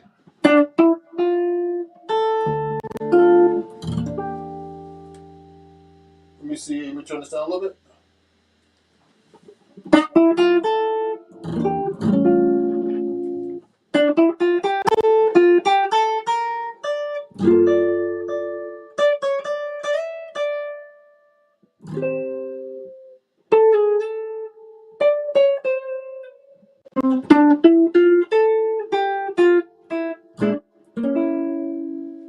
Here we go.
everybody. Let me respond to some comments now on Instagram. I don't want to leave everybody on Instagram because I'm streaming to 4 different platforms. Everybody, I'm sorry, so it's hard to keep up with everybody. I'm using StreamYard now, which is really kind of cool. So that was a great request. Thank you for the £5, whoever you were. Let me see who sent me that. I can't see that, but anyway, thank you. I honored the request. Thank you for the £5. Let me see. Let me see now. Let me go to Instagram right now and look at some of these comments. I'm taking requests and also just playing for fun. You know, it's funny. I end up doing all this kind of business and stuff. I'm booking a tour. I'm about to do. Actually, everybody, I'm going to be announcing in Indiegogo to do my new album. Okay. It's a follow up to my last album because right now, you know, right now I'm actually doing a new album that's a follow up for this album called Standards and Other Songs, and so you know I'm going to be actually announcing that very soon. Thank you, Omid5, for your donation on YouTube. I really appreciate you. Thank you very much. So be on the lookout. It's going to start September 8th. It's going to be a big thing. I'm going to have some great musicians on there. I'm going to have the great Wheeler Jones III on drums, Ben Wolf on the bass. You know, all these guys have played with Winton and everybody, Roy Hargrove. It's going to be a great band, and I'm going to have special guests like Clark Gayton on trombone. So it's going to be coming out actually at the same time as my tour in the Midwest, which I'm going to be announcing soon. There's a lot of stuff going on, way too much stuff. And I'm going to start working on some of my performances here in New York City too. And it's just hard to keep up with all the social media and everything, but I appreciate you guys. And thank you so much. I'm going to actually, someone had a question now. Let me look on Instagram first and make sure I can answer some of these questions because for some reason I can't see everything here. Let me see some of the questions on Instagram right now. Just Chris, do you have one white string on here? No, it's just this is actually a wound 7 string on my guitar. So everybody always asks about my strings. So I have them right here ready for you to look at. So these are my jazz tape strings, everybody. Okay. And this is actually, let me take off this comment right now. Okay, thank you. Thank you, Omid5. Okay, look at this. These are my jazz tapes that I use from La Bella. Okay. And jazz tapes are really great. They're like 2 wound strings. Oops, excuse me. That fell. They're 2 wound strings. I mean, just regular steel strings. Then 4 tape wound strings, and this a round wound bass string. Okay. So that's a really good question, Jethro, on Instagram. So now let me go and answer this. Yeah. Thank you. Glenn, I wish I could make a decision. So you don't have a single gig since. Sorry about that, Glenn. Let me see. I want to answer a question before that. I know 5 major scale patterns. So that's I can't even say your name. His Heck Despande. Do I start? How do I start improvising over music with them, rather than just playing up and down the scales? He's asking about major scales. So if you play let's say you're playing a C major scale, and you play over a C major chord like this, you can do different kinds of techniques. You can actually arpeggiate the C major scale. Okay, you can actually use approach notes for each chord tone. So I'm using a half step below. I mean, there's 16 of them actually. And actually, the 16 approach notes are different ones. Okay. I could do all those different kinds of approach notes. So you don't have to just play the scale tones. You can use approach notes, enclosures, they call it.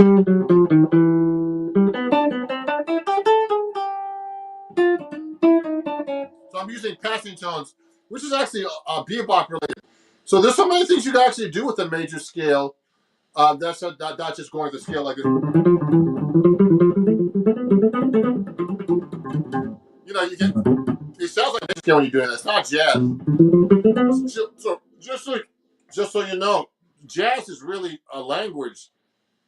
So this language, actually, let me show this. This is what Abs was asking me. It's a language, so you have to learn all these different phrases and language of jazz. Okay, so that's what I suggest. So I have this on my website. Okay, ronjacksonmusic.com. It's the 16 approach. Those are different techniques. So if you just want to go to my website, and it's also on my Patreon account. A lot of these exercises too. If you join my Patreon, you can just go there. And all this is listed on my description. Everybody on my on my all my YouTube videos, all the places you can actually sign up to my YouTube. I mean to my all different things that I actually have.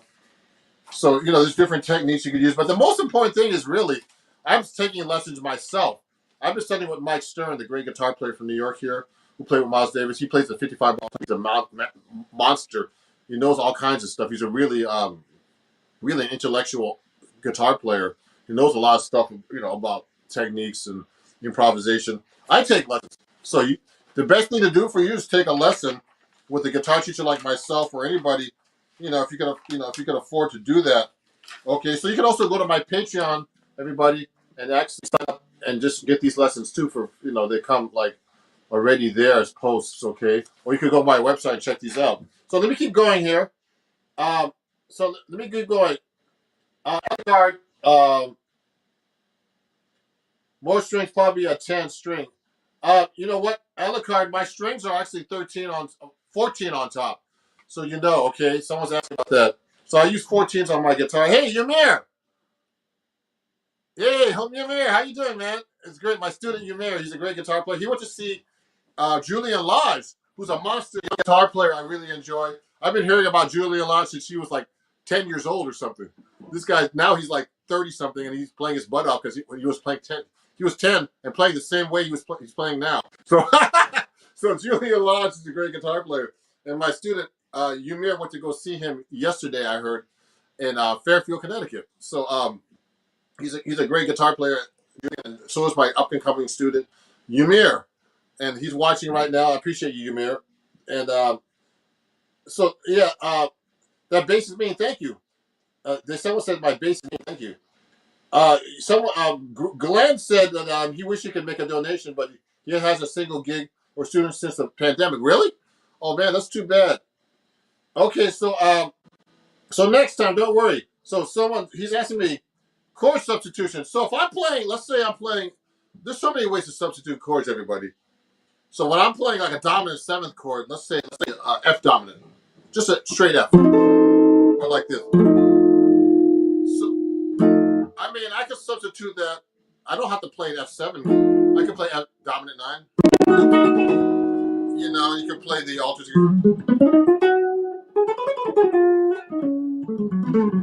When I'm doing a dominant chord, for example, or I can make it a 9 chord, or sharp 11.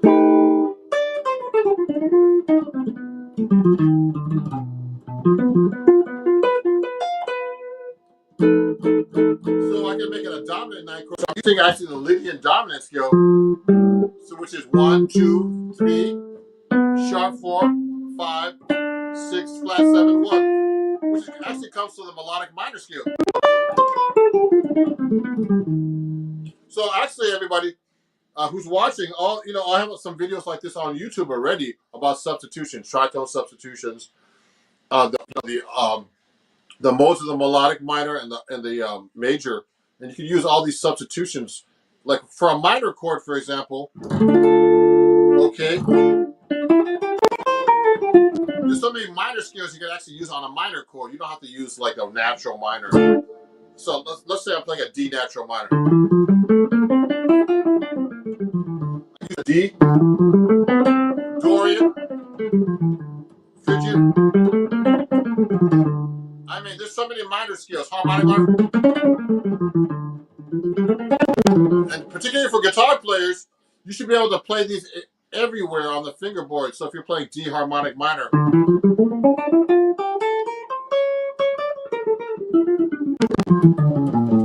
okay, you should be able to play them all over the neck.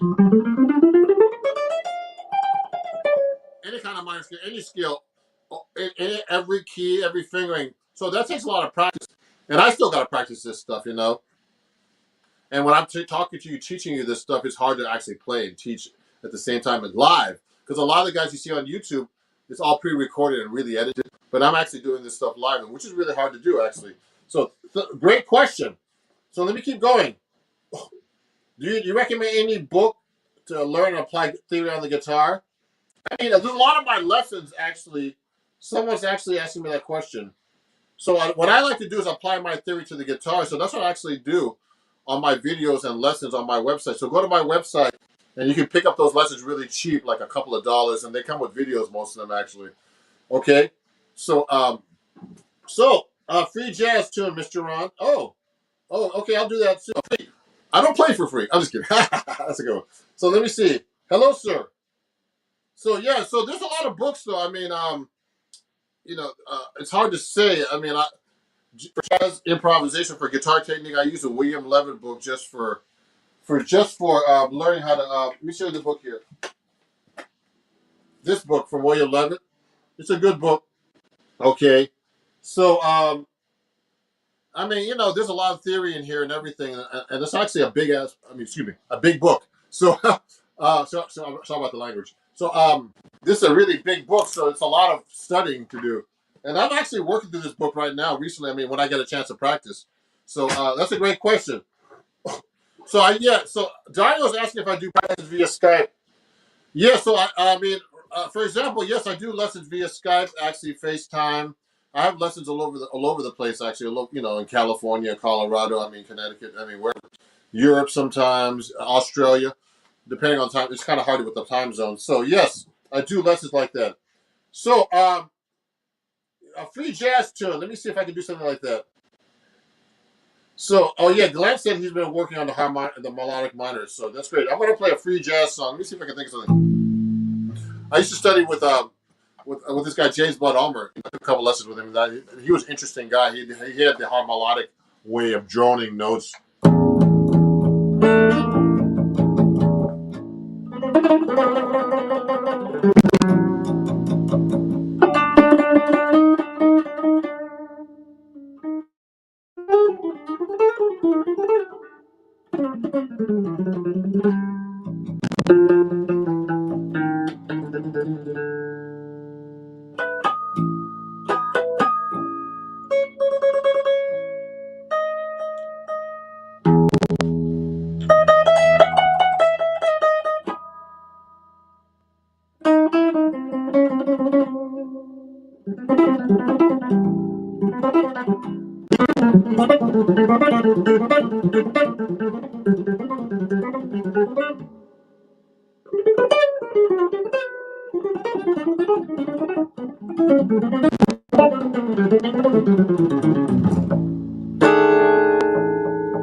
So that was some kind of avant-garde stuff, and someone wanted to hear something like that. So that might have freaked some people out, but anyway, thank you for watching. So notice a copy of this. But yeah, I was fortunate to have a play with that ensemble. You know what? I used to play in the Mingus Guitar Band, so that was kind of cool. You know, and that's a great book here, the Mingus book. So yeah, it's a really great book, and if you want to learn some good Mingus songs, go check that out. You know, look at all the books I have, and I need to work through on some of these books. You know, there's some really interesting books about jazz history here, all kinds of stuff. But I like this book recently. I've been using this book called the Slomitsky book by Nicholas Slomninsky, and it's a really great book.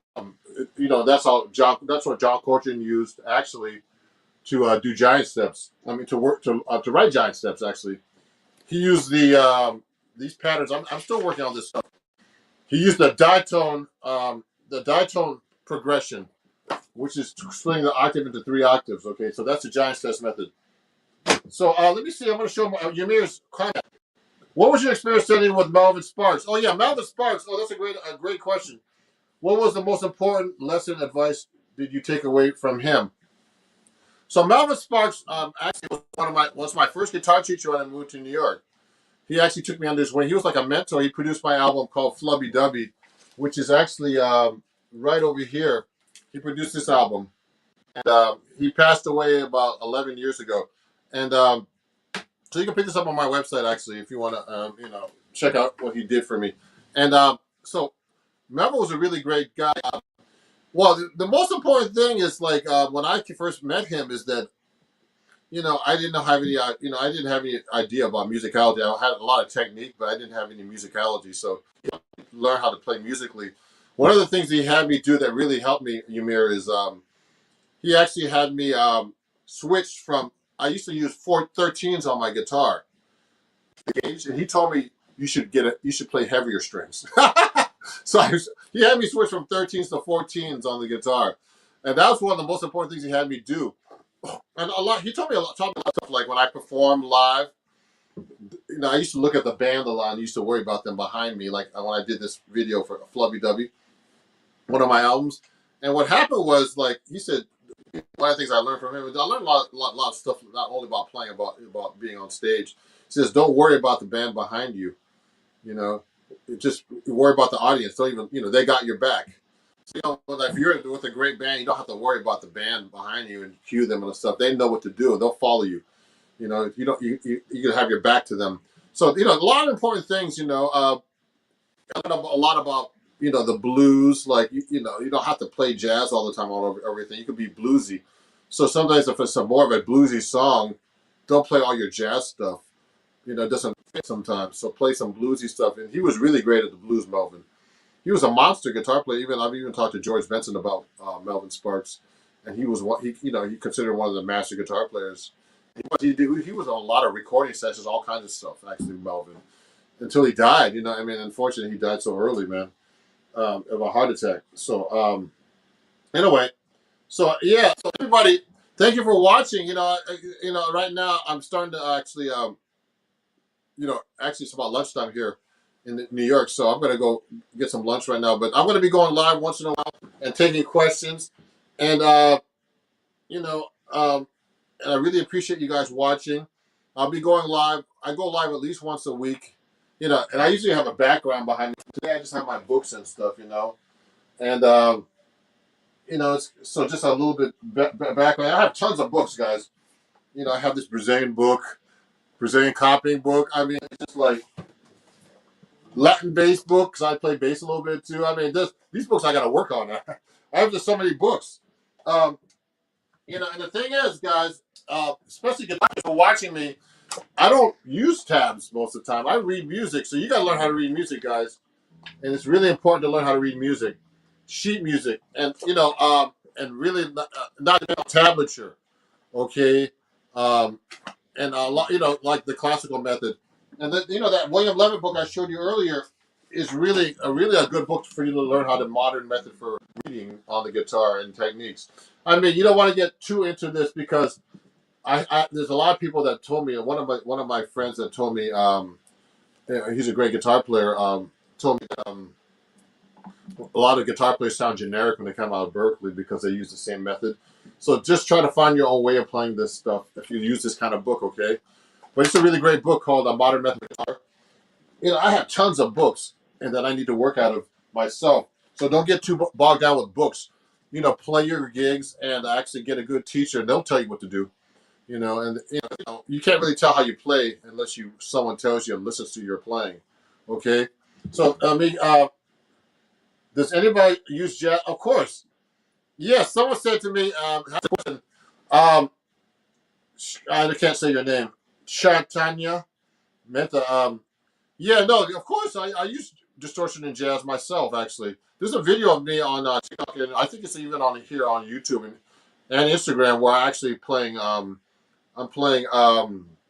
Moment's Notice with distortion pedal using my solid body guitar. And I don't do that on an art shop guitar because it's just hard to control. It's funny. I've been taking lessons with Mike Stern, and he doesn't use an art shop guitar just because of that. He wants to rock out at the end of during his solos too, and it's really hard to rock out on these kind of guitars. I mean, unless it's like a semi-hollow body, you know what I mean. But he uses a completely solid body, but then he plays jazz. He plays the crap out of jazz on that, and then he rocks out because he can do that, on a solid body. So yes, you can do that.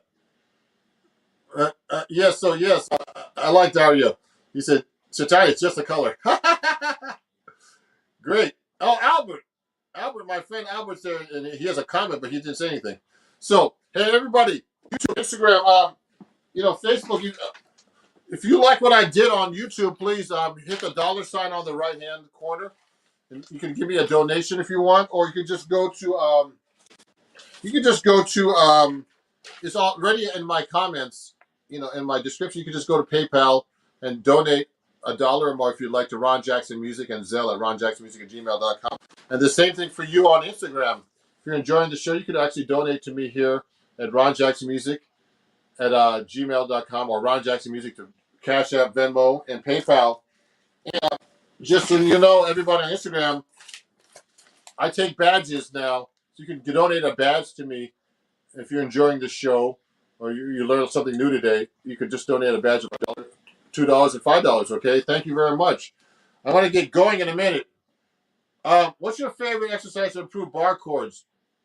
I'm going to show this real quick to Art.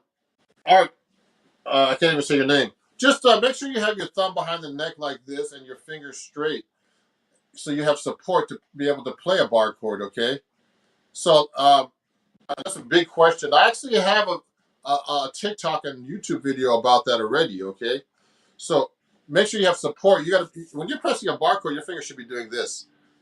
Okay, it's like this kind of motion, so you can hold that bar chord behind the neck. Okay, so hey, I'm new here. Can I ask you how many years have you been playing? I've been playing for quite a long time. Quite a long time since I was 11, actually. So everybody, you know what? Please follow me. Please share this with your friends at Ron Jackson. My handles are everywhere. Are Ron Jackson Music. I'm actually streaming right now as well to what's it called? Twitch. I'm starting that channel now. So I only have a few people there, but I appreciate all the people watching. I've had I have like 30,000 subscribers now. It's catching up to my TikTok, which has about 31,000. So I'm getting really, really, a lot of, subscribers on Instagram. I mean, excuse me, and on this Instagram, of course, but on YouTube. And I really appreciate you guys, and thank you for all for all your support. And I'd love to answer your questions. Hey, Luca. Yeah, hi, Luca from Italy. It's good to see you. I think Luca was on my, it's the same Luca because, maybe there's a couple of Lucas, but he was on my, he actually won a contest to be on my Instagram, to my YouTube Live.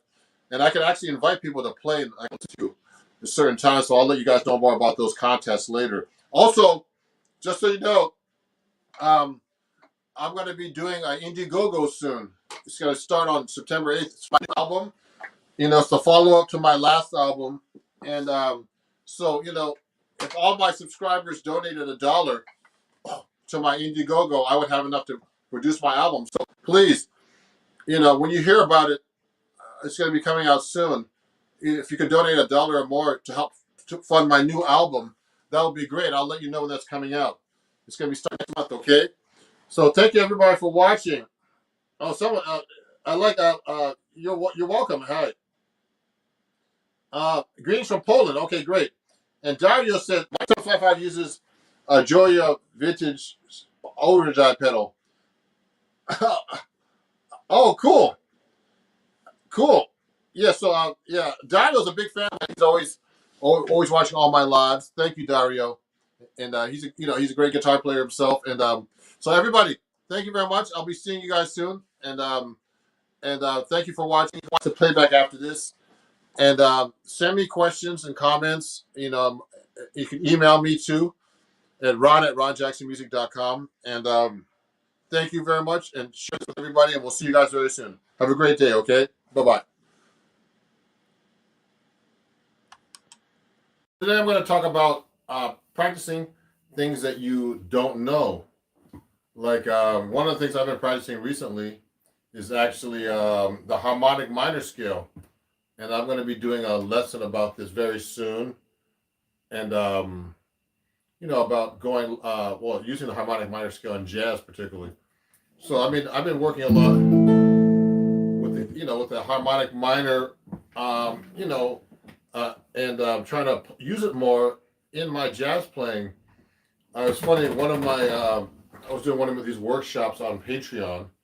And actually, what happened was, on Patreon, I actually had to, one of my students there wanted, to know about, was asking these questions about the harmonic minor. So do you use a lot of harmonic minor harmony? I was like, oh, really? Harmonic minor, harmony in my playing? I was thinking, I do, but I don't use it as much as I'd like to. So what's happening is, so I started working on that kind of stuff. And if you have any comments or questions, please send them to me right now. I'm going to be taking them during the live stream, as I usually do, okay? And let me see if I can see any comments here. You can ask about my new guitar here, which is my new D'Angelico XL1. Where I just actually got this from D'Angelico. I'm at D'Angelico ambassador now. And basically that means I promote the guitars. And hey, hello, Jose. How are you? So you know what? Let's get back. Let's get into this now. So I like to use the harmonic minor scale.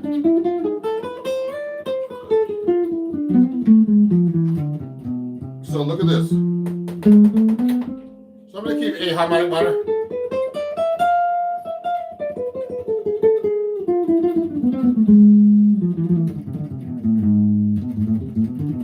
So you know what? I'm using the A harmonic minor scale, but it's just a scale. But if you want to use it in jazz, you have to really know how to use this scale. Hey, Kevin, how are you? Great to see everybody here. I'm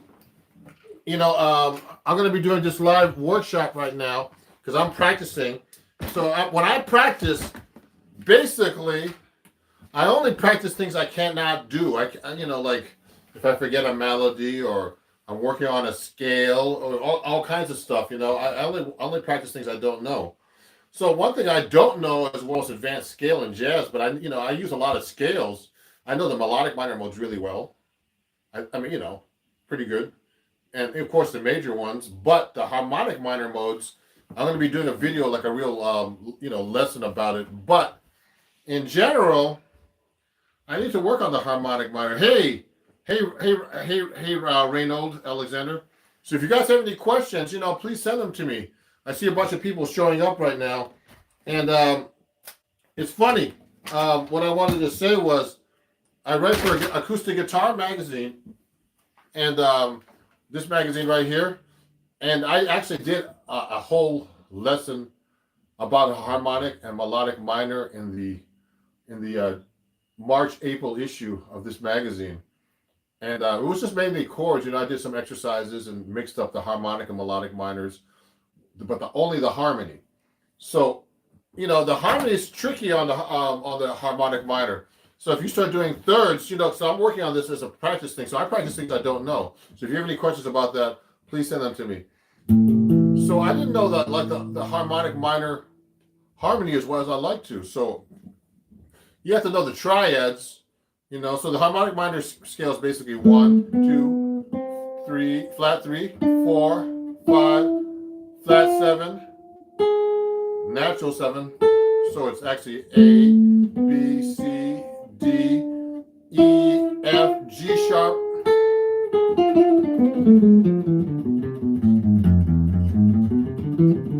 So I can play this all over the neck and in different keys.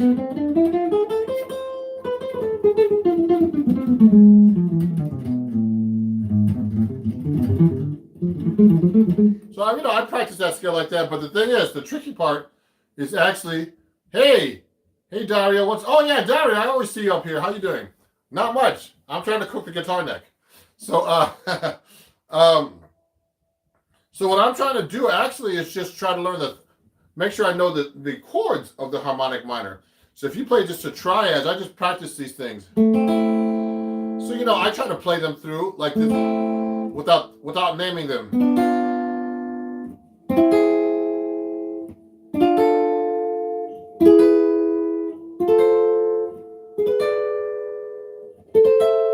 And play them down the scale. See that?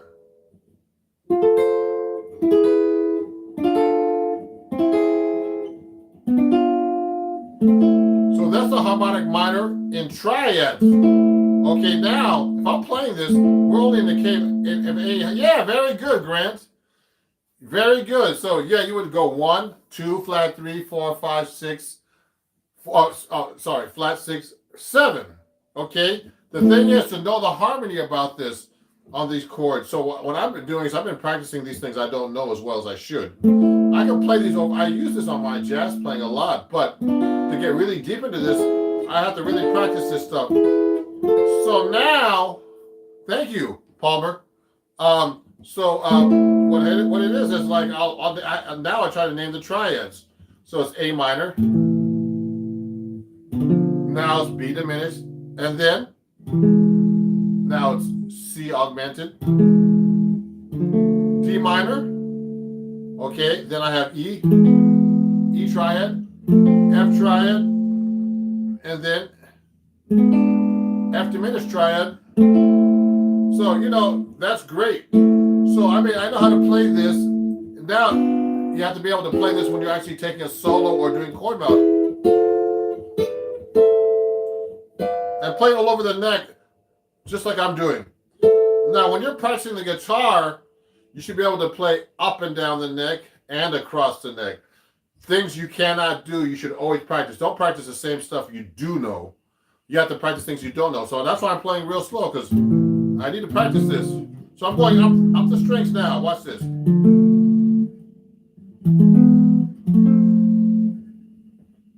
Watch this. I'm trying that this way. And then I'm going to try from here, maybe backwards. So let's go backwards.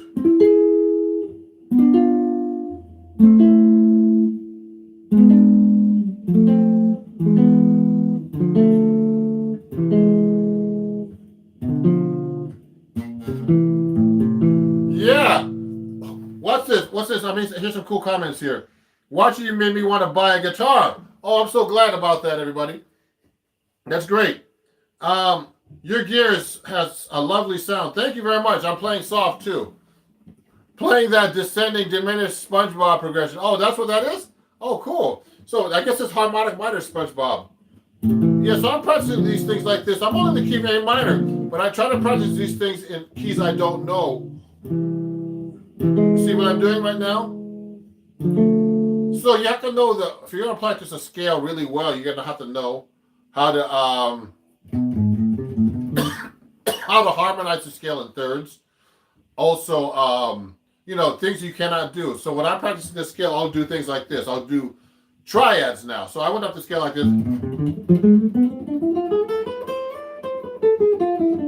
Now what I'm gonna do now.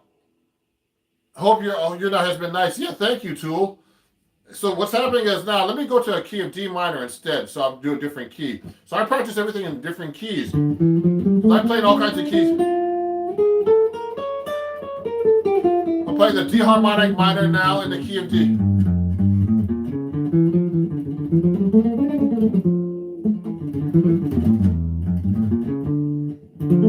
So what I'll do now, instead of playing up and down the scale, like a lot of guitar players just play up and down the scale, if you're a beginner especially, the most important thing to do is like to do, like, for example, thirds now.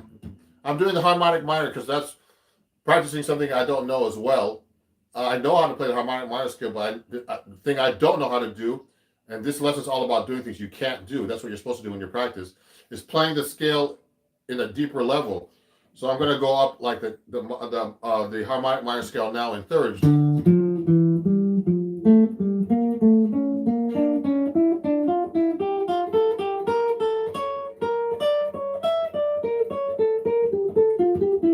See what I do? Now you're supposed to practice slow. Oh yeah, someone's asking a question here. How do you do that transition? Does it have a formula? No. What I'm doing is I memorize the neck pretty good, so I know what the intervals and the shapes are on my fingers. You have to memorize one of the most important things, everybody, when you want to play guitar in general, or any, you know, particularly the guitar, is seeing the pattern on the fingerboard, you know, and then knowing what you're actually playing. So I'm actually, I know all the notation, the names. I don't need tabs to find this, but when I need to show somebody my finger, I use tabs as a guide to find the notes. But the problem with tabs is you have to know what it sounds like to be able to play it. If you don't know what it sounds like, you can't play the rhythm or timing or anything. So that's the problem with tabs. It's important to know how to read first, then add tabs later, like I do in Acoustic Guitar Magazine when I write for them. So, for example, when I'm playing these patterns, what I'm doing is I practice much slower. When you practice something you don't know, you practice slow. I'm playing kind of fast. What I'm doing is I know the neck so well that I need to just basically just make sure I don't miss. What I'm doing is I'm playing up and down across the neck, and I make sure when you practice that you practice up the neck, like play, for example, on the same strings. Watch this. See what I'm going up the scale? You should be able to play up and down the neck like that. I'm practicing warming. Okay, and across. I'll do it across the neck now.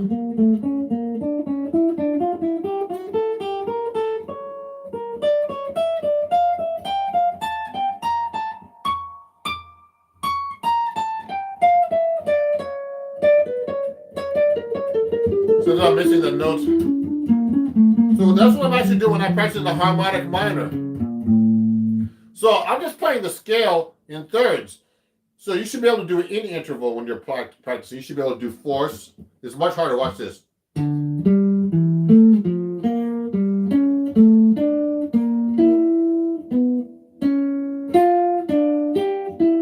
That's really weird.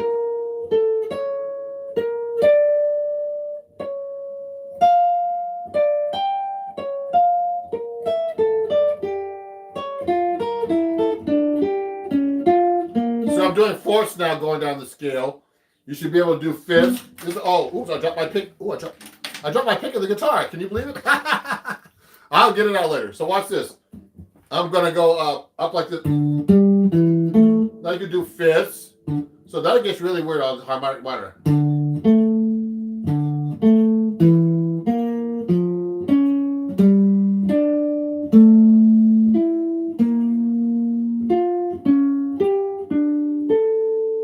That's it. Now I'm going to E.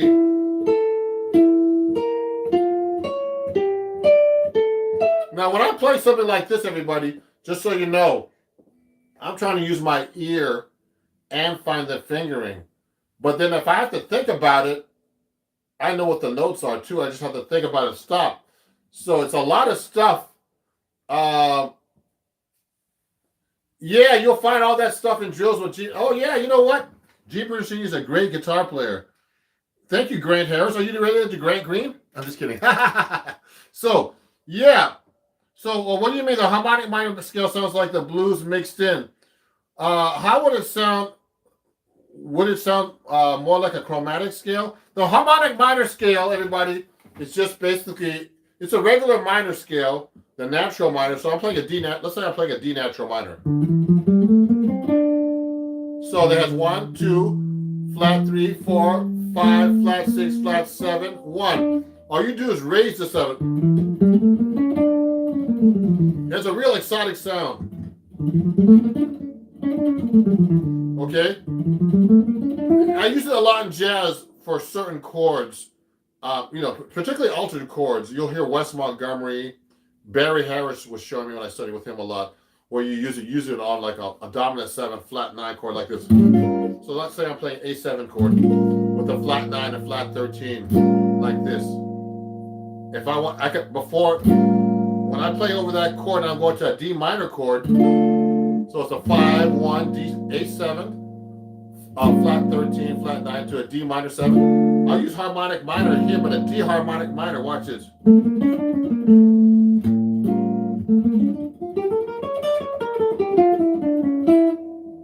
And resolve it to the D minor, you see?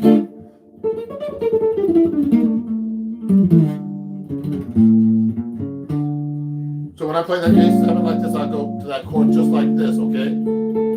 So it has an exotic sound, but it's not bluesy, just so you know, Palmer. It's more like, it's more exotic sounding to me, okay? Yeah, harmonic, oh yeah, let me see.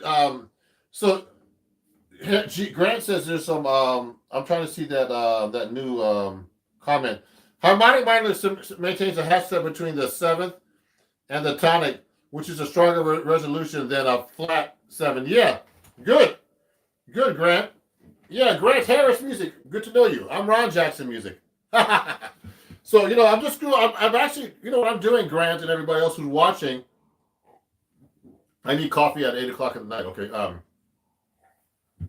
Is that I'm actually, what's the word? I'm actually just showing you things I need to practice myself and incorporate more in my playing, but not particularly that I don't know the harmonic minor, but I need to know more about how to use it more adventurously at a higher level. That's all.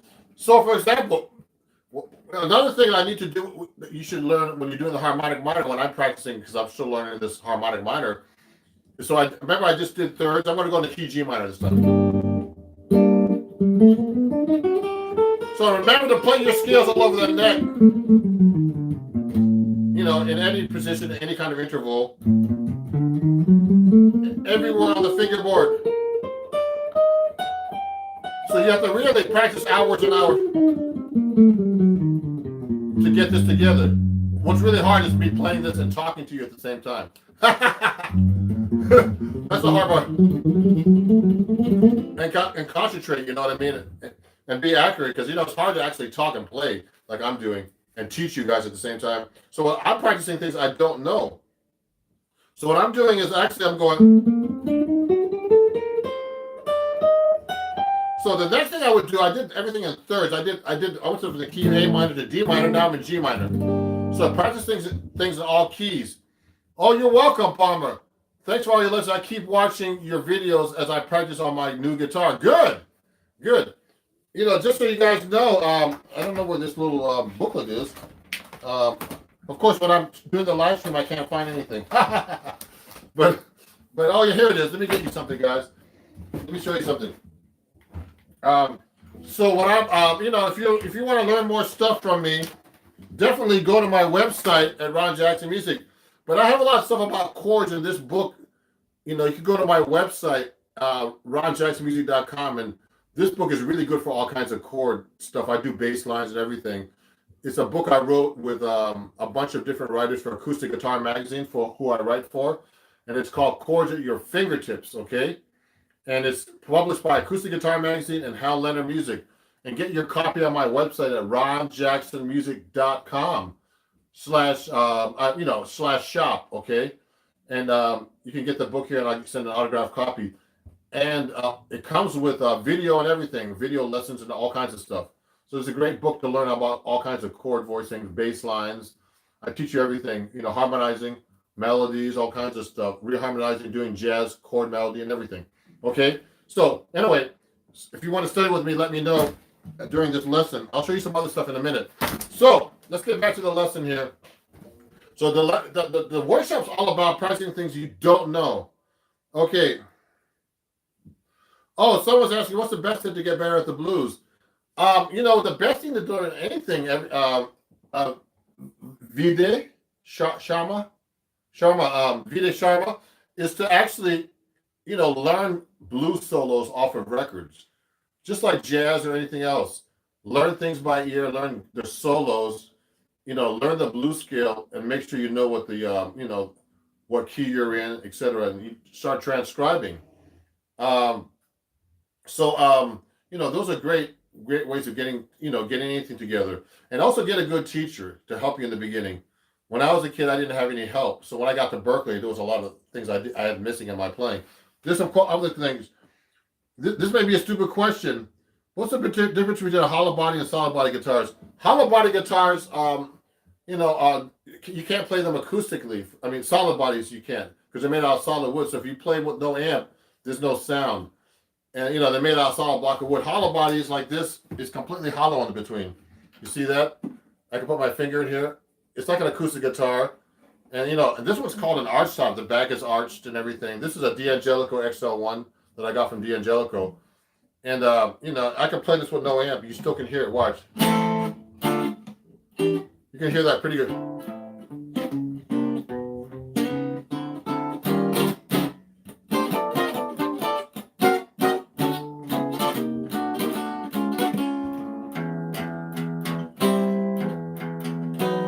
So it sounds acoustic. You see that? So that's the difference.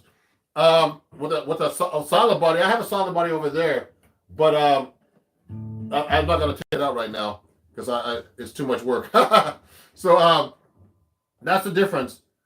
Have you ever heard of Christian Van Hammer? He's a very controversial jazz guitar method, which you don't play to scales or modes or anything like that. No, I don't know him, but that's cool too. I used to hang out with so Pablo Cordano said, have you heard of Christian Van Helmer? No, I've never heard of him, but you know what? I'll tell you something. Another person that's like that, Pablo, is James Blood Ulmer. And, he played with Ornette Coleman, and I used to hang out with him. His whole thing was not that either. So I'm kind of used to hearing that. How are you playing Coltrane changes? I'm okay at that,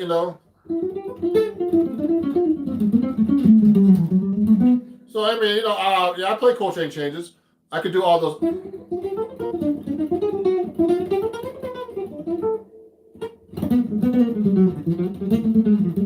Yeah, so I play Coltrane changes. Of course, I need to practice them more, like everybody else. So I mean, I'm practicing things like that, like the.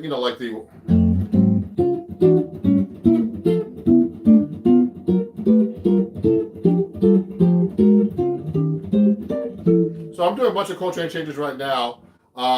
So I use Coltrane reharmonizations in my soloing sometimes. So if I'm playing, let's say I'm playing an F, I'll go through the cycles of the Coltrane changes. I'll go like this. And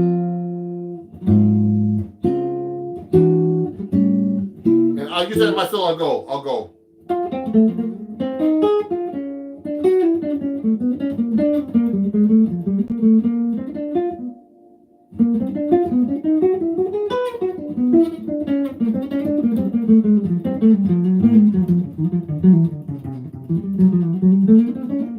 So I'm using Coltrane changes right there. Okay, so I practice them somewhat. What's this? So that was beans.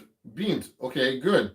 Coach just learns phrases from good solos and moves them around the fretboard to apply the different chordal changes. That's what basically, just actually Pablo. That's what basically great players do, they basically take the phrase and move them up and down the fingerboard. What I do is I move them up and down and across the fingerboard. So just so you know, I studied with Pat Martino, and he had me doing these exercises like this. So you should be able to take a phrase. Let's take harmonic minor, for example. So if I go like this. So that phrase, this is G minor. I'm just going to seventh.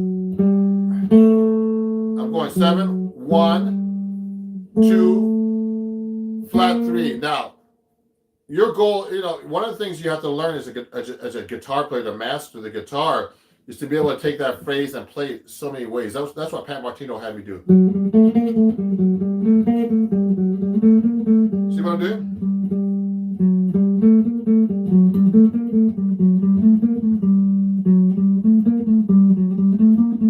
Watch me.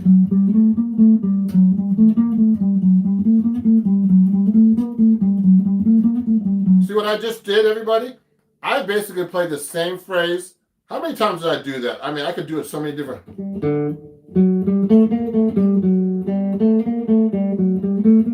could do it on the same string.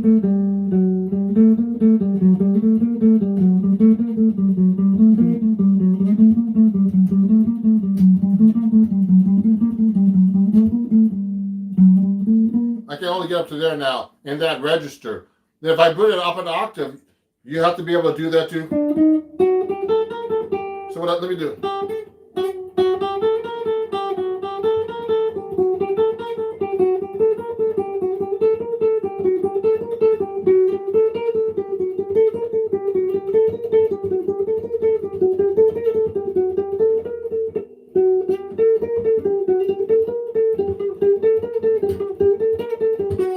See what I just did?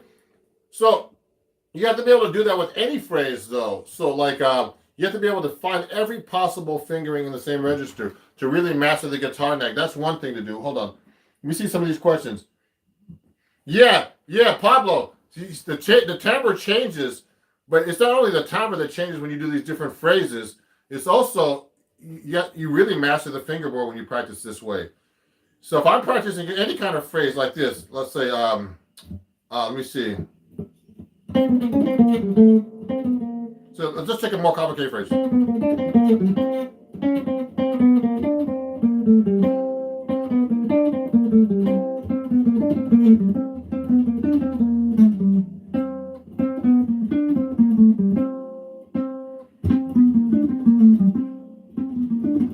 There's more ways, I'm sure, to do that phrase. So when I was studying with Pat Martino, he would just take a phrase like this. He would do that phrase, for example. That's a very common Pat Martino phrase.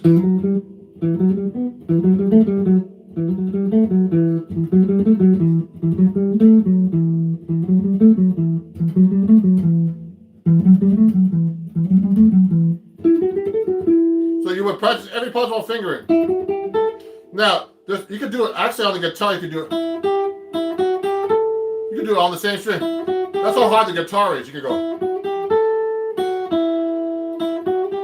Now, I did open strings that time.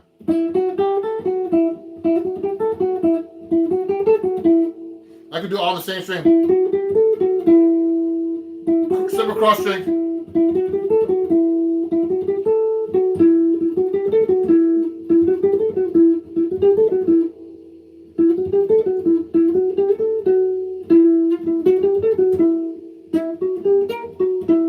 What I did, I'm trying to reach all the. That's really hard to reach up there, but I'm reaching up there. So what I'm doing is I'm taking the same phrase, playing it every possible way. You can play it on the same string, across the strings, skip this. You don't skip the strings when you're playing the same phrase. So that's how you really master the fingerboard. Let me see. There's some questions here. Ron, I'm a kind of a beginner to jazz, but I really want to learn more, mainly chords, probably rhythm stuff. Maybe you would. You can play some rhythm guitar on Cantaloupe Island. I can play that a little bit. Oh, Mark, you're an inspiration to me. Thank you. So, rhythm guitar. So if you're doing Cantaloupe Island, I'll do that real quick for you guys. So that, if you want to learn like rhythm parts listen to the original recordings of rhythm guitar. I've learned a lot of funk rhythm guitars, for example. So like Cantaloupe Island is like this.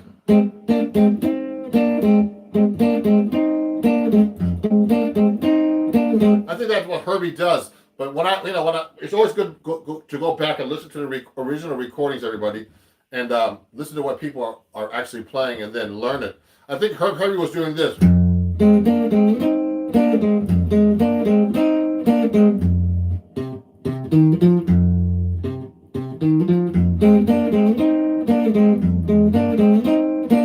That's the basic rhythm.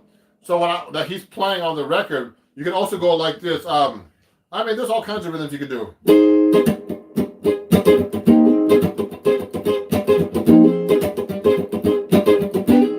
You got to make sure the rhythm matches the bass line.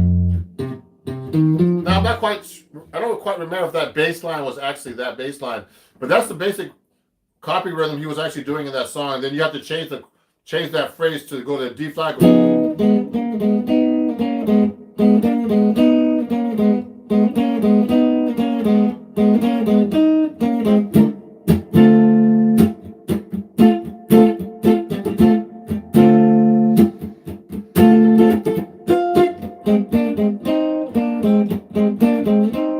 So that's the basic rhythm they were using, actually, everybody. So that's Cantaloupe Island by Herbie Hancock. Someone was asking about that. So this is an arch top right here, actually. Ruben, just making sure.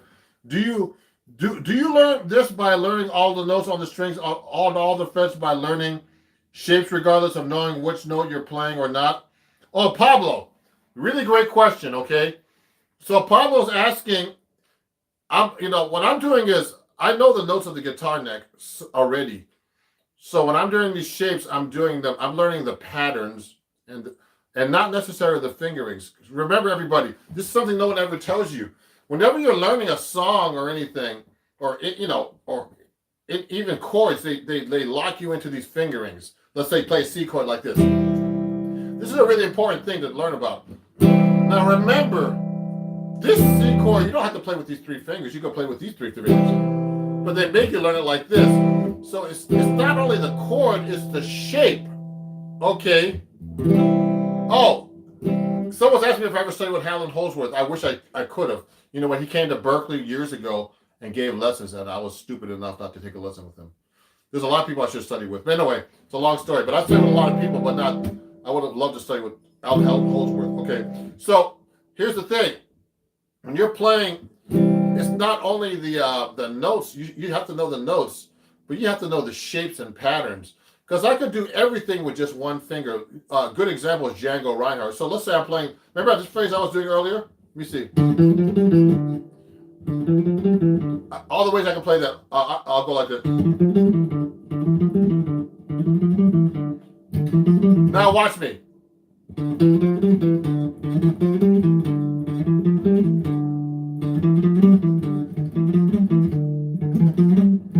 doing it one finger.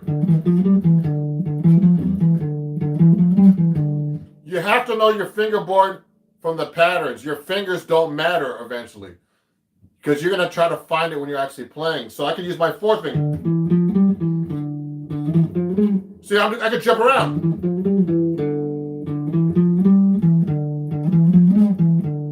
It's kind of hard with your fourth finger, but anyway. You get the point? So your fingers don't matter. It's the patterns. You have to know how to find the notes. And I know the names of the notes, of course. I mean, to know the names of the fingerboard, notes on the fingerboard is tricky. B flat, B flat, E flat, A flat, or it could be A flat or G sharp. There's all kinds of things. You have to learn your fingerboard, and you have to learn the basics of the guitar. So when I'm actually playing, and I'm going up the neck, when I get past the 12th fret, I know the notes double, okay? But also I know I can read pretty good the notation above the 12th fret. It gets kind of weird when you get past the third ledger line above the staff. But you should know where the notes are on the guitar. If I'm up here, I know that's a B flat. I know it's a C. That's a D. So you see that? You should be able to find the note. See what I'm doing? You should know the neck that. Oh, tricky. You should be able to jump around the neck without getting lost like that, everybody. I mean, so your fingering is less important, and knowing the notes is not that important because when you're actually playing, there's no time to even think when you're actually executing. You just have to play. You know, and a great example like that is George Benson, or I don't even think Django Reinhardt knew how to read. They knew how to play, and the most important thing is not knowing how to read; is knowing how to play. At the end, if you're jamming with anybody, you have to know how to play, and it's really important to know where your notes are. And the fingerings don't matter at the end. It's your timing, your feel, finding the notes. Let me see. Oh wow, there's so much stuff here. Yeah, I would love to say any software to score guitar parts over every song. You know what? I use Sibelius. So Sibelius actually does. There's a guitar program I heard. I forget the name. If someone knows it, just send me a comment.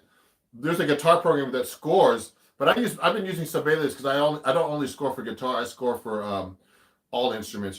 Saxophone, guitars, pianos, basses, everything, drums. I use Sibelius, and there's good tabs there and everything. So but it's an expensive program. So all my lessons like this, I have a lesson like this that I put up on my website. If you go to my website, I have all kinds of lessons about all the stuff I'm talking about. I use this and I use tabs. Yeah, Guitar Tab Pro, that's the one. I don't use it, but I heard it's a good program. I don't just do guitar. So I do 6-string and my 7-string guitar stuff here, that I use because I play 7-string too. I'm actually known as a 7-string guitar player now. So if you want to get into 7-string, we could talk about that in a minute. So what's the difference between A flat and G sharp? It's the same note, but I heard years ago it was slightly different because of tempered tuning. Equal tempered tuning had changed and they just named the notes the same. So that's what I heard. So it's the same note. It's called enharmonic spelling, okay, in music theory. So let me keep going here. Yeah. So so if you're in the key of A flat and A flat, it's an A flat. If you're in the key of G sharp is G sharp. It's the same note. Okay. Let me see. Do you think sight reading is essential for guitar players? Oh yes. Okay. Sight reading, everybody. This is the thing guitar players are terrible at. You know what? I don't want to joke about it, but it's really true. When you put what's the joke that I put on my I put it on my TikTok and my Instagram reels. How do you stop a guitar player from reading? Put some John Coltrane music in front of them. No, it's true. The only way you learn how to read is by practicing your reading, everybody. And I use this book over here. Let me show you the book. This is how I learned how to read, everybody. This book, A Modern Method for Guitar by William Levitt. It's a really great book to learn how to read out of. Starts you from the very top. You could be just like a beginner guitar player. Well, or you could be a beginner guitar player or advanced. You'll learn how to read out of this book. It's position playing. It's called a modern method because the modern method is not the classical method, okay? And that way, the classical method has a very, very, I don't want to say rigid way of learning how to read. This book really teaches you the whole neck, okay? So, I mean, remember, reading has nothing to do with playing, everybody. Just so you know. Reading is just a skill. You have to know how to play. And, and people, I know some great readers on Broadway shows. I've done a lot of Broadway shows. And these guys can read all the stuff in the world. But then you put them to play jazz or something, they'll be like, huh? Songs? I've had Broadway musicians come to like my gigs, my jazz gigs in New York, and they say, wow, you're a real musician, man. You can read and you can improvise. No, you can play, songs, and you can improvise. So reading is important, but it doesn't teach you how to play jazz or improvise or other things, other skills about guitar playing. So, but reading is great because you learn the notes on the guitar neck, which is very important. So let me keep asking some questions here. So how do you visualize the chords under your single note playing? Oh, that's a great question. Oh, you know what? Yeah. How do you practice sight reading? So sight reading, Pablo, just so you know, just start reading music. That's what you have to do. You got to practice reading music all the time to get into it. Okay. There's no no cutting corners. Just put some music in front of you. Start reading. It's gonna take time. You gotta study a little bit. You gotta get a teacher to help you maybe. I'm a good teacher, so if you need anybody, I'll help you read. And you know what? I'll tell you something. I wasn't a good reader when I was 18 years old. When I went to Berkeley, I got my butt kicked. But I started practicing, and the only way you can get into good reading is to practice every day. You're reading and just do it a little bit, And after a while, it really helped me when I started really doing Broadway shows. All the reading you have to do, it's like really hard, and it was really funny. I got to tell the story later, but let me keep going now. So, do you know how to do rhythm technique for a song, the culture? I don't know that one. We'll have to skip that one. So how do you visualize chords under singing or playing? So I want to tell you, everybody, I have this lesson on my website. Go to my website, www.ronjacksonmusic.com, and I have printable lessons there. Okay, I'm going to show you the website in a minute. But what you have to do is if you want to really learn how to read notes and everything else, everybody, you have to actually, to be able to play chords under scales, you have to be able to go like this. C major.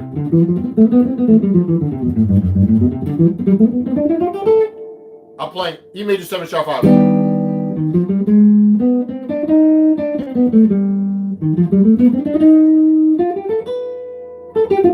Play the chord. You have to be able to play the chord and then know the scale right on top of it. That's how you practice your chords. So when I'm actually improvising, I'll go.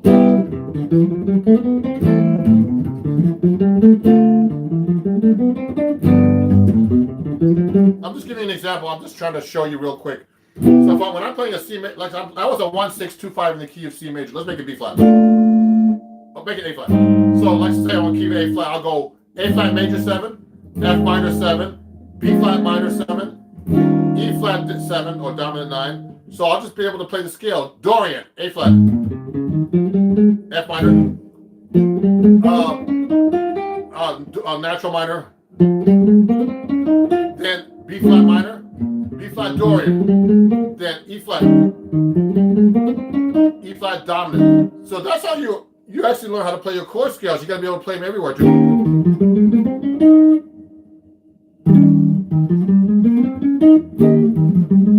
See what I did? I did all possible fingering, and, for that scale particularly. Just like I showed you earlier, everybody, you have to be able to play these scales. So when you start learning how to match your chord scale to the chord, that's how you start really learning how to play over jazz changes.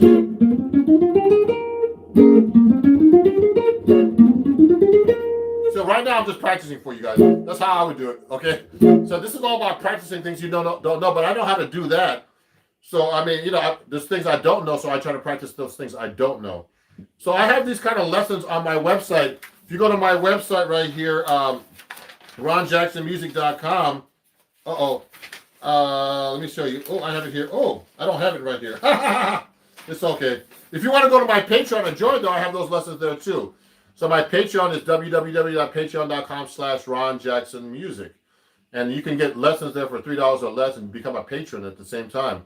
Help support me and my channel and everything I'm doing as a musician. Okay. And also on another announcement, I don't have it tonight. I'm playing a gig in New Jersey Friday. My first live performance as a leader in about a year, more than a year. It's going to be at, what was that place called? Oh my God. What's it called? Oh yeah, Brothers Smokehouse in what town? In Ramsey, New Jersey. Brothers Smokehouse in Ramsey, New Jersey. I'm playing my own first gig this Friday if you're in New Jersey. And it's going to be a great gig with one of the best drummers in New York City and bassists, and me on 7-string guitar. So come by this Friday. So I'm just going to make that announcement. But you're going to see me announce this on YouTube tomorrow. Okay, you're going to come out and watch it. Okay, so let me keep going here. So here's some other questions. Hey, from Indonesia.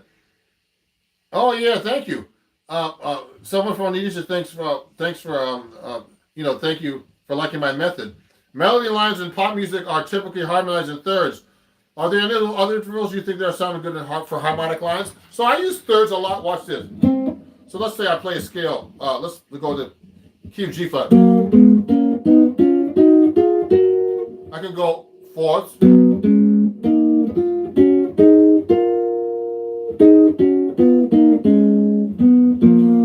I like to use sixths.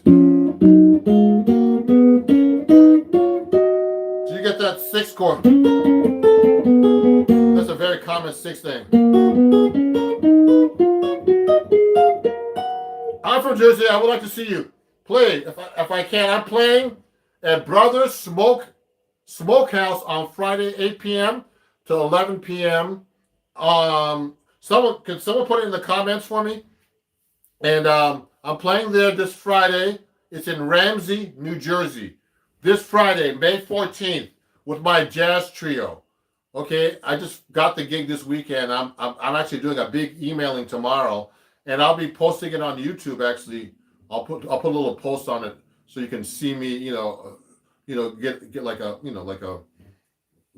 ad for my gig on Friday. But come on out, everybody. I know people have been dying to go see music, so come out and come die and see me play. No, I'm just kidding. Come by and see me play my trio this Friday. So let me keep going here. How do you explain the difference between Dorian and melodic minor? Oh, that's a big question. So let me keep going down the list. Oh, hold on here. I skipped a couple things. So I did harmonic lines for everybody. William Levin has got me so many gigs over the years. Great recommendation. Oh, William Levin got Grant Harris a lot of gigs. Oh, really? I didn't know that. You knew William Levin? How old are you, man? He died a while ago. Now, you tell me about that later. Please drop the download. The link to download the book so I can start learning to read. Okay, what I'll do is I'll go to my Amazon store. Let me show you this. This is my Amazon store. You can get the book on my Amazon store. Okay, someone could write that in, like my friend over here. You can go to Amazon.com/shop/Ron Jackson Music, and there you can get the book on my Amazon store. Just look for books, okay? Go to Amazon.com/shop/Ron Jackson Music and pick up that book, okay? And that's how you can start learning how to read. It's a great book, okay? And you can pick up guitars like this D'Angelico. I have a D'Angelico store on my Amazon store, okay? So you can go there. You can get guitar straps like Moody straps, all kinds of Seymour Duncan pickups, everything that I endorse. Okay, let me keep going. What do you think of George Harrison's guitarist? I think he was great. George Harrison was great, Dave. Sebastian, how can you explain the difference between Dorian and melodic minor? So Dorian, let me just tell you. Dorian is basically, now Dorian has a 1, 2. So if you're playing D Dorian, it's E, D, E, F, G, A, B, C, okay, to D. So that's 1, 2, flat 3, 4, 5, 6, flat 7, 1. Now here's the difference. So melodic minor is, okay, what you do is you just raise a 7. There's one note difference between the melodic minor and the Dorian mode. So it's actually 1, 2, 3, 4. No, so 1, 2, flat 3, 4, 5, 6, 7, 1. Natural 7 and natural 6. So I use the scales a lot. So you have to be able to play these everywhere on the neck. Go.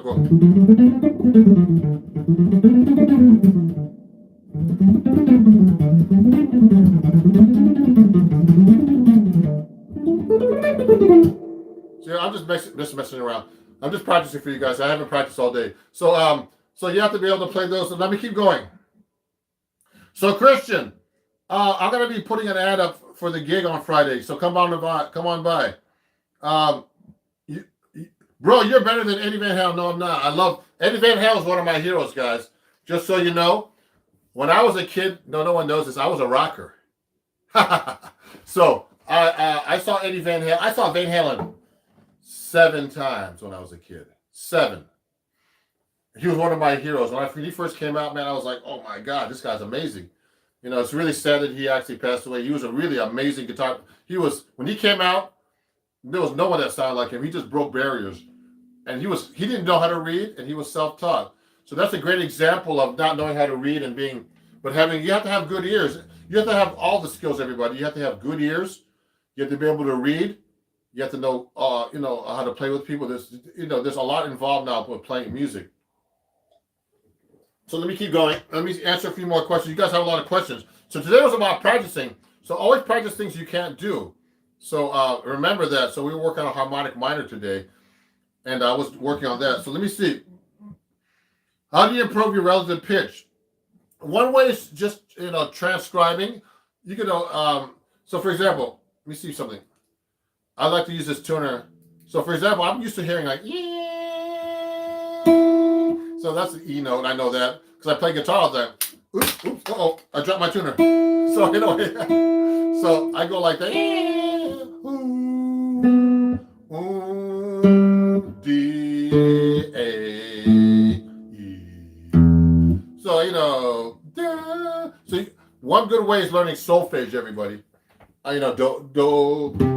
Do re mi fa sol la ti do. Now, being in tune is a whole different story when you're singing, but you have to be able to hear these pitches in your head. Now, when you're singing something, that's another skill. To sing in tune, you have to practice your singing. So, but to be able to hear pitches, that's a whole different story. You can be able to hear pitches and not be a good singer. You have to be able to find the notes on the guitar. And the best way is actually to learn, transcribe, take off solos from records. That's how I started playing. I didn't know how to read anything, but I was good at learning solos and stealing stuff off records. So I would learn whole solo, I would learn Jimmy Page solos, Jimi Hendrix. I was a rocker. So, and then you move up to jazz, you go to blues through jazz, and all the modern jazz stuff. And it's just a lot of practice. You have to basically spend hours and hours, guys. Remember, the guitar is not like on YouTube when you watch on YouTube and you listen to me on YouTube all the time and you look at videos. The thing is, all the work I put in is because I practice a lot and did it myself. Looking at YouTube videos only takes you so far. I just want to let you know that. And some of my students, like, they'll study with me for a while, then they go on YouTube and start trying to practice, and then they come back to me and say, Ron, I'm looking at all these YouTube videos, but I'm still not learning anything because I need your help because I don't even know what I'm doing. And you have to actually go, practice yourself and get a teacher to really help you. It's really important. I didn't have that help. And, in my case, I know how to judge myself. I've been teaching long enough. I can listen to myself. I record myself. I do all kinds of stuff to help myself improve. And I have had a lot of students who have gone through my, study with me and become professional musicians. So it's a lot involved. You got to do a lot of practicing. It's a lot of practice, guys. I used to practice 5-8 hours a day. So just so you know. So let me keep going here. Yes, lots of love. What do you mean by playing scale of thirds or fourths? So Dario's asking me how do you play scales of thirds or fourths. So basically, when you go up the scale, one note at a time, that's called a second. 1, 2, etc. Going up the scale. But when you go from, like, let's say if you're going from G to, so if I'm going from G to A, then A to B, they call it a second because it's one note to the second note. Now, if you go to thirds, you're going to go 1, 2, 3. So I'm going to go from G, A to B. I'm going to skip the A and go a third away, which is 1, 2, 3. So that's G, B. And then I go up the scale like that. So those are thirds, okay? I'm skipping every 3 notes. Now, fourths are skipping every 4 notes. 1, 2, 3, 4. 1, 4. So I'm going to that note now. So these are fourths. And then fifth, sixth,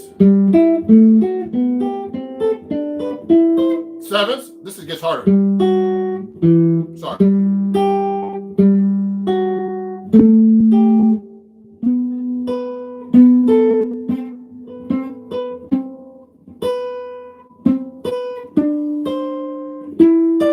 Those are 7. We could do it this way. So you have different ways of playing notes like that. 7, 6. So you can practice your notes like that. You can practice your chords like that. You can go like this. Watch. It gets weird. Those are 7. 6. You hear that a lot in guitar playing now.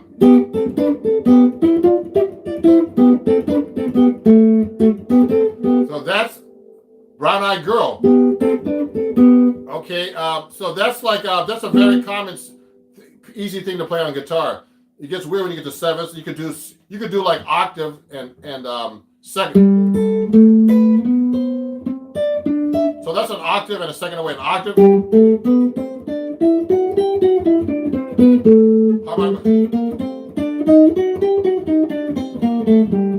Okay, etc. So that's what I like to do. I like to mix them up like that. That's how you do little harmonies and stuff. So let me keep answering these questions. Dang, I was playing today and I wasn't feeling it. You know what I mean? Oh, that's too bad. Okay. What are some tips for connecting scales together when improvising? Oh, that's a great idea. That's a great question, Rocky. So when I'm playing through a song, you got to be able to change your scale as soon as you get to the next chord, okay? Let me see if I can show you something. Like if I'm playing the only way I can really show you is if I play you something. You might not be able to hear it that well, but if I play through some chord changes like of a song, I'm gonna try to play this through my computer. Oh yeah. I'm gonna try to play this through my computer. The problem is it's gonna be hard. It's gonna be hard to do this. I can't do this really through my computer. So if, let's say I'm playing through a song like, let's say I'm playing from F major 7 to an E flat 7. So what I'm doing is, so that's four beats each. 1, 2, 3, 4. 1, 2, 3, 4. I should have a loop pedal, but anyway. So if I'm playing through that, if I'm gonna play that, I'm gonna play an F major scale through that. When I get to the E flat, it'll be here. E flat dominant scale. So if I'm playing a solo, I'm not gonna jump to the root. I'm gonna go like this.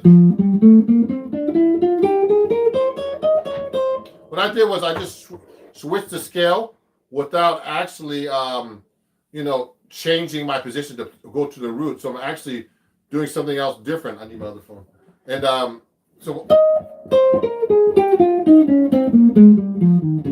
what I did was you have to be able to play through the chord without switching the scale. That's called the continuous scale exercise. I actually have that as an exercise. I'm going to be putting it on my website for sale as a lesson. It's called the continuous scale exercise. Basically, when you play through a song, you should be able to change the scale without having to jump to the next note. Just go continuously through the scale. Like if I'm playing the Days of Wine and Roses, it'll be like this. Oh, I need a charger. I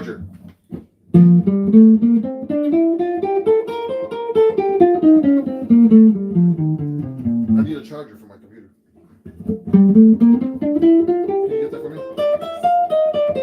It's about to run out. Close. Don't worry about it.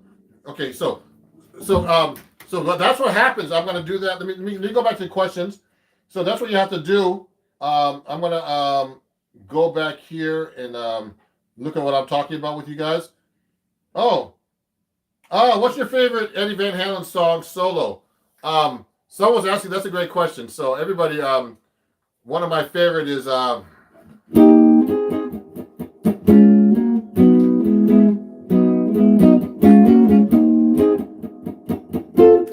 forgot it actually.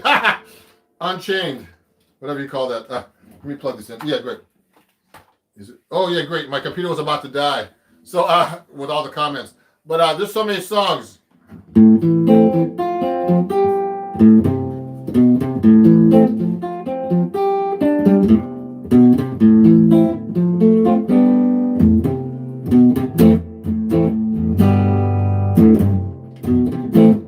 Distortion on this archtop guitar, guys. So anyway, even a harmonic minor or even a harmonic minor or melodic minor, Matthew's saying, that's actually a great way to practice. If you can afford it, get a loop pedal. Yeah, you know what? I have a loop pedal, everybody, actually. I have like tons of pedals in here, but I don't use them like I do. I try not to use loop pedals. I try to play everything myself if I can. Okay? So, to demo something, I should get a loop pedal just to play some changes and then play them back. So I'm going to work on that. I need to get all this stuff out, actually. Light Up the Sky by Space Dead. So Toast All was watching you. I got my first base today. Great, Mahan Lee. What electric guitar and amp would you recommend for a beginner who's been playing a cheap Fender acoustic for a year? You know what? Go to my Amazon store, Carlston, and you can get. I have some beginner guitars and amps in that store. Go to Ron Jackson Music, www.amazon.com/shop/Ron Jackson Music, and I have a bunch of recommendations there for my beginner students or people who want to get into jazz guitar or better guitars than they're with, okay? And you can get some decent guitars there already, okay? So I would try that. Go to my store, because there's a ton of them. I have them listed right there, okay? Some are not in stock. If they're not in stock, I'm going to have to restock the store. But I have my own Amazon store, so check it out. Let me see if I can play this. I'm going to have to go out of this if I do this, though. Oh, yeah, I'm going to mute from... Where's that? Right here. No. This one. That's the mute. Oh, here. Oh, okay, so show me. You go ahead. So everybody, I'm going to actually play you an example of the, I have I'm going to actually play now. You need the cord? Where is it? No, it's not plugged in. This is not though. So, so let me show you everybody. I'm going to play you like an example of the, I'm going to do a little practicing right now for you guys. Let me show you. I'm going to show you that continuous scale exercise. Let me show you real quick. I'm going to put a song on. Is it on? It's not on, is it? It's not on. Okay, so I'm going to do this. I'm going to show you this continuous scale exercise with this song. Let me see if it's working. It's not on yet. Okay, so I'm going to show you this right now, everybody. Okay, let me see. Okay. It should be on. Let me see. Let me see. So here, I'm going to play you a song right now where I use the continuous scale exercise. The Days of Wine and Roses. So listen to this. I'm going to slow it down just a little bit so you can listen. Here's a good exercise. Watch this.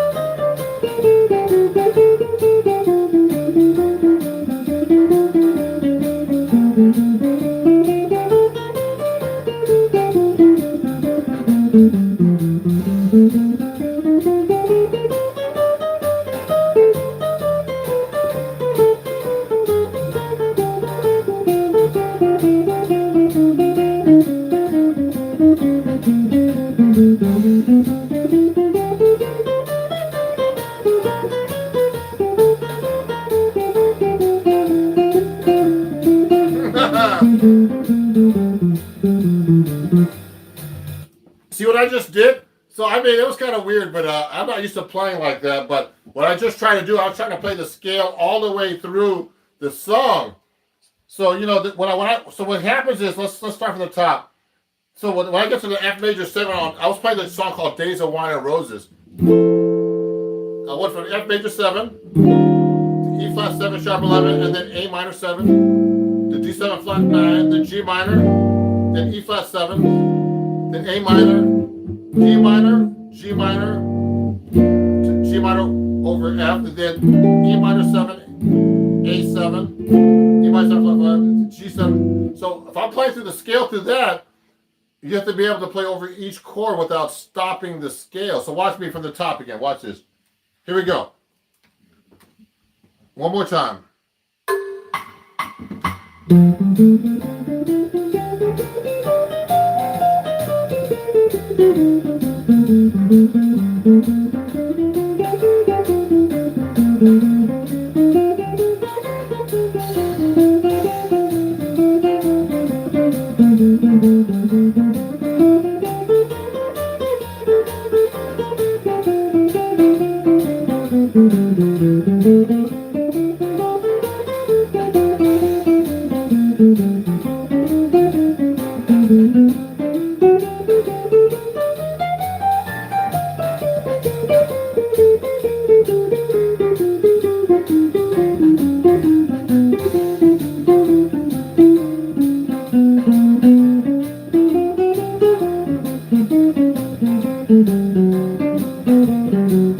What I did was, so I started doing my jazz stuff there. So what I'm doing is actually, it's hard to play those scales all the way through and make them sound like musical. So what happens is I start resorting to my jazz guitar lines, which I'm much better at than just trying to play a scale all the way through. So let me see something here. Someone's making some comments. Let me go back to the comment stream here.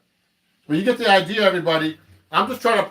If you're learning how to improvise jazz, you got to learn how to be able to play the scale over the neck and not get lost and get through the changes. It's kind of hard to do like that, but it's a good way of starting off. What's a good time to use melodic minor, and how would you practice that? So, for example, there's a whole lesson on my YouTube channel here. I just put up a couple of lessons, everybody. Jared Elks asked that question. So, Jared, I have a couple of melodic minor guitar lessons here already posted. So please go on my YouTube and search for melodic minor. I did a whole short lesson and a long lesson. So you usually use the melodic minor in jazz over an altered scale. For example, if I'm playing like let's say I'm playing a D7 sharp 9 flat 13. So in that scale, I use a D altered scale, which is actually E flat melodic minor.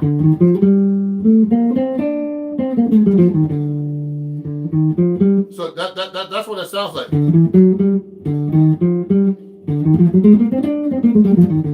See? So that's an altered scale. So you have to play. Also on let's say on G7. 7 sharp 11. You get the Lydian dominant scale, which is actually D melodic minor.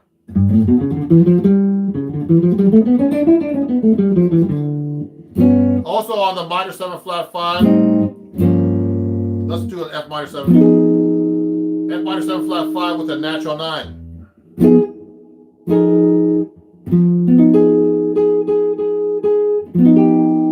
So you use a Locrian natural 9, which is actually A flat melodic minor in this case. So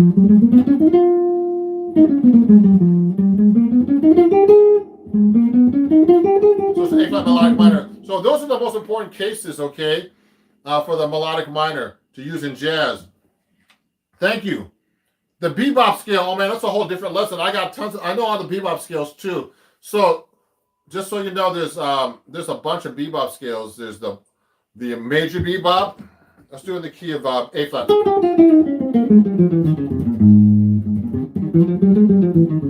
Okay, and then you have the Dorian bebop,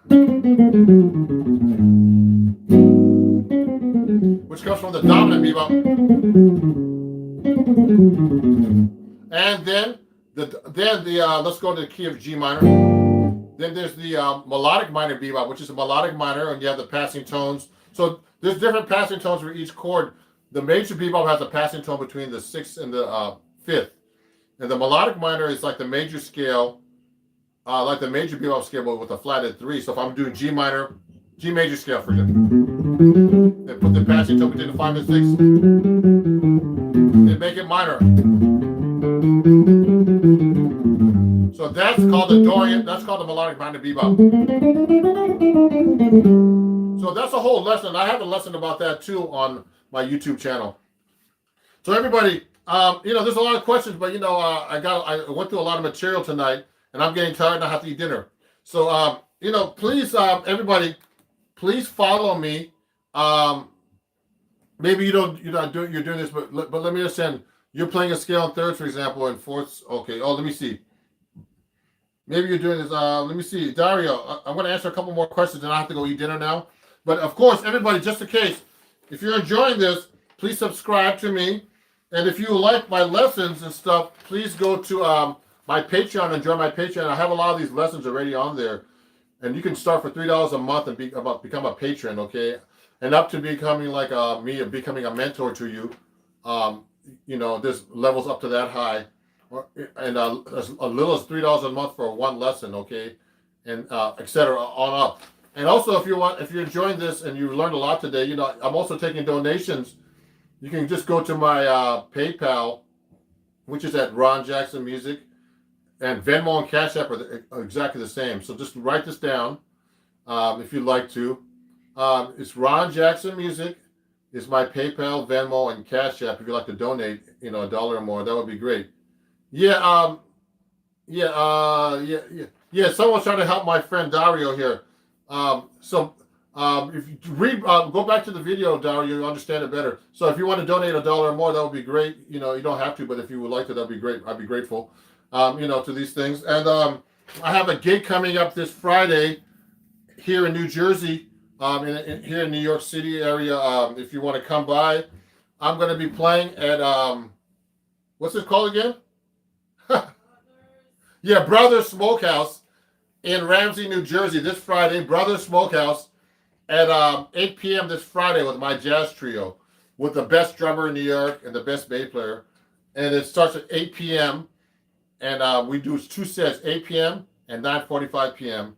It's free entry. You have to get a drink or eat or do both. Okay, and you listen to some great music. Please come on by. I'm going to be posting something later on about it. Yeah, the link is in the comments, everybody. So check out the comments. The link is in the comments for my performance this Friday. I appreciate everybody. I was here just to practice and try to get my stuff better, and not take questions. But you guys had so much, And remember, all these videos I do for you guys is great, but the best thing to do is really study with a teacher. So I also teach, and you can contact me at ronjacksonmusic@gmail.com. And what else was I going to say to you? I have some other announcements. If you like all the stuff I'm playing, go to my Amazon store at Ron Jackson Music, and Amazon.com/shop/Ron Jackson Music. You can pick up any of the gear I'm using there. I don't know what I'm eating for dinner, but I'm going to try to eat something. There's rabbit running around over here. What was I going to say? Just in case some people, are wondering what amp I use, I've been using the Henriksen amp. And you can use my discount code to get a Henriksen amp, which are those smallest amps you can buy on the market. Okay, and you can use code Ron Jackson and save 5% on the amp. You can share this code everywhere. Share it to all your friends, everybody. Go to Henriksen Amplifiers, HenriksenAmps.com, and you can save 5% on anything on the website. Use my code Ron Jackson. Okay, that's HenriksenAmps.com/ and then use code Ron Jackson. Save 5% on any amp. Also, one more announcement. If you want to learn about all the chord stuff, and Dario's wondering about that, I have a book out. Go to my website, ronjacksonmusic.com. And right now, I was having a sale last week. I might start it up again. But you can get this book and also all my printable lessons. A lot of things I talked about today on my website. You can buy a lesson as little as $1.49, actually. You could just go there and download these printables. And thank you. I got this guitar from D'Angelico. I'm one of their artist ambassadors. So whenever I play 6-string, I use this guitar. When I play 7-string, I use my Eastman. Today I was playing 6-string because most people can't play 7-string. But I'll be playing my 7-string guitar on Friday at my performance. So you guys should have to come by. I'll probably do another live stream before that. But if you want to get my book, go to my website, ronjacksonmusic.com. I sell lessons there, printable lessons, downloadable lessons, actually. And you can print them out. And this book called Chords at Your Fingertips, that's released through Acoustic Guitar Magazine, who I write for, I'm a writer, and Hal Leonard Music. So you'll really enjoy this book. There's a lot of cool stuff, like you learn how to do walking bass lines, chord melody, all kinds of stuff that I teach. So thank you, everybody, for watching. I see you found out about my YouTube short videos. Big fan. Thank you, buddy. Ha ha. Someone said ha ha. Sebastian says ha ha. Thanks. Yeah, so Dario, I'm sorry I couldn't help you, man. So thirds and fourths are just basically skipping notes, just so you know. That's why you got to get a teacher to help you, because doing it online only takes you so far. Remember that. You got to have a really good teacher to show you, because that's how I learned. I went to Berklee College of Music, and I learned all this stuff when I was 18 years old. So I kind of understand it now. I learned all this stuff years ago. And after, I'm trying to be gifted. Thank you. What was this? Oh, man, that's a really nice comment. I love your taste in guitars. Thank you. Ron does a specifically gifted musician to be able to play proficiently at jazz. Or can an old SRV clone convert? You know what? Anybody can learn any age. So you can learn how jazz at any age, everybody. You just got to, all of this is really... There's no ifs, ands, and buts around. You got to practice. Unless you're a genius, you need to practice. And it's that simple. You know, and if you need help, get a teacher. If you're a genius like Wes Montgomery, who was completely self-taught, then you know, you could do it. But the most important thing is getting a good teacher and practicing and listening to your teacher. Some of my students they'll study with me and they don't listen. So you know, if you don't listen to your teacher and the teacher is good, then getting a guitar teacher, I teach, just so you know. So you contact me at ronjacksonmusic@gmail.com. I'm gonna let me make a comment somehow. Let me make a comment. Can I make a comment? I don't know if I can, but go to my email is ronjacksonmusic@gmail.com. It's Ron Jackson Music everywhere, everybody. So just follow me everywhere: YouTube, Instagram, TikTok. Subscribe here, and you know, you can take lessons with me. You can contact me everywhere. Go to my website. You can actually send me an email there. It's ronjacksonmusic@gmail.com. If you want to study with me and you're serious, you know, I welcome you to be a student. So, you know, please contact me. You're welcome. Let me see. Can you explain this one? Let me see. Let me see. Yeah, so anyway, everybody, I'm going to get going. I'll just look at the questions. Have a great night, and I'll see you guys soon, okay? Thanks for watching. I'll have some new videos coming up, actually, probably tomorrow too. Great. Okay, thank you. Got it, metal fan. Okay, we'll talk, everybody. Keep in touch. Go to my email, Ron Jackson Music. Thank you for you're welcome, Brazil. You know, Marcelo, you're welcome. And thank you for watching, everybody. It was a really great show. You know, it's hard to talk and play the guitar and try to explain things and answer questions, but you know, I'm trying to do more of these lives to help all my students out, help all my subscribers out. And you know, if you want to study with me, or you know that, you know, or anything, or come to one of my gigs, that'll be great. Come by my gig Thursday, Jared. Brothers Smokehouse, Ramsey, New Jersey, Friday, 8 p.m. No cover. It's but you have to get a drink or eat or something. It should be fun. I'm a good guitar teacher, so someone keeps asking that question. So contact me. Hey, Jared. Oh, it's UK here, 2 p.m. Oh, really? Okay. So we'll talk, guys. Okay, we'll talk. See you guys. Bye-bye. Sorry, I didn't quite catch that.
very much. Thank you very much. Can anybody guess the name of that song? I know some people know already, but people who don't have my album, but anybody know that name of the song? Randy. Yeah. Good. This young man here wins free air because he got the name right.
Wow.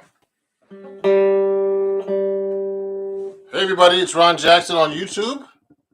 I'm doing like an impromptu video on how to practice and how I practice.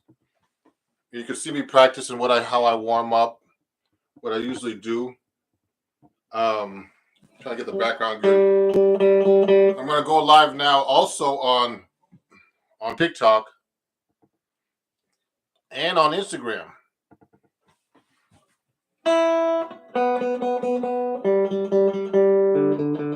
So everybody, just so you know, I wanted to go live when I'm practicing a little bit,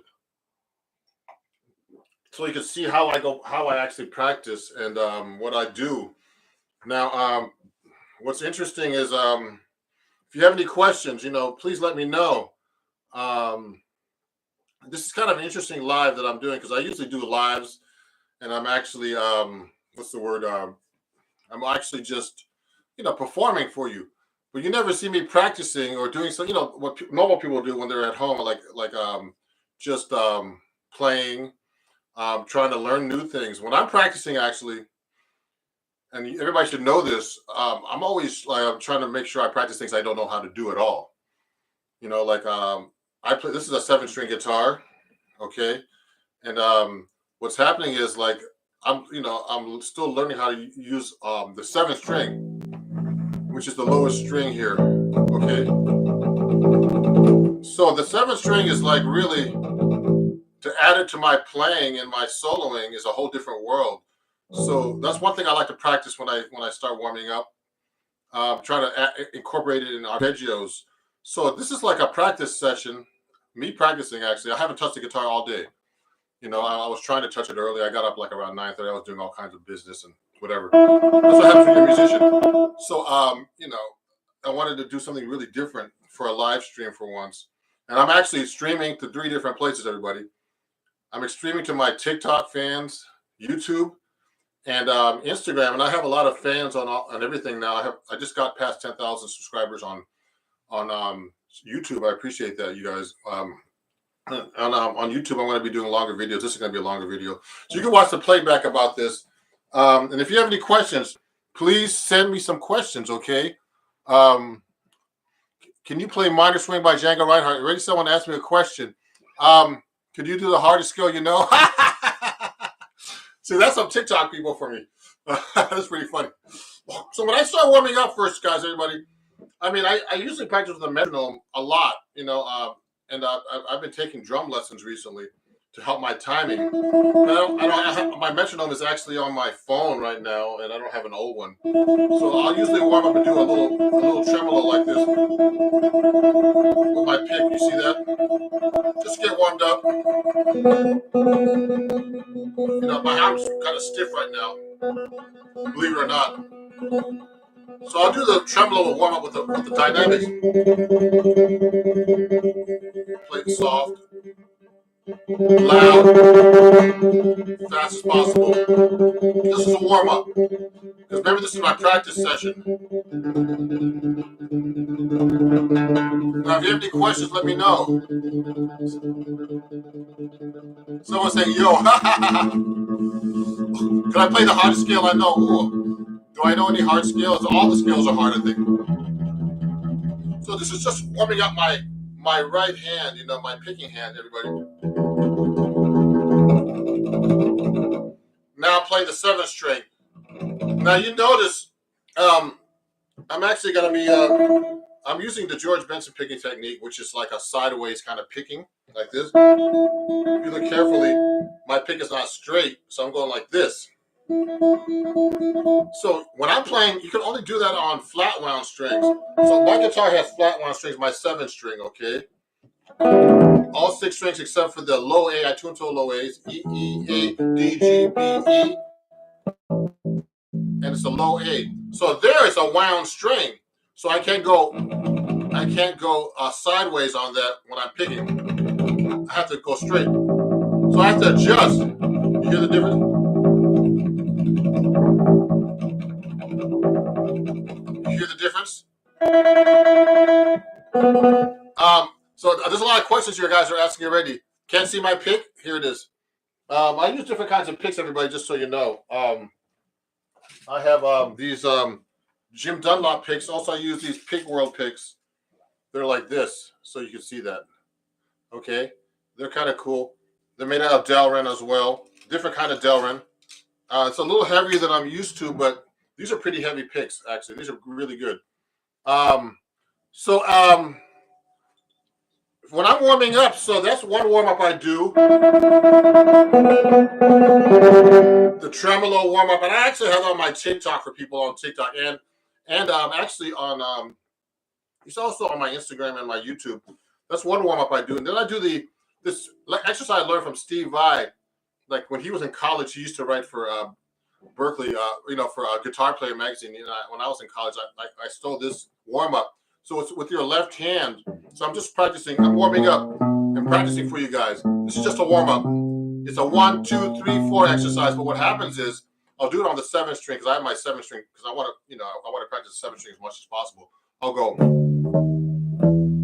and then I'm going to go 2, 3, 4, 1, then switch it 3, 4, 1, 2, then 4, 1, 2, 3. So that's the pattern I'm doing to warm up.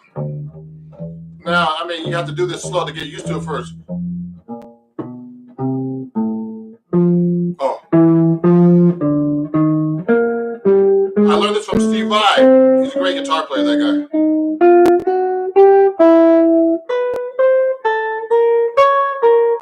Now, you see, when I place my fingers, I keep them close. I'm warming up, and I'm practicing for you guys today, just so you see how I practice.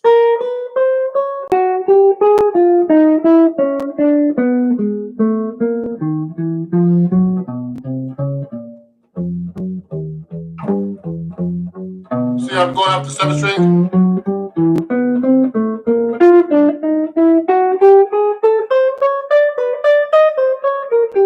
So that's a good warm-up. Remember to practice slow. Use a metronome. I don't have a metronome right now because I'm actually it's on my phone actually and on my computer. I'm using 3 devices to stream to right now: TikTok, Instagram, and YouTube. So please follow me if you don't already. Actually, just in case, okay? So let me see. I'm just going to see if I can answer a couple of questions here. Someone was asking me what kind of guitar is this. This is an Eastman. I can't remember the name. It's an Eastman 7 string. It's an AR810CE 7 string. Okay. And if you want to get the 7 string and study with me, please, let me know, and I'll do that for you. Now, this is really an impromptu how I practice kind of workshop. Let me see if I can answer a question. Are there any neo jazz guitar players that you hold high respect? Who's that guy? I got to think about some neo soul guitar players. This is guy. What's his name? Sparky or something.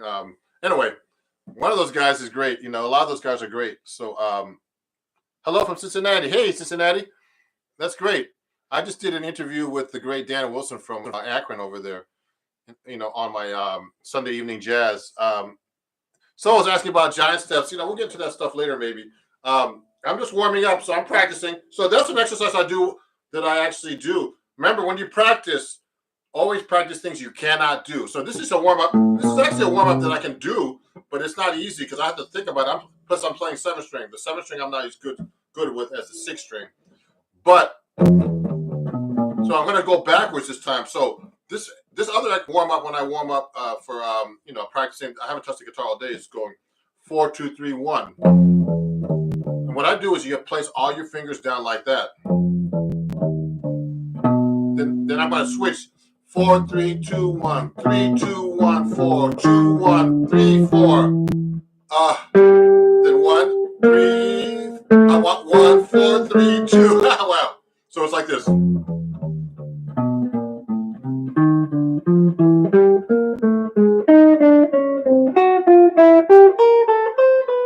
I go up the neck. Then I keep going up the neck like that.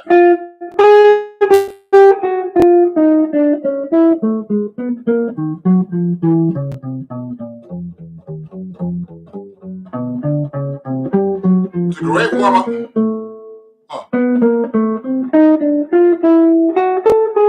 So what I'm doing is it's kind of hard to talk and play and concentrate, but that's a good warm-up for me to do. I do slow.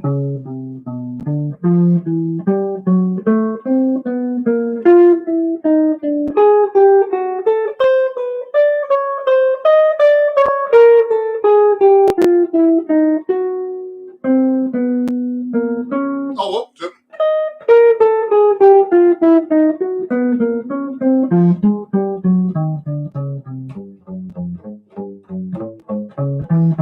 Etc. Okay, that's a really great warm-up. So this is something I learned from Steve Vai, the amazing guitar player that did everything with Frank Zappa up to wherever. So that's a great warm-up. So remember, I'm practicing things as a warm-up and things I can't do very easily. So another thing I've been working on recently, I've been working a lot. I learn a lot from my students. So what happens is a lot of times I'll be doing a workshop and they'll be asking me all these crazy questions like play giant steps or whatever. Let me see. Someone's asking me, is there guitar players that don't play jazz I respect? Oh, I just said Steve Vai, Frank Zappa, Eddie Van Halen. There's a lot of great guitar players I like. Okay, let me see what other questions there are here. I was trying not to make this a question and answer kind of thing, but there's all kinds of guitar players I love, man. That don't play jazz. Tons, all kinds of. Someone was talking about the guitar player from Avenged Sevenfold. What's his name? Some kind of weird name, but I checked him out. He's great. There's all kinds of great guitar players I like that aren't jazz. So anyway, another thing I like to do is I'm practicing scales right now. I use one of the things I like to do is I'm trying to learn 7 string. So I like to do like a lot of exercises I can't do on the 7 string. Like I'm very good at doing arpeggios like this, 3 octaves. That's an E minor arpeggio. Okay, now that's out for a 6 string. But if I want to add the 7 string, I gotta go E, B, because I have a low A, so people don't know what I'm playing.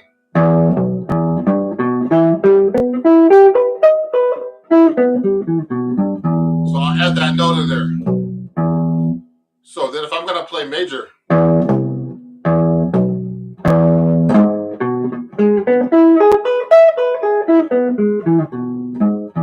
so I work a lot of like strange, arpeggios like that. They're not strings. These are just real basic things. And I'll transpose them. So I'll go up another half step, F minor.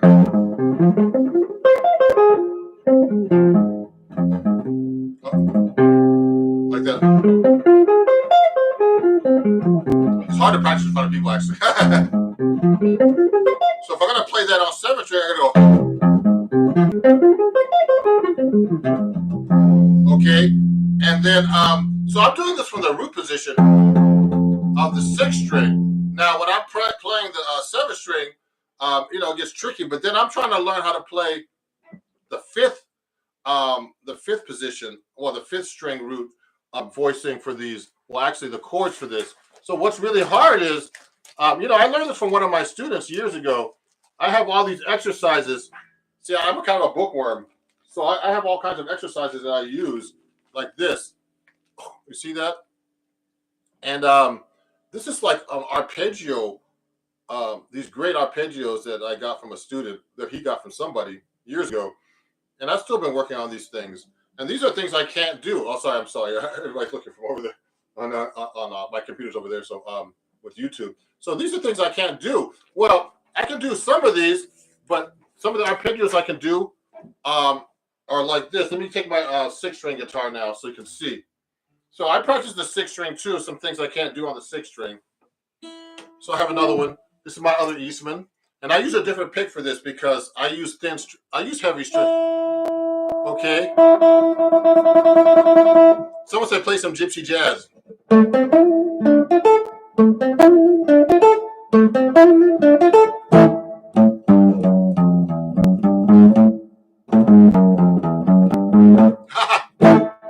So I was just doing a little bit of a minor swing.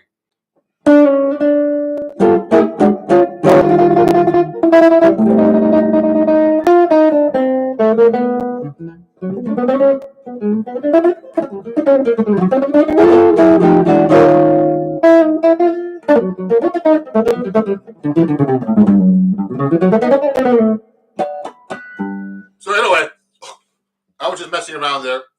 The 6th string is much easier to play than the 7th string, just so you know, because my strings here are much lighter. The 7th string, I have 12s on the top here, and I don't know what the low note is. These are all flat wounds, and my 7th string I have 14 on top to a 79 on the low A string. Okay, so that's kind of interesting. Okay, so what's happening is this. So when I'm doing those arpeggios, they're different on the 6th string now. So I'm doing the E minor arpeggio was like this. So that's kind of easy on the 6th string, okay? Because first I don't have that 7th string to get in my way when I play. So I'll be practicing these exercises like this, going up in half step. Go up in half step.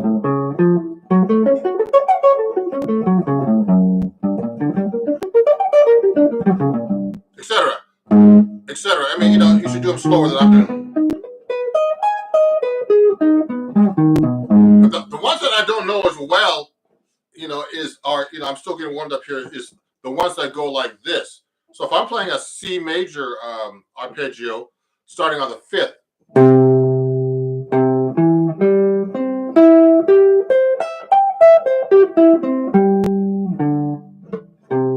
So I'm going to add that note there, that's the 5th string root, but I'm going to have to go from the 5th to the 6th string to get the full arpeggio. With the low note, I would go. Now this is not a full. This is actually a full 2 octaves from the 5th note of the C arpeggio. Now there's a certain fingering that's written out in this book. You have to go like this. I'm going like this.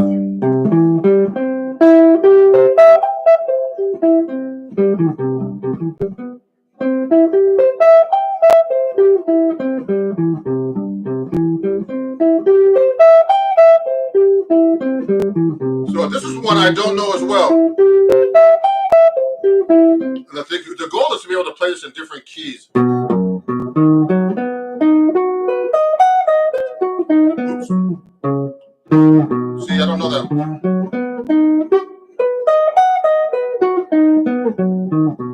When you're practicing, it should not sound good, because that's what practice is all about. when you're playing, it should sound good, but when you're practicing, you're not. So I'm actually doing a practice session for you guys. So these are things I don't know how to do as well. So I'm doing a B arpeggio, but this B arpeggio is actually 3 octaves from the 5th. So this is the B, and the 5th is F sharp here. Okay, so when I'm playing that, I'm going.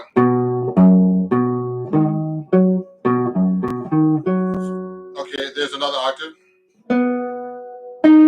Another octave. So those are the octaves.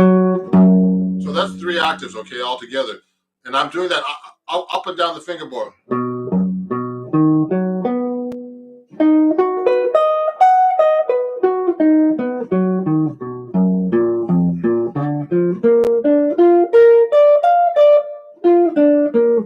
Oh, Joe. I went to B for a second. I'm in B flat now.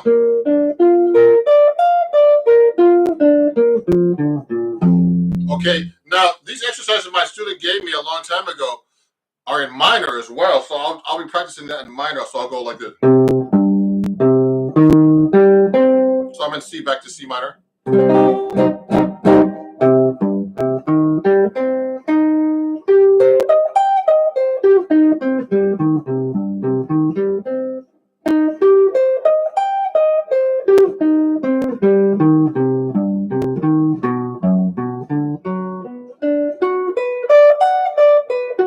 See, these are just things I practice that I don't know how to do, and you should be able to do that yourself. Let me see some of the questions here. Oh yeah, okay. Let me answer. Devontae. Oh, Devontae. I think I talked to him earlier. Someone on YouTube is watching my live stream right now. Can you teach us how to approach jazz reharmonization? Oh, okay. So this is like a practice warm up, but I have actually, guys. So just so you know, Jose, Leah, this is on YouTube. Jose, you can just go to my YouTube channel. I have a section about reharmonization there already. Okay. Do you know the 3-note per string scale? What do you prefer for major scale and others? K system or 3 NPS? What is 3 NPS? I don't know what that means, but let me see. I'm going to answer a question by Mefco 96. Now the 3-note per string scale, I guess, is something like this. Let's say I play G major scale. Like it. You can do it that way. So G.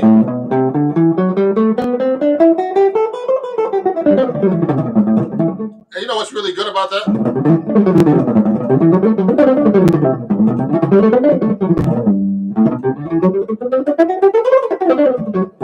So that's really kind of 3 notes per scale is actually for a scale is pretty easy. But when I'm playing major scales or any scale, when I'm especially when I'm improvising, and this is a practice session. I'm not even like doing any songs right now. I'm just doing scales, doing runs that I do when I practice. Now you could actually, you could play 3 notes per scale, but the most important thing about playing through a scale is this: you should be able to go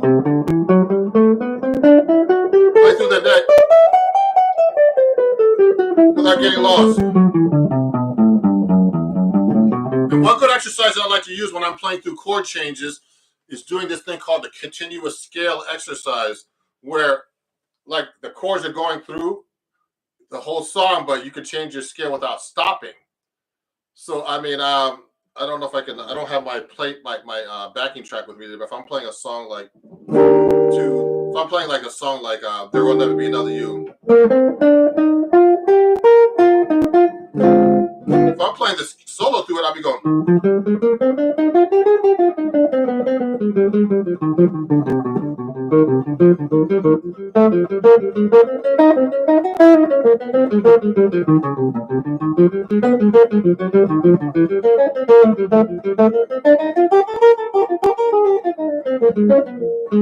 So what I just basically did was I'm just playing through the song without stopping.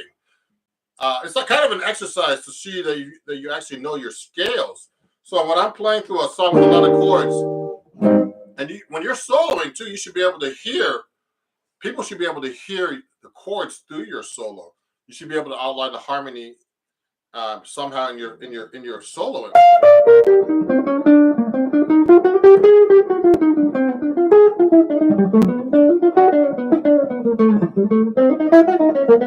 What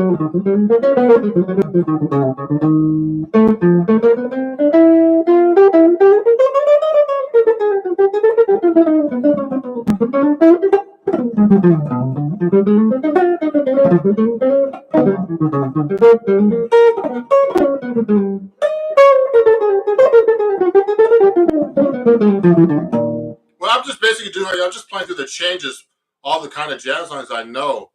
Okay, but it's a scale exercise. I would just go 1, 2, 3, 4. This is doing another immediately.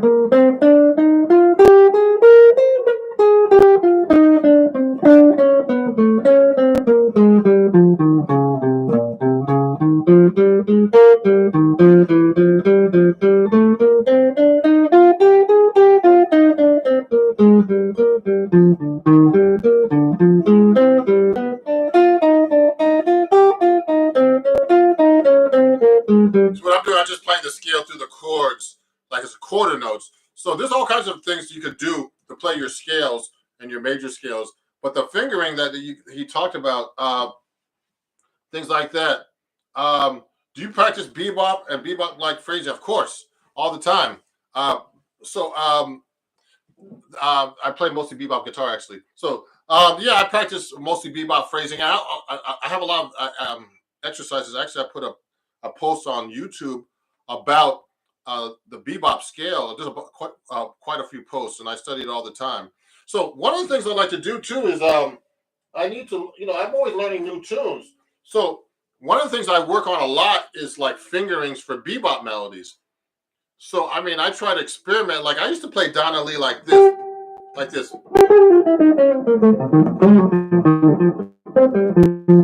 Okay, and that fingering is not very good. I've been doing that fingering for years.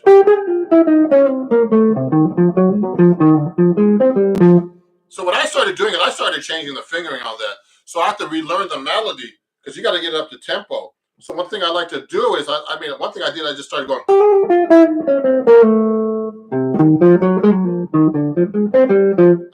Decided to do that fingering instead, just because it's easier to lay on the guitar. So when you're learning new melodies, whenever you're practicing, this is a practice session for you guys. I'm trying to be able to play things that I can't do and execute them. My fingers are kind of cold today. I don't know why, but it's cold out here in New York today. So when I do something like that, I had to change the fingering from this to this. So it's hard to change a bebop melody like that and change the fingering because I used to play this for years. That's kind of an awkward fingering. So that way it's a little bit easier. Okay, just a little bit easier. So I have to relearn all this stuff and practice it. The most important thing about practice, everybody, just so you know, is that let me see if I can answer some questions too while we're going here. Is to practice every day, just a little bit. Now, I mean, it's like sometimes it's impossible. Like I for a while, I've been taking drum lessons. I was telling people earlier, and sometimes like I have no time to practice. Sometimes, I mean, it's kind of a drag, and I'm doing so much stuff online on social media, like on TikTok, all these videos. This take a lot of time. So and answering questions, from my fans and everything, my followers, and it's hard to keep up with this. I need to keep up with my playing too. So sometimes I get really pissed and I have to practice, and I stop, say I got to practice today or practice for a couple hours. But the most important thing is if you're learning something new, you got to practice it every day so it becomes embedded in your mind. I've been teaching for years, and I know it works because I do it myself. If I'm learning some new music, I'm always learning only new stuff, only new stuff I can't do, things I can't do, things I haven't been able to do. Now, how do you value good melodic phrasing? And earworm is my fave to compose. Ooh, so when I'm doing melodic phrasing, that's someone asked that on TikTok. You develop that after a while from a lot of jazz playing and playing in general. I tell my students is trial and error. So you got to play over tapes and all kinds of stuff. Play with bands, play with other people, record yourself.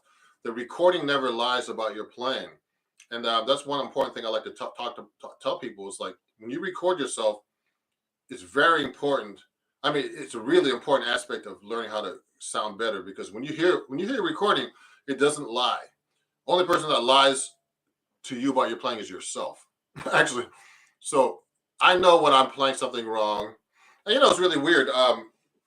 I'll be playing something, like I'll be doing, sometimes I'll be performing. I said, I think I played terrible, but everybody says, you sound great, man. I'm like, yeah, come on.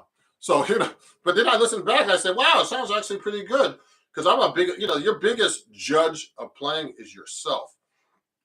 And if you listen to your recording, you'll hear everything that you don't want to hear. And so record as much as you can. Like I watch my video playbacks all the time, and I go, oh man, I messed that up. But these little mistakes. I mean, I'll be recording sometimes in recording sessions, and one time I made a little mistake, and I was like, oh, I don't like that. I gotta change that. No, and the bass player, really great bass player, well-known bass player, said to me, that? He was like, that was like, to him it was nothing, but to me it was a big thing. It was like a little mistake. So I mean, you can get away with little mistakes. And when I'm recording and I do a record, I'm going to be doing a record at the end of the year. I'm going to be like, man, I'm going to fix this because I don't like the way I played. But for most people, they don't probably notice or care. So, but the thing is, the most important person to care is yourself. Okay, so let me see. There's some questions I want to ask. There's so many questions coming at me. How long have you been playing? I've been playing for years, man, since I was 11. Okay. I mean, I used to practice 5 to 8 hours a day, just so you guys know. Okay, so that was like a lot of work. And I switched to 7-string, which I have over here. About not switched. I play 7-string as well, exclusively. Because I'm one of the few guitarists who plays 7-string in jazz. Since like 2011, 2012, that's when I started. I'm still learning it. So, what do you think of Barry Harris method? So, someone's just asking me about Barry Harris. I used to attend his class on and off for 20 years. So I love his stuff. So I do a lot of my thinking is Barry Harris. So one of the things I worked on recently that I'm working on right now is double time lines. So I'm practicing things that I need to work on. This is a practice session supposed to be, but people are asking me a lot of questions. So I'm working on double time lines. Like I started writing a bunch of stuff out. It's actually on my computer. I got to look at it. So I'll be going like, if I'm playing a 1, 2, 1, 6, 2, 5. Let's change the key to A flat. Remember to play all keys. So I'll go. So one of my students was asking me, man, can you write out some double time lines? So I mean, I have a Patreon account, just in case you guys don't know, and there you can actually what's the word? You could actually check out some of the music I write and stuff like that. But he asked me to start writing some lines out. So I started thinking, man, when I'm doing double time, you got to have this stuff really worked out. So like I had to go.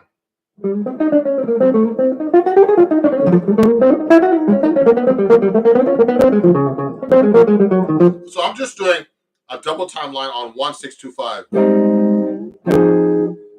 So to write that out was really hard. I mean, I was just playing a double time line I was making up like from my arsenal of vocabulary. So I had to think of all kinds of lines.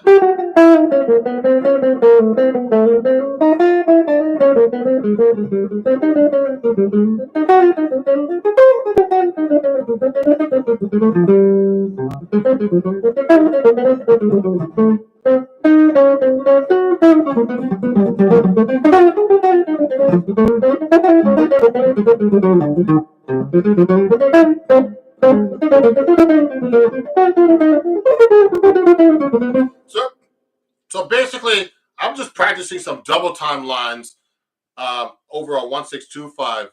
But I'm also doing a lot of reharmonization. I'll go 1, like A flat major 7 to F minor 7, to B flat minor 7 to E flat 7. Okay, and I'll change it to dominant to make it to F7 to B flat 7, and then E flat 7 to change the lineup. So, but the thing is, you have to have these lines kind of worked out if you want to do double time playing. So that's another thing I've been working on is when I'm practicing is figure out what lines I use to be able to do my double time lines. Because I take it for granted that I know how to play them. I have to show my students how to do that. And I want to show my students how to do that. So I'm starting to write some of these things off of my Patreon account. If you want to join that, it's at www.patreon.com/Ron Jackson Music. And there, I'm starting to put all these kind of ideas and writing them down for my students to learn.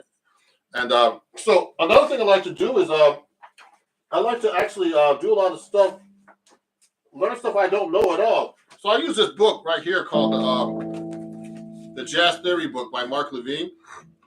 So there's a lot of concepts that I don't know about. Like first thing I like to work on is like I did an article for Acoustic Guitar Magazine actually that came out in the January-February issue. It was on the harmonic and melodic minor. No, I think that's out now, actually. It's in the current issue. So the harmonic and melodic minor scale, the chord voicings, I know some of them, but I need to practice all the voicings still. So I'm always practicing things I don't know. So if I'm playing let's say I'm playing a harmonic minor. Okay, so that's an A harmonic minor. Now you got to figure out the chords for all that. So you got to be able to play that in thirds.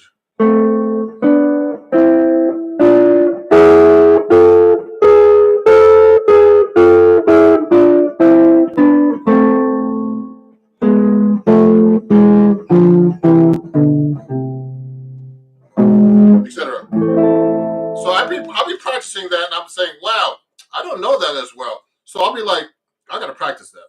You know, I can play. I mean, people know I can play, and I want to show everybody how to play these things too. But if I'm playing, I got to figure out how I'm going to do that in thirds next. So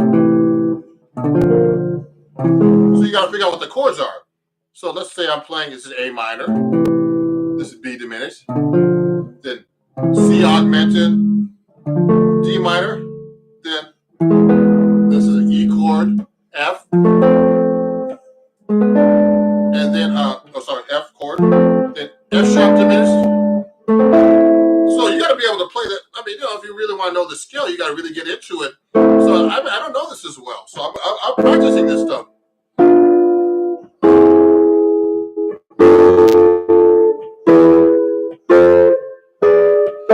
Okay, so those are just the triads. Now you have to do the seventh chord. So I'll go.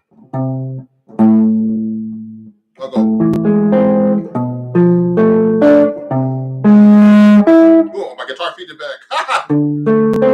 These are dominants for the chord. The first chord now is A minor, major 7. You got played everywhere too.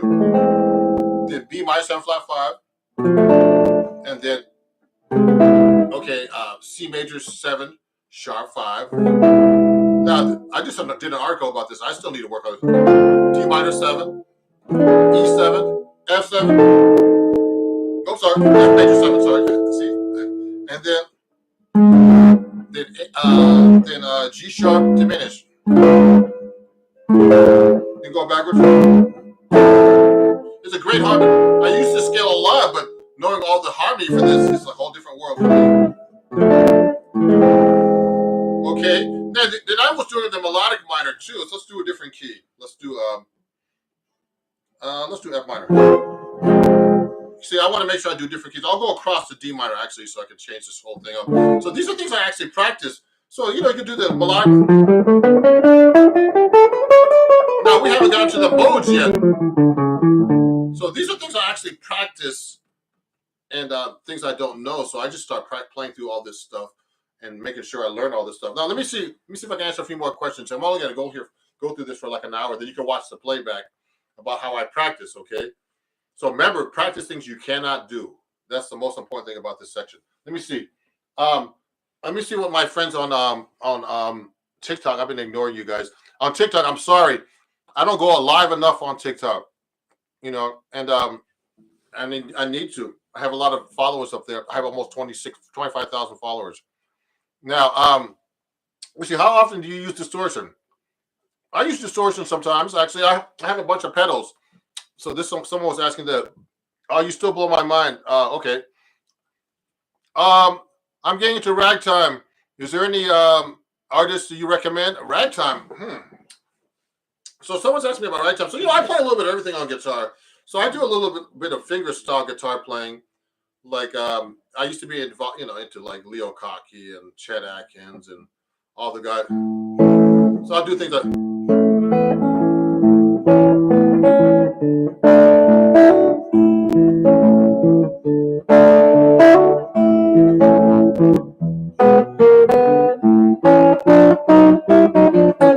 So this is one of my songs actually.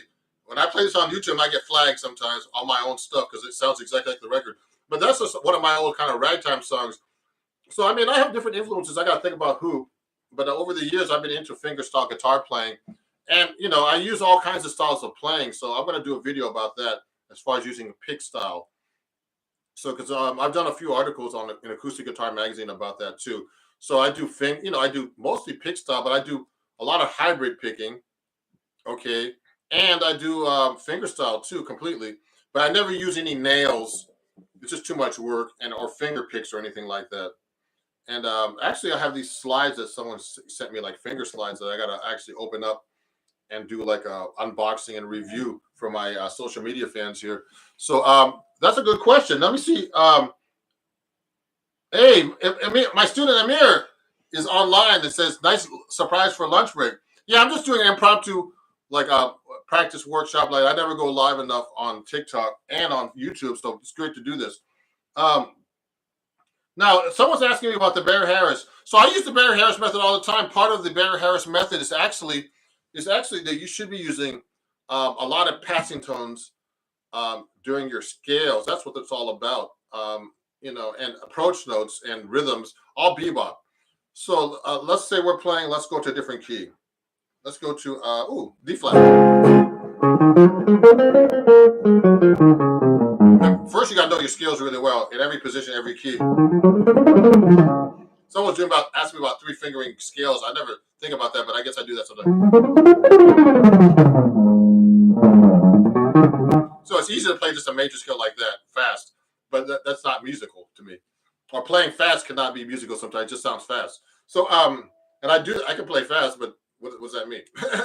I usually play what I hear. So if I'm playing like bebop, like Barry Harris's method is like it's basically it's the bebop cats method, and I used to go to this class all the time. It's putting half sets between the whole notes. Now that doesn't mean a chromatic scale.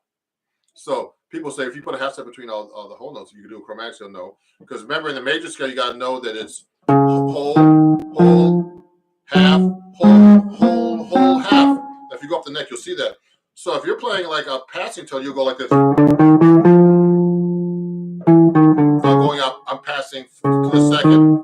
So this note in between is not a tension. It's called a passing tone because it's off the beat. So if I'm counting, I'm going 1 and 2 and 3 and 4 and 1. So what these passing tones do, it helps you create cool melodic lines. It also keeps the rhythm steady and even when you're playing eighth notes, particularly, which is like the basic rhythm for the most common rhythm for jazz actually is the eighth note.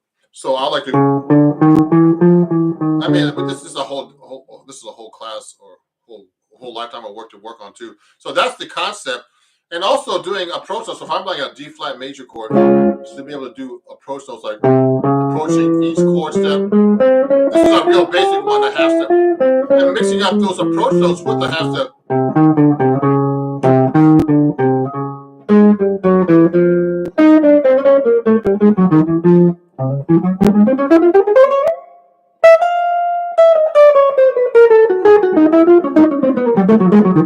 So what I just did was I mixed up the approach notes with passing tones, and there's like endless possibilities, and you can go up and down the scale. It's easier to ascend down the scale than go up a scale, just so you know, and even playing phrases up. So that's a good thing for people to know about. So these are things I'm always working on because I mean, there's so much to work on. It's like never ending, and whenever I pick up the guitar, I'm like, man, I play like crap. So so I have to practice. Now, if you start thinking you're a master, then you might as well just give up the guitar or any instrument that you're playing. Just you should always find something you cannot do. So that's what this was what this whole live stream is about: practicing things I can't do. So there's another thing I like to do is like I like to read a lot, and I've been using a lot. I don't have where's that book at? I don't have it in front of me. I like to read like hard music, like I take these saxophone books and stuff and read through them, with the metronome. I've been trying to do this kind of stuff really, and counting. My drum teacher has me counting, tapping my foot like this, 1, 2, 3, 4, reading, and saying out loud 1E and 2E and 3E and 4E and 1E and 2E. And that's for 16 note stuff. For jazz, I'll go 1 and 2 and 3 and 4. And then you have to play the rhythm or play the melodic line and still keep counting and tapping your foot. And then he has me tapping my foot on. This is the guy from. This is my friend Jay from the Drummer's Almanac. He's a great teacher. So if you want to check him out, his TikTok took off, and he has tons of followers on YouTube. It's called the Drummer's Almanac, and he also, he does a lot of great things, and he's a great guy. So definitely check him out. So he also has me tapping my foot as eighth notes, like 1, 2. So I'm tapping my foot like this in 8 notes. 1, 2, 3, 4. Then I'm going 1E and 2E and 3E and 4E and 1E and 2E and so what I'm doing is 8 notes on my foot, 16 notes when I'm talking and playing whatever I'm playing. Then he has me doing exercise while I'm doing I'm doing the offbeat 1 and 2 and 3 and then saying 1E and 2E and 3. It's like really hard. Then playing. So these are really great exercises if you want to get into like your rhythm, because that's my most important thing that I need to work on, I think, is my rhythm and timing. Especially when I'm recording with a click in the studio and stuff. It's like, nailing it, on time or ahead or, behind, any kind of timing. So I'm starting to work on that with polyrhythms and all that kind of stuff. So let me see what else is this. Monty Craig. Hey, Ron, who's this guy? Now, someone had, Jimmy, any advice about improvising on jazz blues? You know what? What I suggest is you should learn how to play over the changes of every chord scale. Like, so when I like one of my exercises I get students is I say I'm playing Afro blues. Oh,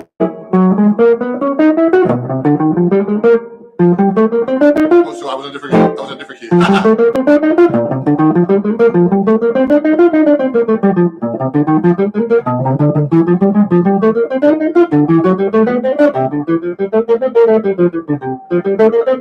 So what I did the Barry Harris method, where I just did all dominant instead of all the minor 2/5s, etc. The minor, the 2/5s. I just did straight dominant for all the 2/5s. So that's a great approach. I actually have that on my YouTube as an exercise. Okay, so look at one of my YouTube videos, Jimmy, and you'll find that. Practice alternate tip picking. So someone's asking about alternate picking. I actually did that as a warm up today. I did. That's one good way of doing it. Also, just practice trying to play up, down, and up all the time if you want to do alternate picking. There's a lot of, actually, guys, I want to do some videos about some of the questions you have here. I'm going to try. Let me do a couple of things here. I'm going to screenshot a couple of these questions so I can actually answer them later on that's on YouTube, because I need to answer some questions that students always ask. Remember, everybody, all the videos that you watch is not going to help your playing. You got to record yourself. You've got to actually play with other people. You've got to get a teacher. Videos can only take you so far. I have so many students who watch videos, and they'll take lessons with me. Then they'll say, "Oh, I'm going to go on YouTube and start watching again." Then they come back and they say, "Man, it's great watching these YouTube videos, but I mean, I'm not learning anything, because when I play, I still can't play, or whatever. I still can't do that." So the most important thing is actually just is to be have someone judge how you play, and by playing with other people. So there's a lot of questions here, but I'm going to try to answer these later. Let me go to my TikTok and say a couple of things too. Let me see who else is on Instagram here as well. I'm just trying to see who else here. There's 8 new messages on TikTok. On TikTok, I can't save the video, unfortunately, because they don't let you do that. But on YouTube, you can watch this after if there's any questions. I'm actually getting tired, guys. So I was supposed to be practicing for you guys, but I'm answering a lot of questions. I didn't know you were left-handed. Someone's saying I look like I'm left-handed. No, sometimes when you live stream, sometimes there's like a mirror image. So I'm right-handed. So I think on Instagram, looks like and on TikTok I'm left-handed, but I'm not. Okay, I'm actually what's the word? I'm right-handed. It's just the way it films. Okay, so so anyway, guys. So this is how I practice. I practice things I don't do. I mean, I have a lot of books I work on. Um, a lot of things about harmony theory. I'm particularly working on the harmonic and melodic minor scales recently. Arpeggios, using the seven string guitar. Let me get my seven string back out. Learning how to use the notes. I'm trying to learn how to use the notes without getting lost all the time.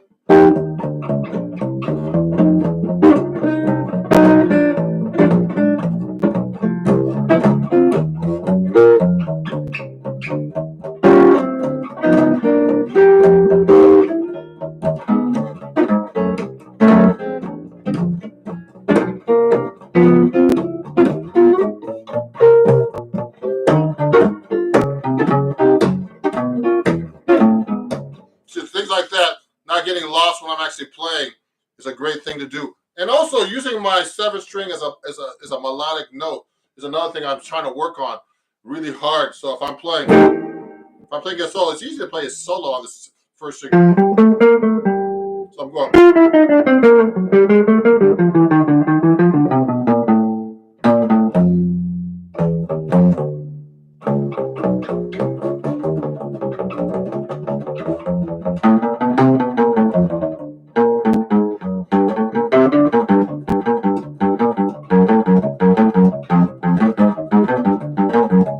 So I'm trying to use that seven string as much as I can.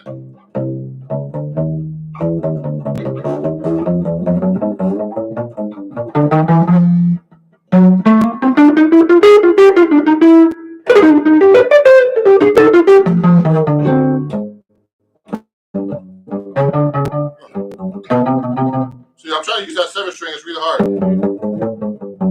So, because what happens is when you're playing the seven string on the seven string guitar, you usually use mostly as an accompaniment note, but I want to be able to use it as part of my solos now. Sometimes it gets into the bass register with the bass player, but hopefully I can throw it in there sometimes so it doesn't get them pissed off. Because sometimes bass players get mad if you start playing in the register. I've had that.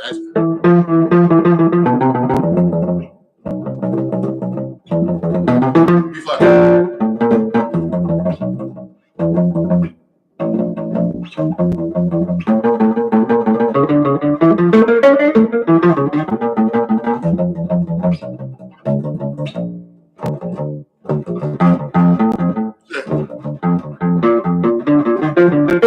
So I'm trying to use how that seventh string down there as much as I can. And seventh.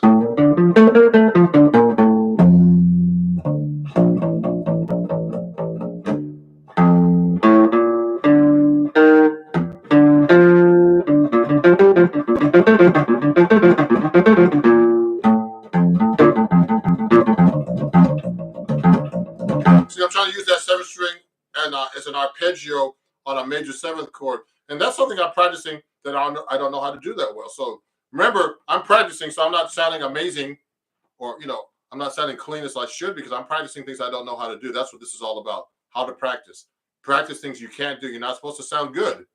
You're supposed to sound like you're practicing and trying to learn something. And practicing is just that.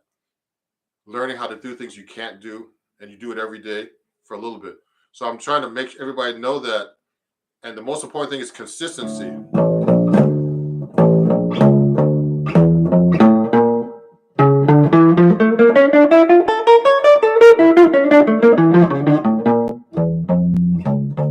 So what I'm doing is I'm just working on the seventh string and really trying to get under my finger so I can actually solo on it when I'm taking a solo. Because you know what? Right now I'm practicing, but when I'm actually trying to play a song and I start trying to do that, I get lost. Because what happens is I'm like, man, you're at the moment, people are watching or whatever. I'm doing a live stream recently. And you throw that note in, you're like, uh-oh, how am I going to do this? I've been practicing, but doesn't mean you can play it. Practicing is something that makes you get better with time, you have to repeat it over and over. And then when you come out and actually play, you'll be able to do it without thinking about it. That's what practice does to your playing. So the most important thing is get a lot of practice in and practice the right way. Don't practice things you already know. Practice things you can't do. Improve a melody, chord changes, whatever. Let me see. There's a lot of there's a lot of sorry. I like this guy. Someone said to me, I gotta screenshot this. Someone said to me, practice playing bad to get good. That's great, Ron. What the hell? You know what? I used to have roommates with I used to be roommates with some great musicians in New York. I don't have roommates anymore. So these guys used to practice, man. They be practicing the same crap. I'm like, oh man. But when they play their butts off. Because when you practice, you're not supposed to sound good. You're supposed to practice things you can't do. That's what you're supposed to do. If you practice things you know all the time, when you get out of the gig, you're never gonna get any better. So that's what I'm trying to say. Jazz and Blues fans to me. Hey, there's a lot of great comments here, guys. Thank you for watching. I have a lot of people watching. I've never had this many people following me on YouTube either. So everybody, I'm going to get going in a second because I'm kind of like tired. Wait a second. Let me see if there's any question. What extra notes are you given? The extra note on my 7th string. Sorry, guys, on TikTok. This is a low A. I think that's what they mean. So this is a low A note. So this is a standard tuning guitar. Okay, E, A, D, G, B, E, and low A. Okay. Now in rock, they tune to a low B on the 7th string. And in Brazilian music, they tune to a low C, excuse me. Now, the reason why this is tuned to a low A is because of George Van Epps used to do this tuning, okay? So, I'm trying to practice today. I guess I won't practice much because I'm doing this for you guys. This is supposed to be a practice session trying to show you what I do when I practice, but, I get a lot of questions, and it's great. I got actually. But if you want to study with me, please, it's all on my links here on my Instagram, on my link tree. If you want to donate, always need donations. You can just go to my link tree on my profile, or any video that I have. You can join my Patreon to learn how to study with me for real. I can put that in the comments, but anyway, just PayPal and all that. Everything is Ron Jackson Music, just so you know. Everything is Ron Jackson Music. So if you want to donate or anything, if you learned something new today, and if you want to take lessons with me, just go to my contact on Instagram or on my link tree. It's all there on my contact information. I'm getting new students all the time, especially since I have all these followers now, and I appreciate you guys watching me. And thank you. I got to do this is like a celebration too. I have 10,000 subscribers now on YouTube as well, 24,000 on TikTok and on Instagram. So I appreciate you guys watching. So this is how I practice. I'm going to try to take a break after this and practice by myself this time, so I can get something done. But thank you, everybody. Let me see if there's any questions. My guitar is an Eastman, just so you guys know. So look at this. It's an Eastman. Oh, shoot. I have that covered up, guys. Sorry. I put a GoPro on here. When I'm filming a lot of my lives, I didn't do it today. I use a GoPro camera. This one, a GoPro 9. And I get some great videos, like looking at the guitar like this while I'm playing. It's a really great thing to use. And I usually reshare my videos with the GoPro camera because the live streams, the sound is not as good, or and the video is not as good. So I actually do that. And so I have a tuner on here, and I have an instrument attachment. So it's kind of cool. I try to make my live streams interesting and fun and informative. I'd like to thank everybody for watching, and and keep watching my videos. Please follow me. Please share with everybody, and hopefully, you can watch the playback now on Instagram and on YouTube, but you can't on TikTok. They should do that, So let me see. You're welcome, everybody. If you want to donate or anything, let me know. Ron Jackson Music at PayPal, Cash App, Venmo is all the same. Okay, and I hope you learned something new today, and I hope I answered most people's questions. Let me see. There's a lot of questions. How's your day? Everybody asks me funny questions. What kind of guitar is that? I already answered that. What is the most effective pentatonic scales to practice? Just your regular minor and major pentatonics. You could use them on different things. I miss performing. Yes, my day is great. Eric Clapton, I love him. I love everybody. Everybody plays great. So okay, everybody. I'll see you. It's time to go. I gotta eat. I gotta eat. Take a break. Get some coffee. Thanks, everybody, and I'll see you guys soon. Okay, let me end on YouTube first. Bye bye. You can watch the playback after. Okay, bye YouTube. And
Thank you very much. Does anybody know what that song was called? Brandy, yeah. So thank you very much.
right, thank you.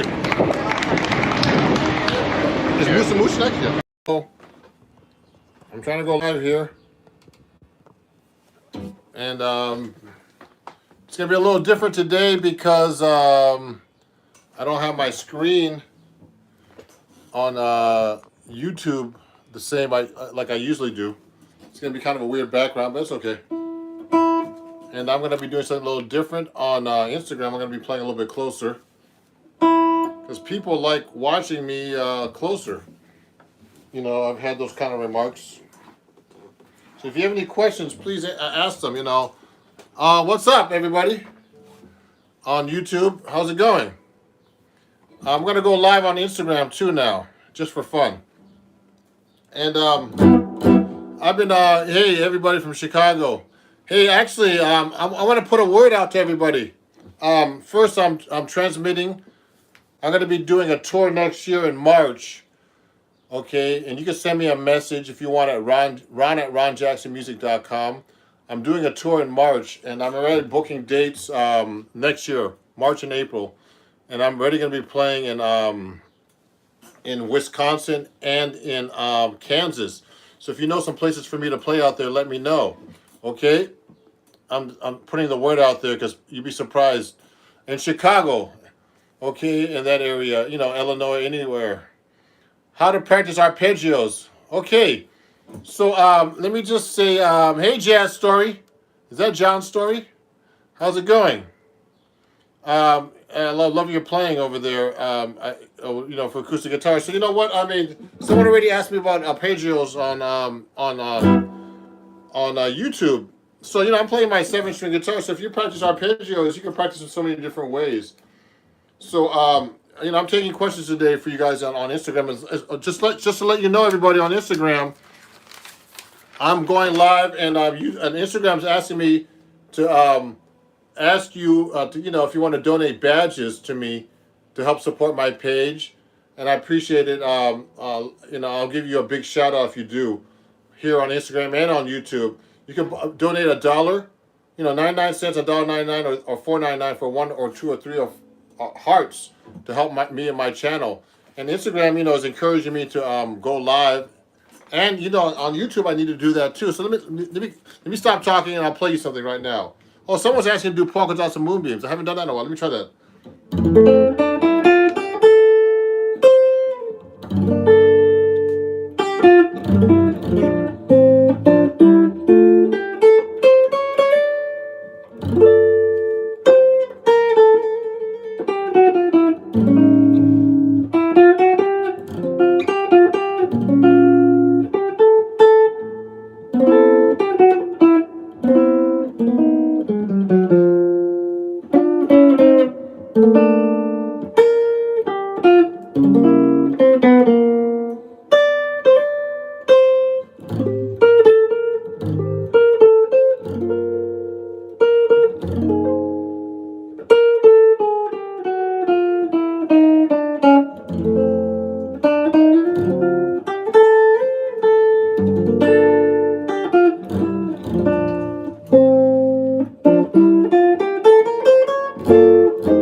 Okay. Oh wow.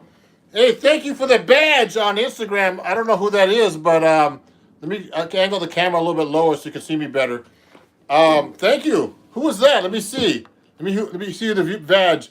Thank you, Mando. Mix this. Thank you for buying the badge for me to help support my channel here on Instagram. I appreciate you. Um, Let me adjust the camera. Now, I'm going to take some questions. I see some questions here on YouTube. Let me see. I want to see what's going on here. Love you trying to keep up with that bass string on the middle of your rhythm playing. Yeah, it's hard, man. It's hard to play with that seventh string, just so you guys know. And I haven't been playing much. I've been doing a lot of work like booking and just other stuff that has nothing to do with music. And it's kind of a drag. I'm doing a lot of stuff with social media, and it's like not easy, guys. And let me say hi to John. John's a great guitar player out of LA. I'm planning to go back over there in that area next year to perform with my band, unless I get something else, of course. Let me see some of the questions here. Do you ever play with distortion? Yes, I do. Actually, it's really funny. I actually had a recording. The Fool on a Hill is asking me on Instagram if I've ever played with distortion. Yes, I do play with distortion. Actually, my pedals are hidden back here, but yes, I have a distortion pedal and all kinds of pedals. Look, I'll show you. I mean, I have one lying over here right now, like a Boss compressor pedal, and I use and I have a bunch of pedals actually from Seymour Duncan that I use, and I actually was demoing them last week, and I had to do a filming with a friend of mine. We're doing like a film for like a grant we got that's going to be shown all over the country. His name is Greg Lewis Organ Monk, just in case you guys don't know him. And, we're going to have this film that's going to be released all over the country. So check it out. It's a great band. It's all original music. It's called The Breathe Suite. It's about all the people that were, black people of color that were killed by the police. It's sweet that he got a grant for a few years ago, and then we did some video for them. It's going to be great. It has like all these different angles, camera angles from the top of the organ, on the Leslie, all kinds of stuff. I need to get a noise gate pedal, actually. A lot of my pedals are from Seymour Duncan, just in case you guys don't know. Let me show you this. Let me show you my pedal board, guys. Since people are asking about my pedal board, I have one right here. And let me show you what it looks like, guys. You're welcome. If you guys take your requests, on Instagram, someone actually gave me. I'm going to answer your question right now about what's my favorite song key, but if you like my requests on YouTube, you can actually give me a donation if you like at Ron Jackson Music at PayPal, Venmo, and Cash App. You're welcome. And Polka Dots and Movements is one of my favorite ballads. So if you like to donate, because you can't donate with badges because you're not on Instagram, YouTube, but I'm actually transmitting. So go to Ron Jackson Music at Venmo, Cash App, and PayPal if you enjoyed that. And we'll talk more about announcements like that too. Thank you, guys. So now, let me show you my pedals real quick, everybody. It's in my bag here. I use a pedal train pedal board here. See this? And take a lot of the pedals I got from Seymour Duncan. And Seymour Duncan's one of my endorsers, everybody. So they actually have great, yeah, it's a lot of work, man. They have great pedals. Look at the pedals in this pedal board, everybody. Take a look at this. Oh, let me try to put this. It's too much. Look at this pedal board. Let me put this down. So this is what I used for my session the other day. Everybody, take a look at these pedals. So these are great pedals, everybody. We'll talk more about other things. So look, I have this is a pickup booster by Seymour Duncan. So you guys can look at that. Take a look at that. Then I have the Palladium, which is a gain stage. It's amazing. I use that on this filming. Then I have the Dirty D distortion. This is all Seymour Duncan pedals right here, and these were like I'm an endorser for them, so they give me pedals basically. There's a lot of money worth of pedals here, so I love using the Boss Octaver, and look at that, yeah, okay, and then I use a volume pedal, Boss volume pedal, FV50. It's a great volume pedal. Yeah, how's it going? And then I have the Dark Sun. I use the delay function of this. It's a reverb and delay, but I like to use the reverb on my amp actually, which is my Fender Tone Master amp back here. Okay, it's a great amp, and I use the delay function. Now I'm working on using the loop pedal, the Boss loop pedal. It's a great thing, and I like using this thing. It's a tremolo, so you can make it sound like a helicopter, the guitar, all kinds of cool things. And this is a Catalina, which is these are Seymour Duncan pedals too. This is a Catalina, which is basically a chorus pedal. Oh, these are really cool pedals, guys. So I do use effects sometimes, Usually when I'm doing my jazz stuff, I play clean because I like to play clean. And also I like to use the amp effects. I like to use my Fender Deluxe Reverb with the vibrato. The vibrato sounds really great on this amp. Okay, so let me get back to playing a little bit. So these are the pedals, guys. Check them out. Go support Seymour Duncan. They're a great company. I use all their pickups on all my guitars and their pedals. And Seymour is actually a good friend of mine. He's a really cool dude. He's actually from Jersey, but he lives in way out in California near the beach. He does well, that guy. Really great guy. Really great guy. And I have the Seymour Benedetto pickup. They make them for Benedetto guitars, but they're licensed. So Benedetto actually supposedly pays for the for that stuff. Okay. So now let me continue. Let me ask some questions. Play Red House from Jimmy. Red House. That's a blues, isn't it? See if I can do that. Are there very affordable amps that you can recommend for jazz? I mean, there are affordable amps, but I tell you guys, the best amps I've been using recently are the Fender Tone Masters. They're like the Fender Twin Reverb, or they're like the tube amps, but they simulate the tubes, and they're great amps. I just bought a couple of them, but they're expensive. They're like $1,000, list approximately. You can get them on sale at Guitar Center sometime if you go to the store directly. And that's what I'm using right now, and I changed the pickup. I use Celestion. I endorse Celestion speakers, so I changed all my speakers in the amps because these amps cannot handle the power of the amp. So these speakers are Celestion creambacks, but I got the Celestion Neo 250, which is 250 watt speaker, put in this amp, and it sounds great. I almost thought I blew that out the other day on this recording, but I was using distortion with Octaver, which is kind of crazy. And I didn't realize it. But anyway, yo Ron, yo John, what's going on? Great to see you, John. So let me say hi. Let me say something. Look at these comments now on YouTube too. Let me see all the messages. You're from the Manila. Oh, cool. How long have you been playing? I've been playing since I was a kid.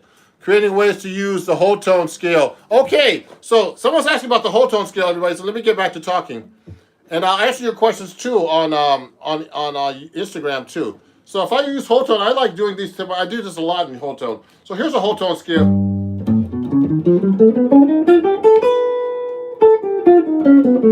That's a great question. So I like to do things like this. Half step below each, like I'm doing a third. You can play up the scale like this. Then you could go like this in arpeggio.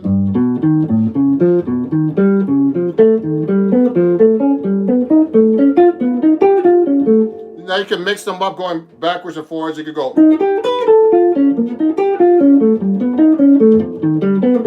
And it's kind of easy to play the whole tone is arpeggios like this.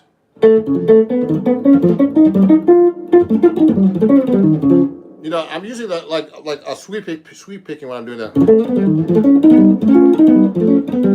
Now that's really great for for playing cool licks that sound really cool, hip, but they're not like really hard to play. See what I'm doing? So I'm doing whole tone licks like that, but also like I like doing whole tone licks like this,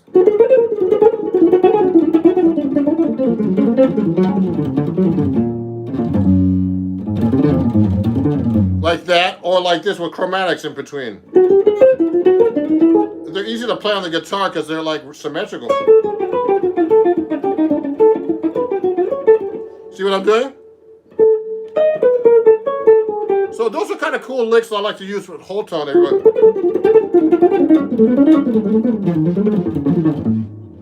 See that? And I could do this. I like this whole tone like chord like this shape, and I go down and hold it.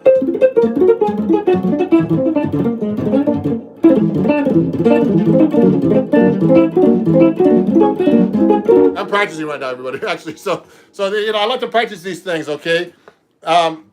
So that's a great question. I forgot. I'm sorry I couldn't see who actually asked that question, but I love using whole tone. Now let me see. There's a question up here that someone was asking me. What's my favorite song key? So my favorite song key just really depends, everybody. So when I'm playing a song, the guitar, it's great to have those open strings. So sometimes I like to use the key of D or A.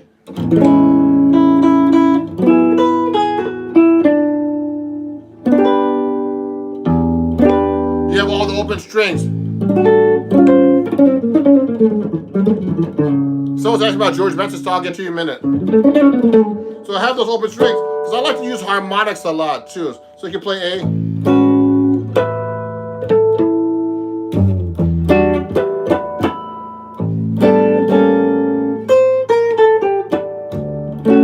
I like the D, key of D because of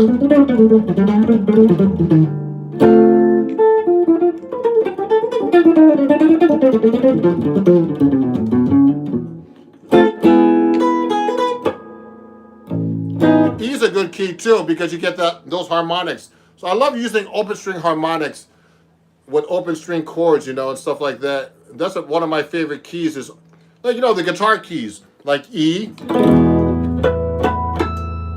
A, and I like the open string harmonic. You can do things like that with the harmonic. So you can do really cool things with harmonics with open strings too, like that, okay? So I like exploring different things like that. I wish I had more time to practice in general to work on this stuff. So, but thank you everybody for watching on YouTube. Is it very normal and apparent on acoustic? Yeah. You're right. Yeah, so let me answer some questions here on Instagram too now. A bunch of people have been watching on and off on Instagram, so I'm going to play a song now before people get bored, because sometimes people just want to hear. Thank you. I'm trying my best, Larry. Larry the bass, I sound great. I'm trying. You know what? I didn't touch the guitar yesterday. I was doing so much business, and that I ended up not playing the guitar, unfortunately. And I'd like to thank Max. Thank you all. My student, Umir, is watching. And Umir switched to 7-string guitar because of me. I'm proud of him. This is a 7-string, guys. So just in case you guys, I want to let you guys know, if you're in the New York area, tomorrow night I'm playing in Harlem, New York, okay? So if you're watching, come to Harlem. It's for free gig. Okay, come watch me tomorrow night with a singer named Hanka. And it's going to be a great band, guitar trio with a vocalist. So come by if you're in New York, okay? And it starts from 7 to 11 p.m. It's Patrick's Place in Harlem. Okay, and this might be backwards for you guys on Instagram. Okay, and it's on 151st Street and Adam Clayton Powell Boulevard. So you can find me on YouTube, on Instagram, and you just find it. You can find me everywhere. You can find out where I'm playing tomorrow night. And for people who are watching in the Midwest, let me know some clubs. Send me a message, ron@ronjacksonmusic.com, or anybody out there. And I want to know, I need some venues to play out in Iowa. In Wisconsin, Kansas. I'm playing in that area next year, so bring me out there if you know of any places, okay? Let me answer some questions here. Oh, hi, Charmaine. Charmaine Music is watching. Thank you. A bunch of people are watching on and off here on Instagram. I appreciate you guys. And let me answer. What's a great ballad lines? What are some great ballad lines on, for example, on Stella by Starlight. Okay, let me answer that question. So if I'm doing Stella, let's play that song right now.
So if I'm just now, I'm gonna be doing lines with Stella. I'll do I'll do minor 2/5 lines like this. That's a 2/5 line, minor 2/5.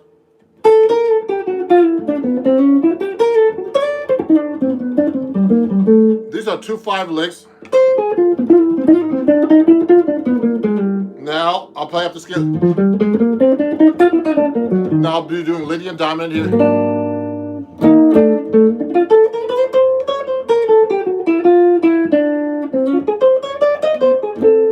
Arpeggios.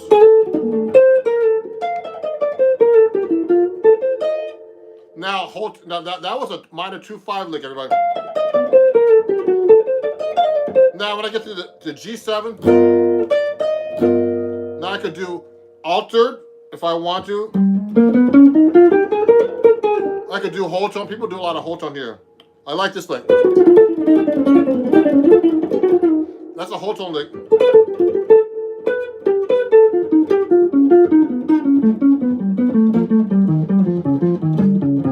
C minor. Now I could use on the A flat 7 on this.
So I was just doing a little bit of Stella because someone was asking about that. So thank you for answering that question, William Kaufman. So let me continue now. I'm gonna answer some more questions on Instagram. I mean on YouTube because I've been neglecting you guys. I'm sorry. Now, if you guys are enjoying this show on Instagram, just so you know, um, you can donate actually to my badges because Instagram is asking me to let you guys know about my badges to help support me. So you can donate to my badges. Someone already bought a badge. I thank them a lot. You can buy a badge for a 99 cents or $1.99 or $4.99, one or two or three hearts. And on YouTube, you can just donate if you want to PayPal at Ron Jackson Music, PayPal, Cash App, and Venmo. Okay, at Ron Jackson Music, and or Ron Jackson Guitar, either one. Okay, thank you guys. So let me see. Let me answer some questions now on YouTube because I'm neglecting you guys. I'm sorry. Let me go now to live chat and see what some people are saying. Amazing, thank you. How can I use the circle of fifths when I'm improvising? Well, when I'm improvising a circle of fifths, it usually is through a song with circle of fifths. Okay, so I'll go like this. So I mean, there's different ways to practice that lick. I mean, I have a bunch of licks for the circle of fifth type of thing. So if I'm playing like a typical progression on rhythm changes, sometimes a reharmonization on rhythm changes, which is I got rhythm, is like I got rhythm, I got, that song. A typical reharmonization on that one is going from the F sharp dominant. It's a turnaround, we call it. It goes to circle of fifths, F sharp to B, to E, to A, to D, to G, to C, to B flat. So I like to use a lick like this.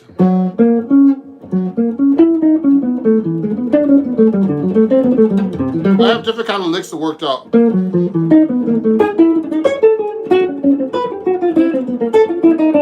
So that's a lick. I like this one too.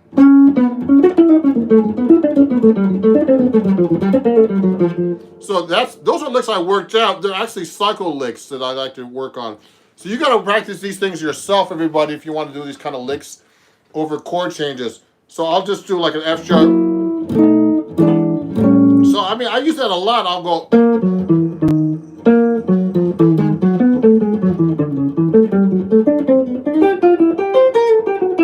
They have to end somewhere too, these cycle of fifth licks, okay? So you can practice them like symmetrically like this.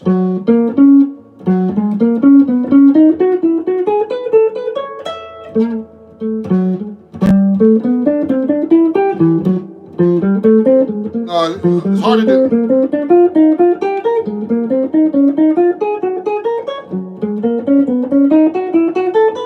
Etc. etc. So I'm just practicing them two different keys and trying to get them under my fingers without thinking about it, okay?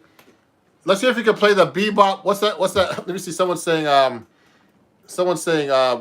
testing me now. Let's hear you play, if you can play bebop head at 240 with a metronome set at 30.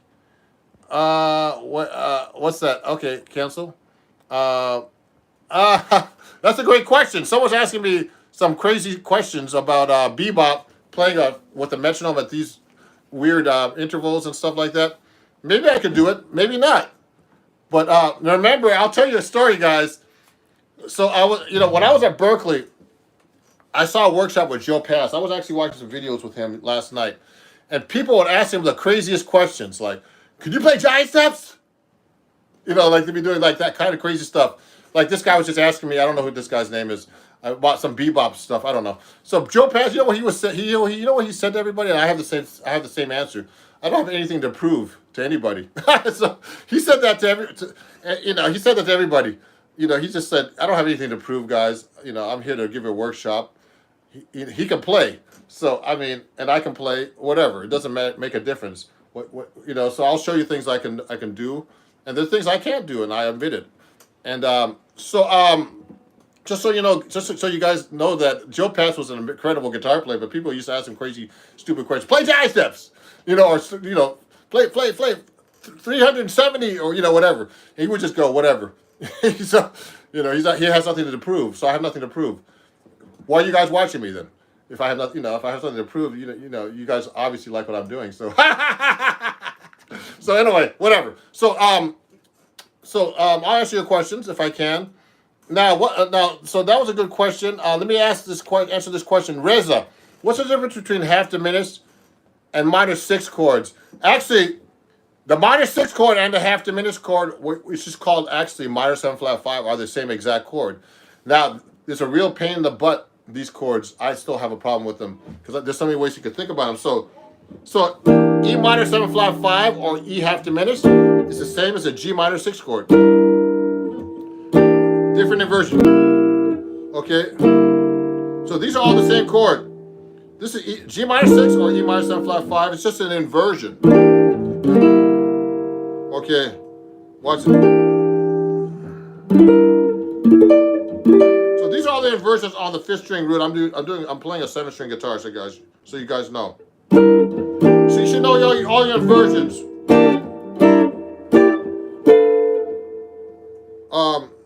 You should know all these, okay? All your 6-string roots, 5th-string roots, okay? All your inversions. So they're exactly the same chord, just so you guys know, okay? Great question. Let me see. What's the best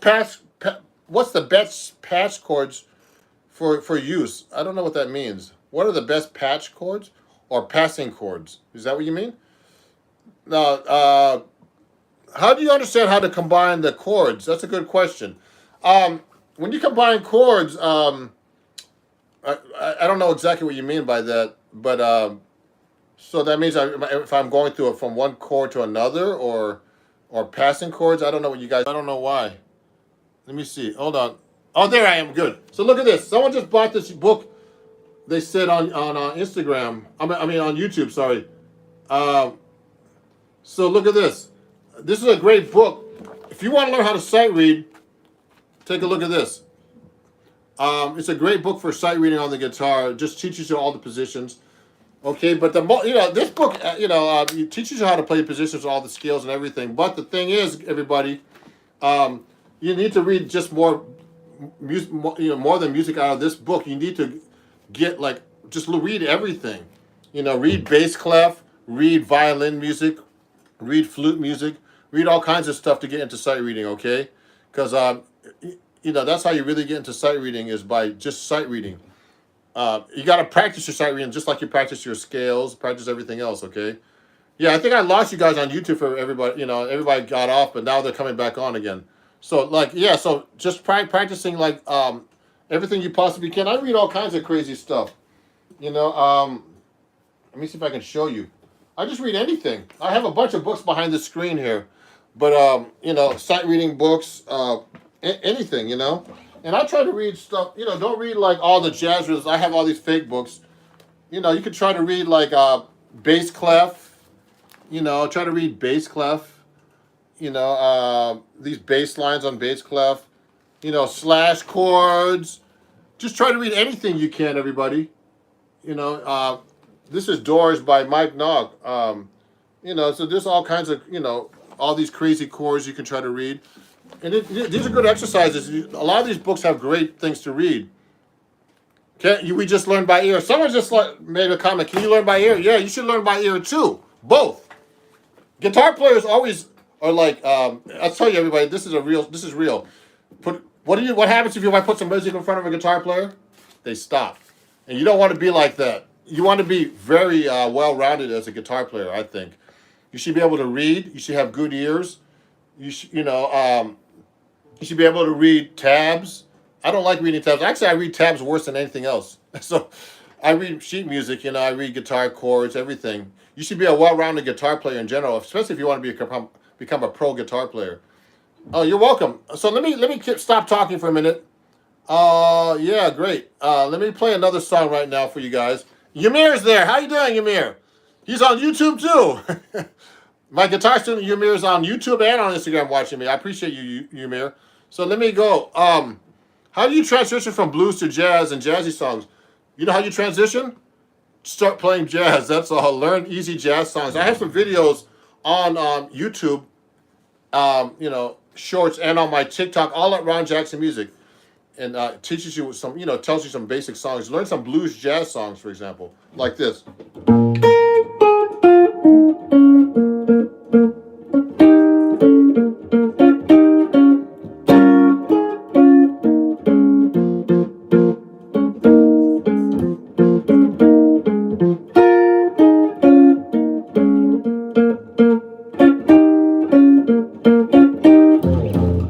So that's a very common jazz blues, but the changes are different, in blues, jazz blues. We make it more complicated. Hey, oh yeah. Whatever some quarter voicings. I can see quarter voicings. Yeah, great. So I was just playing those in fours. That's very, easy to play on guitar. So great question, everybody. So I'm going to go on for a little bit longer, and I thank you for all the questions and great, and stuff like that. Let me see what else there is. What other option? What people are saying on YouTube right now, and let me keep playing, everybody, because everybody's gonna get bored if I keep don't play. Can you please talk about slash chords? So yeah, someone's asking me about slash chords. Okay, so I saw some slash chords in here. Slash chords are basically like 2 chords over 1. Okay, or look at this. These are slash chords right here. Endangered Species by I think it's Wayne Shorter. I think it's a Wayne Shorter song. Yeah, let me look. Yeah, Wayne Shorter and somebody else. So look at these slash chords. Now, so like someone says G over A. Okay, then the next chord is A over B. So that means, to me, that means G over A is a G chord with an A in the bass. Now, an A over a B is an A triad. It could be any triad with a B in the bass. Now, to me, look at this. G over A is actually, to me, it could also be called an A sus9. And a A over B is a B sus9. Then it has F major 7 over a B. So look, F major 7 flat 5 over B. So watch this. Okay. Now that's weird. Now what kind of chord is that?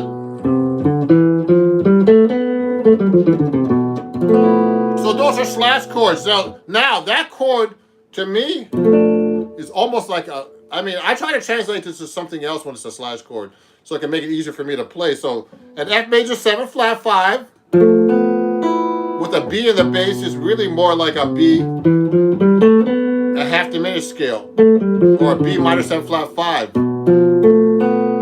Maybe he wanted that chord like that for the sound, but to me, if I was playing over it, I would play just like a B low octave scale. So here, so when there's a G over A, then how do you play over that stuff? To me, a G over A is actually an A suspended chord, so I'll use E Dorian.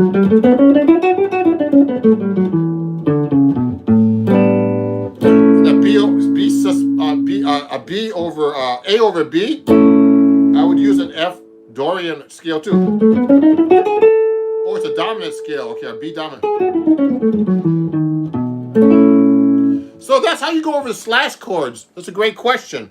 So slash chords can be scary looking even for me, because they look complicated, but sometimes also, the chord on top could be just like just a bass note. So I'm doing it's a chord on top with a bass note. Sometimes I'll write 2 chords on top. That can be difficult too. Like one chord could be like a G, then one chord on the bottom could be like an A minor or something crazy. So that's even more difficult. And that happens actually, that exists too as well. So that's a great question. Let me see if there's any questions actually on Instagram. Now, thank everybody, for all the questions, and please share my page with everybody, and follow me everywhere at Ron Jackson Music. I appreciate you guys. I'm almost at 28,000 subscribers now on YouTube, and I'm still at below 25,000 on Instagram, unfortunately, still. So, so please share my page. And if, I'm letting you guys know I'm going to be touring the Midwest in March. So I'd like to know if there's any venues I can play at in Kansas, if you're in that area, Wisconsin, Iowa, I'm working on that today. In the next couple of weeks, I'm starting to book a tour of the Midwest and going west into Hawaii. I already have 4 dates on my tour next year, so keep an eye. Just so you guys know, if you enjoy what I'm doing, also, I have a gig coming up this weekend, and also I have a workshop, a jazz improv workshop on Lively. Now, this is backwards on Instagram, I'm sorry. But it's on July 18th. Go to lively.com. Okay, and I'm doing a workshop that's, my first workshop went really well, so we're doing another one on July 18th. So you can go to my website and check that out too. Okay? And you can it transmits all over the world. So 2 p.m. on Sunday, July 18th, Eastern Standard Time. I had people from all over the world attending that. Oh, cool. You're going to be in Los Angeles? Great. I'll be in Los Angeles in January. If the NAMM show is happening, which I think it will, okay, I'll be there. I did my tour last year of California. I didn't play in LA, but I played in Northern California. So, send me a message, everybody, if you need me to come play in your area. Ron@ronjacksonmusic.com. You got that? Ron@ronjacksonmusic.com. Okay? So, also, if you're enjoying this, also I'm having a gig tomorrow night in New York City with this great singer named Hanka. Come to Harlem at Patrick's Place tomorrow night, Saturday, 7 p.m. to 11 p.m. It's free. Okay? You just have to eat and drink something, though, of course. Okay? So if there's any questions, let me know. I'm going to play you one more song. I'm getting tired now. I'm getting tired and hungry. So I appreciate you guys watching and supporting my page. If you're enjoying this, also you can donate $1 or more on my